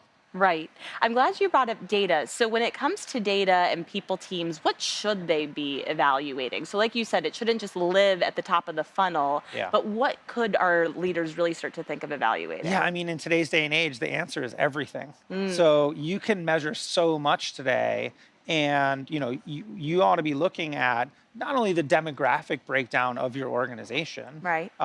So I want to know across my organization, by gender, by ethnicity, by veteran status, and so on, like, what exactly population do I have, but at what levels? Yeah. How many leaders, managers, individual contributors, by geography, because your employee breakdown is going to be different based on kind of your talent pool, right, where they are. Right. And then for us, of course, the big thing is the hiring funnel itself. So not just the applicants you're getting, but along the way, where are different groups making progress or falling out? And again, that can be different by job. It could be that certain groups are making it to face-to-face interviews and then getting disproportionately failing out at that kind of stage. It might be that you're not seeing top of funnel, or that people aren't accepting your offers. And those are very different kinds of challenges and different kinds of responses that you need to tackle them. That makes a lot of sense. So if that's the data, in terms of reaching and achieving success, how can companies and people, teams really start to think about what they should be measuring when it comes to diversity and inclusion? Yeah, so if you measure your pass-through rates at your funnel, if you have a clearly defined hiring process, and all the demographic information or breakdown by your candidates for each of those stages, then you can unpack that and start to see these challenges. Say, oh, geez, for example, we might be doing a really good job of bringing women into our engineering organization, but they're not taking our offers. And you can see that by gender identification, your offer acceptance rate. Yeah. You say, oh, geez, that's actually indicating that maybe we're not giving out fair offers, or maybe we're not presenting our culture in a way that those people feel this is a place for them. So then you can determine what to do about it. I think if you leap to what do I do about it, we're going to raise salaries, or we're going to change our careers page, or these other things, without knowing like what measurement you want to see go up, you're often guessing wrong. Yeah. And so by putting that like more concrete data in place at a finer granularity, that gives you the ability to like target your approach. That makes sense. It makes perfect sense. So as you think about teams, mindset, data, measurement, what has surprised you the most on this journey the last few years? What hasn't? I mean, I think one of the most interesting things is just how new a lot of the academic research is, and a lot of the science that's coming out around implicit bias and the sort of behavioral research about how people and groups make decisions. It's super interesting to see the way that our brain works. Plays out in so many ways. And so I did a thought experiment with an audience one time where I said, close your eyes and picture a genius. And so the audience did that. And when they opened their eyes, I had a picture of Albert Einstein on the screen, which you probably just pictured as well. And so the point there is that people have associations in their mind, in this case between the word genius and an old white man. Interesting. And you can't help but have that affect your decision making. So then the question is, what can you do about it? And there's all these studies that show the way you present information to people, the way you ask questions to your team, the way you sort of, they call decision architecture, has huge impact on the kinds of decisions that they actually make. And so by changing the structure and operationalizing a different way of like decision making around people, you can really change the outcomes that your team gets. I love that. It's really neat stuff. It is fascinating. I love a good social experiment really personally. Neat. Yeah. So I love that you've been building that in because it gives you that own self aha moment that unless you have it in a very simple, tactical way, it can feel so big and challenging to figure out where do I begin with this mindset shift that you're sharing. That's right. And most people think of themselves as good person. Yeah. Right? So I think a lot of like the interventions that companies have done in the past, we're going to do diversity training, which is a good thing to do in most cases. But if you just leave it at that, a lot of people sit in diversity training and they say like, well, I'm a good person, this really isn't for me. It's one-dimensional. And then, of course, they go about their lives and they forget most of what they heard. It doesn't have quite the impact. Whereas if you can put tools in front of your team that get them acting differently in the moment. Hey, I'm sitting with a candidate right now and evaluating them.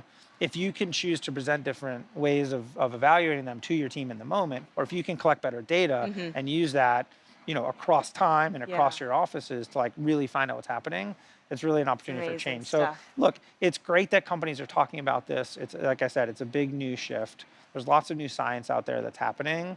It's going to require a lot of learning and focus by lots of us in the industry to make the progress that we want to see.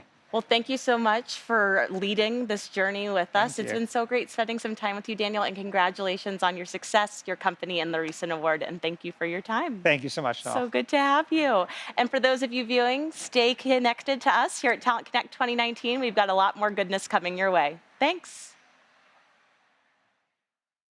Recruiting is not for the faint of heart. There are days when you talk to self-entitled people who expect you to find them the perfect job they aren't even remotely qualified to do. But it is rewarding when you help a candidate land a job at that company they've always wanted to work for. When recruiting with diversity in mind, the stakes are even higher. You have the opportunity to affect the hiring process by reminding hiring managers and internal stakeholders of their obligation to recognize bias and act accordingly. Remember my earlier example of the sales guy who almost didn't get the six-figure job? After we were initially told by the CEO they intended to hire him, the bias of two of the company's board members prevented that from happening. They created roadblocks and unfairly extended the hiring process. A different recruiter, one not as concerned with diversity, might have moved on, found another candidate, and not thought twice about the reason, much less attempted to work through it. Another recruiter might not have spent the additional 3 to 4 weeks it took to get this candidate hired. That is mistake number one. not understanding the effect you as a recruiter can have on the process and the difference you can make in the lives of the individuals you encounter every day. Mistake number 2 is treating a diversity recruitment strategy like a one-time action.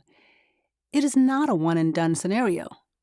When you attempt to implement a process and are unsuccessful, or when you succeed and think, great, I've done my job, you are really only at the beginning of the process, and in both cases, you may have quit too soon. When your company has made the decision to actively diversify their workforce, it's similar to unlocking a door that has been locked for years. However, mistake number 3 is thinking making a policy change is enough. Your job as a recruiter is to inform everyone that the policy has changed and the door has been unlocked. So, continuing that metaphor, you must now throw the door wide open and not only welcome candidates in, but encourage candidates to enter who would have previously walked past. Why? Because they don't know the door has been unlocked. From the outside, everything looks the same. Mistake number 4 is neglecting to follow up. Getting the hopes up of the candidate only to never contact them again is not only rude, it's downright mean. When a candidate takes the time to apply to a job, respond. Even if it is an automated follow-up, make it happen. The disparities in pay between men and women and professionals of color are well documented. And while it is tempting to offer a candidate what you know they will accept, it is a mistake to do so. Mistake number 5 is huge because it has long-lasting effects for the company and, of course, for the individual. So I'll say it again. It's a mistake to offer a salary to a candidate based upon what they will accept, rather than what the job is actually worth. We know this occurs frequently. Very recently, I was talking with a friend who works in the HR department, and she told me that a particular job which used to be held by a Caucasian man was paying $350 a day. When he vacated the position, they hired a Caucasian woman who was offered $250 a day, even though her credentials were identical and her experience was the same. After she left, an African-American man was hired at only $245 a day. Based upon reviews and feedback from staff in the department, the African-American man was doing a far better job than either of his predecessors. If that employee has told me this information, who else do you think she has told? This company now has 2 problems. 1, it's problematic that pay is unequal, and 2, it's a lawsuit waiting to happen. In fact, the laws are currently changing and evolving, and you do well to research the applicable laws and guidelines when it comes to equal pay. The good news is, for your company, not the candidate, your competitors are making these mistakes too, and this gives you the opportunity to capitalize on your ability to fix your recruiting mistakes and get out ahead of the game. Treat your candidates well, and your employees even better, and you will be the recruiter everyone wants to work with. Welcome back to the All Access Studio. I'm your co-host, Marty Finn. So joining me right now is Dean Carter, who's the head of HR for Patagonia. So Dean, want to welcome you to the studio. Thanks for being here. Thanks, Marty. Good to be here. Great. So we've sourced some questions from our viewers. So the first one that we had was, what principles do you hope will guide and drive business 50 years from now? You know, the founder of Patagonia, Yvon Chouinard, writes in his book, Let My People Go Surfing, that run this company as if it would be here for the next 100 years. And so since he started it 50 years ago, if I look 50 years in the future, it's the same principles he started with, 50 years ago, which is, run this company with a blend of kind of work and life and play, focus in on doing well and doing good. And our version of doing both of those is doing what we can to save what we believe is a planet in crisis. Yeah. You wake up thinking about that every day and continue to do that. And the business model and perhaps even the product will change in the next 50 years. Right. But the principles, the culture, philosophy of Patagonia, they won't. Set in stone. Set in stone. I like it. So this week at Talent Connect, we've had a lot of conversations. We've heard from a lot of speakers around values-based leadership, the role of values within an organization and company culture and things like that. How do you think employees can help drive values-based practices within their organization? I think it's all in a mindset. Before Patagonia, I thought about values is something you work with a consultant to kind of your mission, vision, values. And that's a thing you put it in the handbook, and then you got to train on it. And first thing I know about values is you can't train on values. So a value, to some extent, around caring for the environment. I cannot teach someone to be concerned about that. You either something you want to get outside, or you don't want to get outside. Right. So here's in terms of driving values, though. First, on the recruiter side, hire people who care about the values that you have in the company. You don't have to drive them, just let people live them. Right. And the second thing is find ways to let them live those values ridiculously. Create experiences that say, this is a value. And that's done through ways of showing people that it's way beyond return on investment or bottom line. At Patagonia, we get experiences all the time that our decisions we based on our values, that there may or may not be a return on that investment. It doesn't matter. It's a value. It's a thing you value way beyond whether it fits within an ROI. Yeah, I love that phrase, like living values ridiculously. Yeah, it is. That's what we think about every day. And I could give you some examples of how we live values ridiculously at Patagonia. I'll talk about that tomorrow. But, our people, we believe in living a life fully. If you join Patagonia because you love to be outside and surf, when the surf's up, get out. Right. It's not all the time. When the powder's down, go out and ski. Spend time with your kids. It's like it's prioritizing your passions, I think, is kind of what I'm hearing, right? Yeah, if the recruiters are doing their job and hiring people to the values, then it's all the rest of our business and the rest of HR to make sure you find ways to help them live them ridiculously. If you don't have a jaw-dropping, oh my God, that is the experience you're delivering to me around values, you're not going deep enough. Yeah, all right, very interesting. So switch topics a little bit, employee benefits. Yeah. So what is an employee benefit that you're starting to see more and more of in the industry? And what would you like to see companies offer more of in terms of employee benefits? The benefit that I want to see more, sadly, is a benefit companies aren't offering more. And again, when I joined Patagonia, they've had on-site childcare for 40 years. Okay, wow. So it's not new. Matter of fact, 9% of companies have on-site childcare now. Sorry, 9? 9%. Okay. And that's going down. If you're following trend, 9% of companies allow dogs on campus, and that's actually increasing, but not kids. Of all the things I've seen in terms of the impact on humans, the impact on the future of children, the impact on stress for parents, the impact on gender parity, all the things that we're working on in HR, there is no benefit more powerful than integrated on-site childcare. And we could talk for a very long time about it, but it's what I've discovered. And if I could wave a magic wand and everyone would have it, that would be it, and without a doubt. And that's just to dig in there a little bit because of the almost pressure that takes off a parent, knowing that their child, they don't have to drop a child off. They also know where they're being cared for. They almost feel part of their daily routine and the culture and the company. And is that part of it? Yeah, they are part of the daily routine. It is, there are a lot of statistics around this, but, and 25, 30% of women leave the workforce after having a kid. 25 to 30%. Wow. So if we're ever going to have gender equity and parity, then we have to do something about that. At Patagonia, nearly 100% of our women return from leave because they just bring their baby back to them. They don't have to choose. Right. My baby, work. Yeah, and then at the same time, I just think about, you talk about stress and the things you put back in people's lives. I don't know, for people who have kids, what if as a part of work, I gave you back, you saw your kids' first steps, and you didn't get a report from daycare, you got to go see it yourself. Right. You get to go read them a book.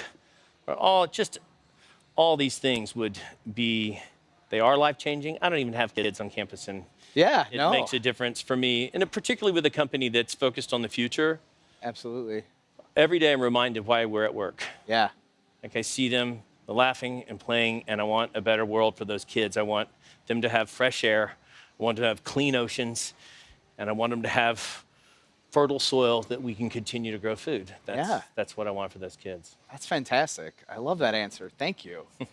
So working for an outdoor lifestyle retail brand, people probably have a lot of conceptions. So what would you say is the biggest misconception about working for an outdoor retail lifestyle brand? Probably the biggest misconception is the one I mentioned earlier around surfing. So Yvonne wrote, "Let my people go surfing." Yep. And so the misconception is when the surf is up, everyone just throws all their work out and Papers in the air, school's out for the summer, No, you have to earn your surf. Okay. What I mean is you need to get your work done. Yvonne, in the beginning, when he was making climbing pitons, he still had to make enough pitons to make a living and continue his business. Right. But he was ready to surf. So when the surf is up, he had his work done. Yeah. And that's really it. We don't all just abandon our desks, although I have abandoned my desk before I had my work done. And it's also not unusual for people to get ready for this because they know, snow season coming up. They know we have a big Mammoth Mountain event, and I don't know, about 60% of the company goes to Mammoth Mountain for a week and skis. Like 350 people gone, but you're ready for it, and that's the trick. You can't just walk from your work. You have to be ready, and that means people. I don't know. Yvonne says you work like demons because you care about the cause, and you want to be ready for the surf or snow, or hang out with your kids, whatever. That's that's you got to get your stuff done. You got to get done. Got to get your business taken care of. That's the biggest misconception. I'm envisioning you on a conference call on a ski lift right now, like. Yeah. Just if you're on the ski lift, we don't want you on the conference call. Yeah, no, good. Stay in the good. snow. See, I love the safety practices. Yeah, no. Just enjoy. Back to those priorities. Enjoy I like the powder. Come back. Get back to work. Absolutely. All right, great. So, obviously, Patagonia, very, sustainability is very important for you guys. What would you say to company leaders who say sustainability could get in the way of profit? Yeah, that's we talked about my role, which is the head of HR, but also finance and general counsel report to me as well. Oh, okay. So in addition to people practices and everything, I can see exactly what our bottom line is. Yep. And here's what I know. It is absolutely possible to do well, do the right things for your employees, and do good, all these things. I mean, Patagonia's been in business for 50 years. Yeah. We're one of the loudest companies on the planet. As a matter of fact, today, the UN announced we got an award for being kind of an achievement more for being kind of the most focused on saving the planet. And congratulations. Thanks. And it really is, and I see, because every time we make a decision about doing the right thing, we see it trickle all the way down to the bottom line. Because we have on-site childcare, which, 40 years ago, there was no ROI on that, certainly not a trend, but I have no turnover. Yeah. I don't pay for outside recruiters. People stay. Right. And we have lower healthcare costs, all these. So that's just on the people side, and there's a million examples on that. But every time we stand up for our values, and we stand up for sustainability, and we do the right thing, then we ultimately see it trickle down to our profit line at Patagonia. Yeah. We have knowing what I know about past companies and this company, any company would love to see the type of bottom line that Patagonia has, and we do good every day. All right, very good. Yeah. So, in wrapping up here, last question that we had submitted was Patagonia is partially able to pursue its counterintuitive ways of doing things, or you guys kind of chart your own path there because you're a privately held company. So for companies that are public that may not have as much leeway as you guys do in Patagonia or freedom to kind of make your own choices because you're privately held, what would you recommend are steps that they could take to start to move in that direction? It is easier to be private for sure. And I see that because, investors often are, the definition of shareholder value has always been to the people owning the shares. Now that's changing. Just even recently, big institutions are starting to say the definition of shareholder value is broader than just people who own shares. It's value to the people who work there, to the community, and that's changing. And other companies like BlackRock are also continuing to think differently about where we put our money. Even at Patagonia, 80% of millennials would put their money into socially responsible funds if they could. So here's how we can make change. Not every company in their 401k has the opportunity for millennials to put the money into a socially responsible fund. So if we all made it available to have socially responsible funds in our 401k, and all the millennials put the money into that, then companies would think differently about how they run them. That's how to change things in the public sector and how to influence. I mean, at Patagonia, we even built our own 401k fund that's based on our values. Really? Yeah, just to allow people to invest in the kind of things they want to for 401k. Wow. If there's opportunities, we just need to be clever. Yeah, so maybe a takeaway for that for a leader in a public company could be to really think about how to work within the walls of your organization, but maybe do things a little differently than you have historically, right? Yeah, well, or find what matters to your employee base or your customer base. Yeah, that's exactly it. But if you look at the long tail of history, companies that have been leaning in and do the right thing tend to have a longer tail in history. Yep.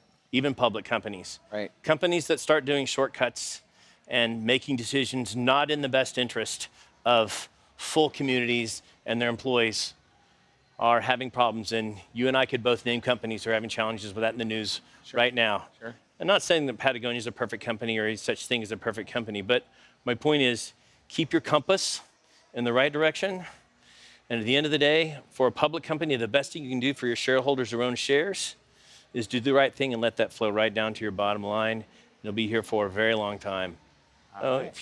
If you're in it for the next quarter and you're just investing for here to the next 3 months, then maybe,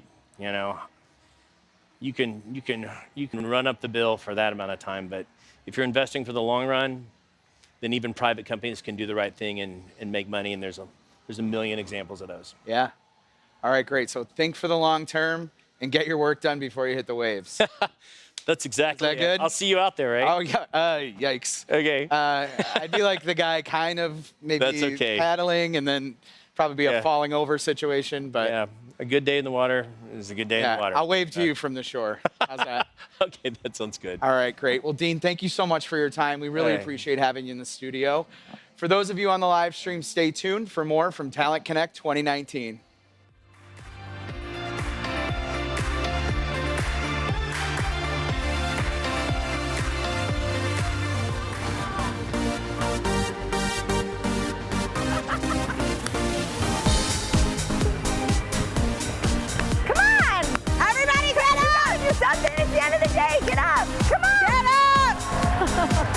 All right, we got one over here.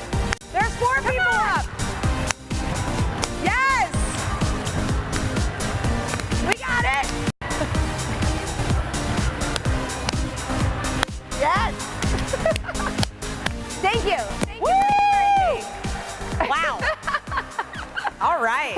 Blood is flowing. All right, we got some energy going. It was either that or I was going to make you cheer again. I thought that would be preferred. So anyway, lots of great energy. We saw people storming in for this last session. Super excited.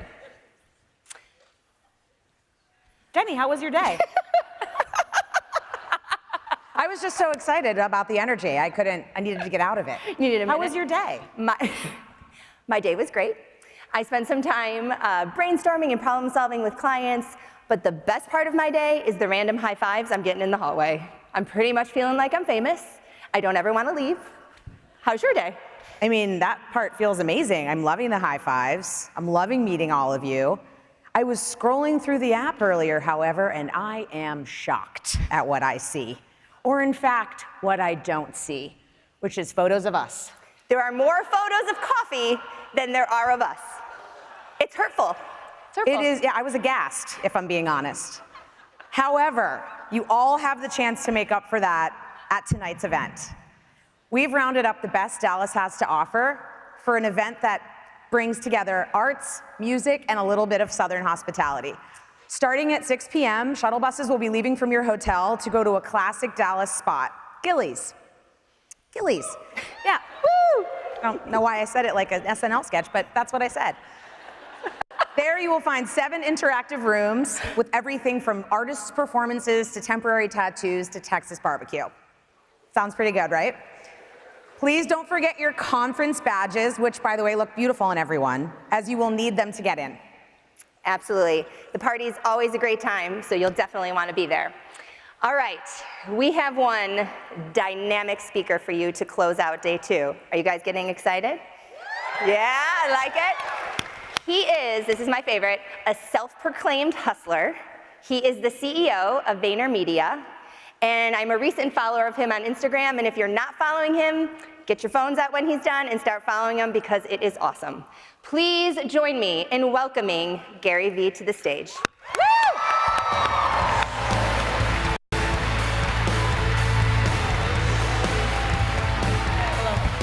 Thank you.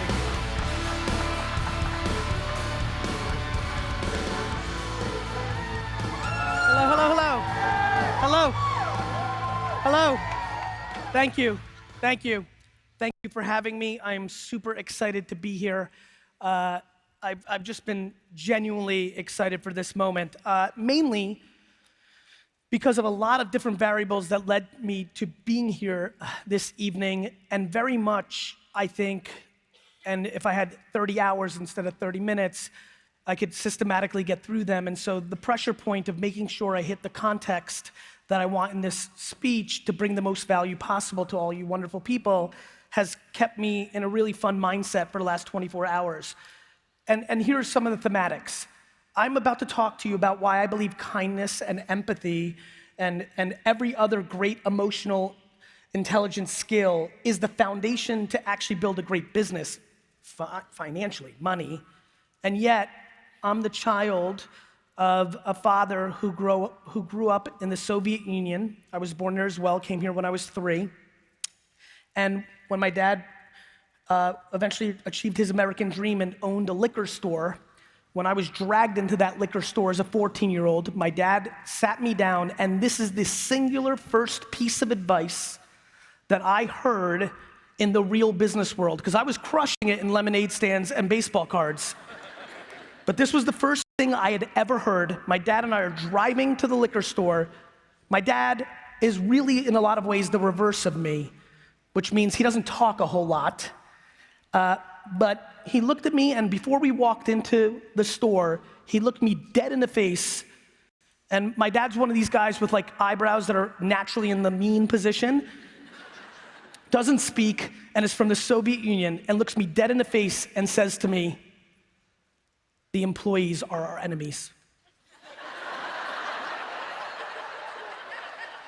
He said, "Son, the only thing you have to do today in the store is to make sure you watch them so they don't steal." And I used to really hate, be mad at, and worst of all, judge my father for that. And I did that because I lacked empathy and context and understanding that when your first 22 years are in the Soviet Union and communism owns everything, the entire world works with the black market and everybody steals, and that's just how the ecosystem worked. But it's so full circle for me to have the incredible luxury of being here tonight and honor, because my natural DNA was far more like my mother's. I genuinely believe that karma is practical. I wildly believe in optimism to the point of delusion. My greatest weaknesses over the last 20 years in running businesses has actually been predicated in creating entitlement, because I care so much about EQ and optimism, and we can figure it out, to the point where, no question, my great regret as a CEO for the last 20 years in 2 different businesses with the success that I've had is that there are people walking around the world that I did the wrong thing by, because I love happiness so much that I was unable to have the gear of radical candor that is needed to offset everything I'm about to talk about. However, to this day, I would much rather have a culture of happy and safe and entitled than wildly profitable and dark. And I believe we're sitting in a very interesting time, a time where in culture, in the macro, we are pulling in opposite directions, thinking somehow miraculously one way of doing things is the right way. And yet, to achieve everything I'm about to talk about, which is 100% accountability, recognizing that us judging employees when we navigate companies based on a P&L is ludicrous and audacious and unkind. In a world where I genuinely believe that, actually, let me throw this in here, this may help frame it up. When I think about VaynerMedia, my current company, 900 people, global, Singapore, London, New York, LA, it's an agency, tough game. Client services is brutal. It's a real rugged game. I believe that I've done a lot of things wrong and a lot of things right, but I believe genuinely that the reason the organization continues to flourish is because we look at it as the honey empire. Honey over vinegar. There is no reason not to be kind and compassionate.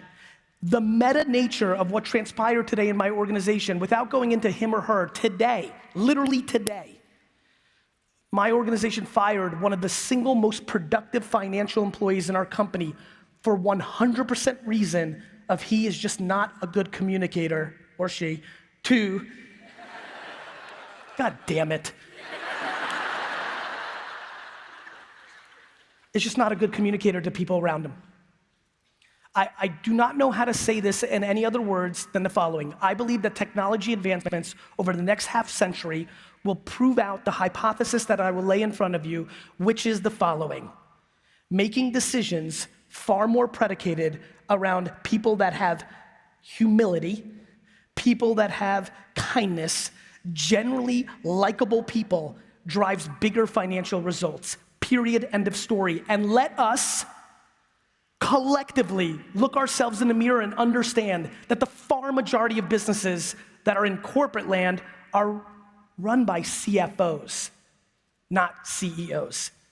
And let us accept that a CFO, that she or he has to navigate an organization to make its payroll, to hit its numbers. I think we judge. There are many people here in the HR profession. You know, I for a long time called myself an HR-driven CEO. You can watch videos of me in 2007 on the internet, fat me, talking about that long before this was cool, long before this was in the consciousness. But it took me an evolution to understand the thing I opened with, because I wanted to get right to it, which is I wasn't finding the right balance. It was a little bit too much optimism. I had to find the cadence, and now I navigate, and more importantly, because I hate focus groups of one, I watch and analyze and look at so many businesses. I believe that you can have both. I believe that you can have both. I believe that there is an unbelievably powerful opportunity for businesses to have friction between the CFO and, as we call it at VaynerMedia, the Chief Heart Officer. Claude Silver holds this position in my organization. She is my direct report. Not only that, she is the #2 person within our organization. Weekly, monthly, we sit and have strategy, people, business meetings where if her and the CFO do not see eye to eye, that tie goes to the runner to her. That is wildly unheard of in our society today. And much like most of the things that I've had my hand in, historically, it becomes correct. Is there so much naivete at the Wall Street, Silicon Valley, business, alpha DNA to not understand that retention and happiness leads to dramatic more results than appeasing the best salesperson, even though they have a tornado and wipe out everybody internally in their path? I appreciate that, sir. Because it's right. It actually, I have come to realize something remarkable. Growing up in a family liquor store business where your business paid for your life, so this was not about awards or weird reports or theory, this was life. And then going into, startup world where I invested, it was life. To come into corporate land over the last decade, I am fascinated by the ability of corporate America and global corporate organizations to have somehow systematically eliminated common sense from the equation. If common sense had a place in current big business, we wouldn't even need to talk about HR. It's people. It's always gonna be people. Nobody's paying more attention to blockchain and AI and machine learning and all that than me, and I promise you, it's going to be people. Until the robots come along and kill all of us, which I think they might, it's going to be people. We have to start getting much smarter around hitting costs. Letting go of somebody to hit a number who's kind of something on the numbers, but is the beat the heart, the glue that makes 12 other people want to come to an organization, that person needs to be rewarded financially, not fired.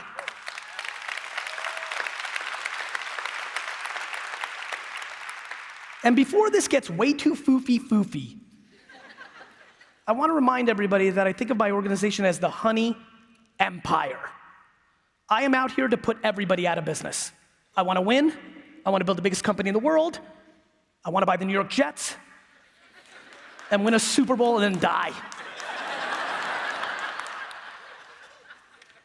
Not knowing anything about the real world because I was a terrible student and I was completely 100% focused on the end consumer, always lemonade stands, baseball cards, the wine business, VaynerMedia. I didn't even know these conversations existed. I don't even understand what we're debating. How can you have an organization when the asset is people, where that is not the thing we spend the most time? And then I understood, oh, weird, right. Because I was a DNF student, I'm not good at black and white, but I dominate gray. I dominate gray, right. People don't have the emotional, intuitive luck of the draw. Some of you, I'm looking around, some of you were just born really pretty. Some of you are fast. Some of you are tall. Some people just get it when it comes to people. And if you get it when it comes to people, you have to start leaning into things like empathy, compassion. You have to become much more thoughtful. All our political stuff right now, nobody's deploying any empathy to anybody. Everybody's on tilt. Everybody's on their point of view. That's happening in our society. It's happening definitely within the four walls of our organizations. And at the tippy top, this is just one bad game of Wall Street. And I'm not mad at Wall Street, even though I'm not mad. I'm mad at games that have to be played in every 90-day terms. And if you don't play within that 90 days, you become vulnerable. It's very easy to be the head of people and make decisions around people and be mad at the CEO and be mad at her, but you're not the one on a phone call with investors, on Wall Street every 90 days explaining why. Don't worry, everybody who's put their money into us, a lot of it. Good news, I know that our money looks real bad, but everyone's super happy. Most CEOs don't have the luxury of having enough control to let that play out and really manifest within a decade. Most don't even care. Let me promise you one thing. If you have some North Star of nirvana, of businesses that really care about people, and your company, in one way or another, ladders up to something that is publicly traded, please stand up and leave Dallas now. I mean that. Do not be naive. And there's nothing necessarily massively wrong with that, but delusional ideology of the game you're actually playing always leads to frustration. It's just the way it is. You want to be 100% centric around the people narrative? Go become a weird Yoda in a cave in Peru. Because if you're in a business that has a P&L that has to hit numbers, the other part's going to be part of the equation. But I argue that it has gone ridiculously too far. That in the consolidation of corporate stuff and good students that like numbers and Excel sheets, we have lost so much of what SMBs and family businesses have run on, which is the nuances. I, out of sheer luck that my parents had sex at the right moment, have the DNA that I pull very hard from both sides. I pull very hard from both sides. I will always choose long-term people because when I look at my retention of my employees, I realize the speed in which they navigate through knowing each other. And most importantly, when you have an organization that has limited amounts, because you can't change everyone's DNA, and cynicism's really cool, but when you can suffocate and over time eliminate fear from your organization, very good things happen. If employees didn't spend all their time trying to outmaneuver Karen because they're both trying to kill each other politically, they might actually achieve the task at hand. This level of common sense and human truth will play out. I do not know who the 6-year-old girl in Tennessee right now is that's going to invent the system to score this, but before I die, this will become mappable, and we will actually start the process of swinging the other direction. This is just the way it's going to be. If you are in the game right now and do not realize that we will continue to go down a process of looking at the nuances of employees, leaders that can balance the yin and yang of creating a culture, an environment. And by the way, since all the leaders are here, can we just stop checking the boxes for the sake of checking the boxes? Are we really gonna be a culture that pats ourselves on the back for hitting a diversity number? Really? We must start pushing on intent. We should fix our intent, not our ability to check the box. That's how we'll get to where we all wanna go. This is not a sink issue, this is the well. And we must have these thoughtful conversations. We just must.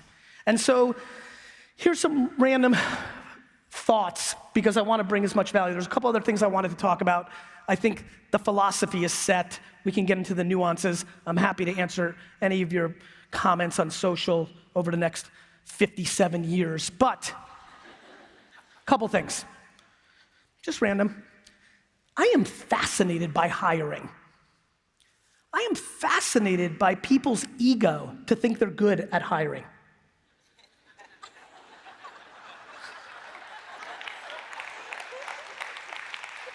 Watching the world, for some reason, take pride in an ability, a framework, my favorite.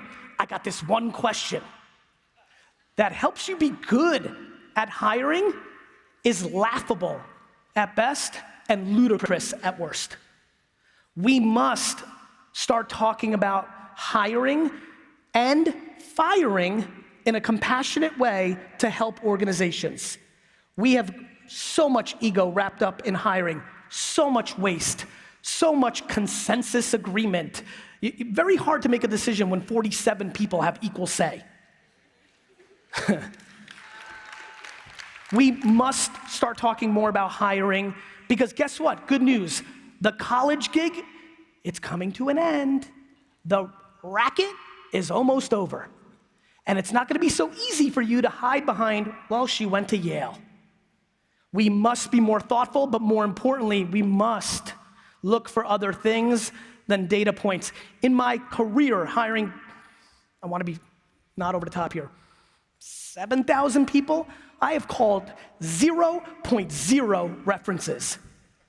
I have no interest in calling your PR person. If there is no bigger waste of time of this collective room, it is calling somebody as a reference that they told you to call. You know how I know this? I've given the biggest references to the worst employees that have ever worked for me. Because I like them. I don't want them to be on the street. I feel bad. Literally taking somebody who's a 1 and convincing the other person that they're a 96. They'll figure it out. We have so many things to talk about in this world that we all kind of live in. Number one, actually back to, remember, I'm glad I got to this. I forget so many things usually. Improv has its strengths and weaknesses. This is very meta. If you follow, how many people here follow my content just for context? Thank you. Okay, it's great, so most don't. So listen. No, that's what I thought, there's a lot of people here. This is wild, and if you don't know me, which is why I asked, you may think it's a plug, but let me be very much on the record. LinkedIn, Facebook, YouTube, the NFL, Orange Juice, I have no emotion for anything. I care about nothing except the end consumer. But with that preface, there's a very remarkable thing going on for the far majority of people in this room. For the last year, I've been yelling on LinkedIn and many other platforms that LinkedIn is a really good place to put content. Right as we sit here today, the far majority of people's issue for their business. How many people own their business? Or the CEO? Raise your hands. Okay, not that many. You should consider it, it's fun. No, I'm just kidding. But for the people that run marketing or make decisions or influence decisions,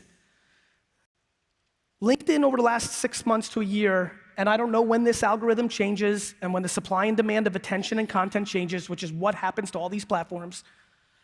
My favorite place for the last 4 years, Instagram is going through it right now. For all the biggest content producers, especially personalities, the organic decline has just started. It's about to get nasty. A lot of influencers are gonna get a job. Anyway, LinkedIn right now is going through a Facebook 2012 moment. You right now have a business or trying to build a profile or trying to communicate something to the world, have no followers on LinkedIn, produce content, and the organic reach and consumption is remarkably high. It will go away, they always do. It went away on MySpace, it went away on Facebook, it goes away everywhere. It's supply and demand of attention. So one thing I definitely wanted to get across before I got off here, content, communication, not your personal brand. Think of it a different way. Your reputation, it matters. A lot of you are still trading on your reputation because you've been doing it a long time. Reputation is getting built at scale in LinkedIn for B2B businesses, which have never really had a home for content like they do now. And just being obsessed with overbringing value, I implore you to dig into this hypothesis, get educated, and remember, when you produce content, you don't have to do video, you don't have to do audio, you don't have to do written word. As a matter of fact, my highest over-indexing content on LinkedIn right now is comic strips that I create from the things I talk about in the feed. It's working. GIFs, memes, unemotional about how we communicate. We used to draw in caves. People used to do smoke signals. I do not mind how people, unlike the far majority of this room and world, I do not judge how one wants to consume content. I just react to the truth. And in that truth at this moment, not next year, not last year, at this exact second, there's a huge arbitrage of organic reach within LinkedIn that I have a funny feeling will help you get something that you want, whatever that may be. And oh, by the way, as humans, where many of you may have your side hustle, if you're selling cupcakes or your fitness program or hair extensions, LinkedIn, which is wild. Watching it become Facebook in there instead of just B2B has been phenomenal. So highly recommend that. That's another side note. Let's talk about a couple other things. I think that there's a lot of weird things about this industry. For example, I am fascinated by the fact that people are crippled by anonymous review websites about your business. That we have not had the proper conversation about how it actually works, which is most companies induce, force, scare people into leaving positive reviews on this site, and then pay these platforms to hide the bad ones. And I'm confused by the crippled nature of anonymous reviews. Anonymous reviews always dwindle in their importance. It's human behavior. The shadows lead to very little good. And more importantly, I now recommend for the HR world to go the other way and seed these sites with negative reviews, allowing them to eliminate candidates from applying who don't have the emotional intelligence to understand that anonymous reviews are stupid.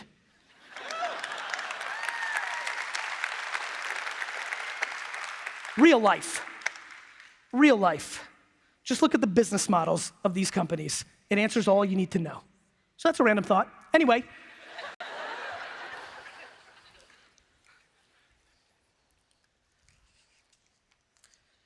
That girl in Tennessee is gonna figure out something.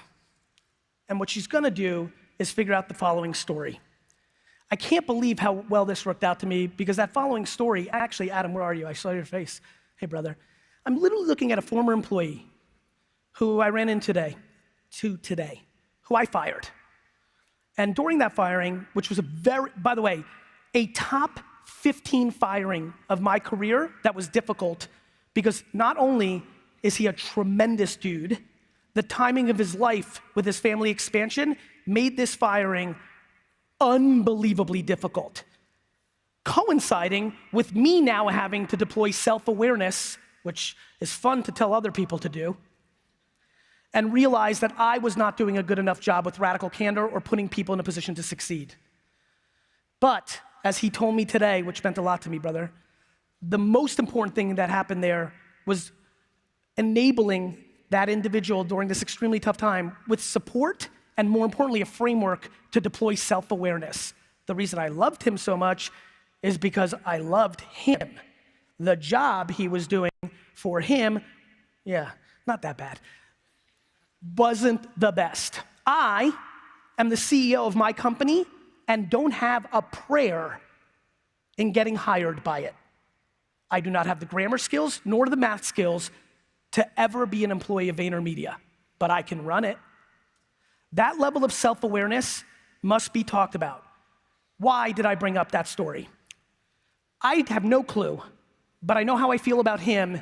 I have a funny feeling over the last 4 years, 5 years, he's navigated life. I and my company has grown in profile since then. My name gets thrown around, negative, positive, but here's a human being that gets to walk around Earth, know what happened there, know what I did after he was there, when he was there, and I have a funny feeling, maybe I'm wrong, that when my name gets brought up, oh, he's a dick, right? That he might say, actually, let me tell you a story. I know how real life works. I know that the truth is undefeated. And I know that there's a lot of hidden financial variables of the humanity that my business runs on, not on its profitability. I know that many of those conversations have led to other conversations that led to other conversations that became the single variable that some other human being decided to do business with us or come into our organization and work for us and drive our business.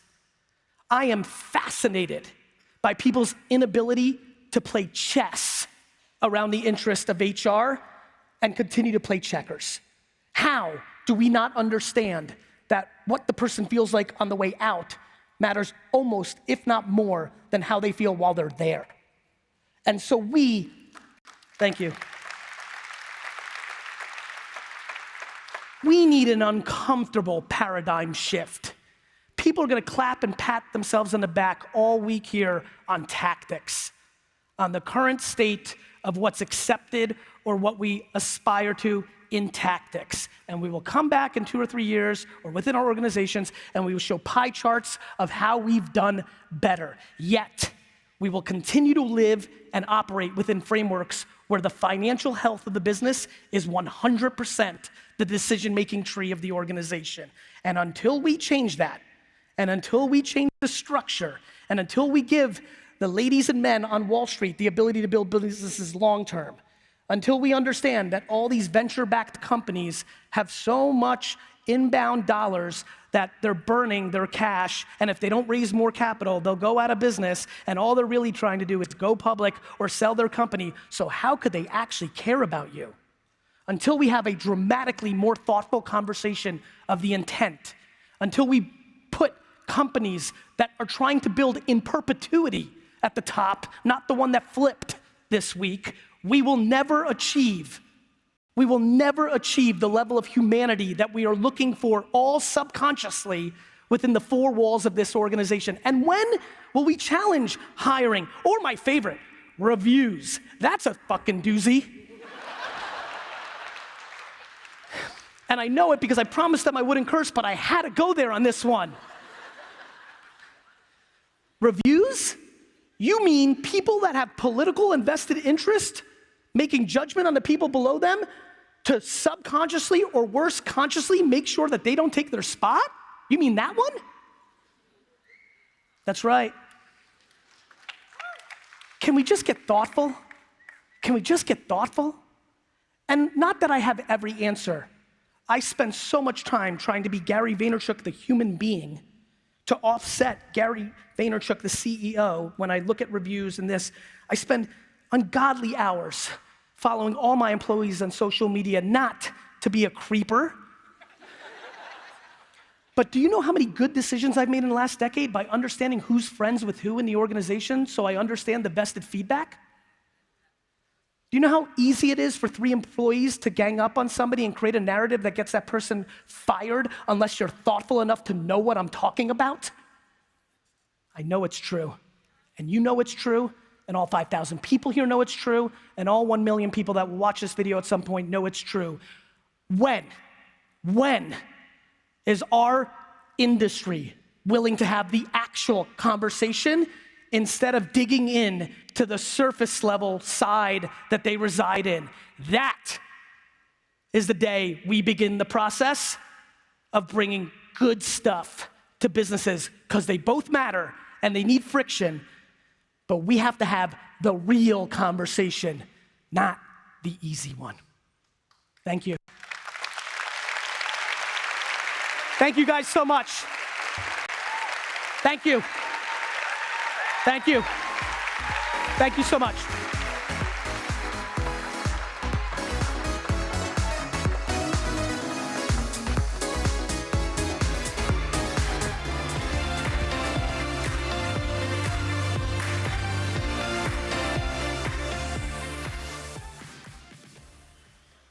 And friends, that is officially a wrap for day 2 at Talent Connect 2019. We hope that you've been having just as much fun as we have. Such an amazing day 2, Noelle. What was your favorite part? I'd have to say lots of favorites, but actually finally sitting down with Gary Vee and having a conversation was incredible. As someone in HR and as a leader who's all about HR, I just felt like we had all these points we were connecting on. It was fantastic. You guys were totally on the same wavelength there. I think for me, sitting down with Dean Carter and hearing him talk about values, really valuing how you operate within a company and how Patagonia does that, what that means for the employee experience. Like, so cool to just learn how that works internally from someone who leads all of it. Yeah, right? it sounded great like stuff. an amazing conversation, and lots of great conversations have been going on. We also want to say thank you to everyone for joining the conversation from around the globe on social media. We've been loving reading your comments, so please keep sharing it, all using hashtag TC19Live. Absolutely. We want to keep hearing from all of you out there. A reminder for tomorrow, we'll be starting at 9:15 a.m. Central Standard Time. We're going to be seeing Dean Carter's main stage presentation, and we're going to be announcing our lucky winner of our viewing party contest. Should be a good time. Absolutely. So that is officially a wrap for day 2 at Talent Connect 2019. We will see you tomorrow to continue the fun. Thanks for joining. Good morning, everybody, and welcome to day 2 of Talent Connect 2019. You are in for a treat because we are planning on having tons of fun over here for day 2. Thank you so much for being part of the journey with us, because this would not have been possible without you. People who live their lives in service of others tend to be happier. Collectively, we can start to make this belief a reality, to create economic opportunity for every member of the global workforce together.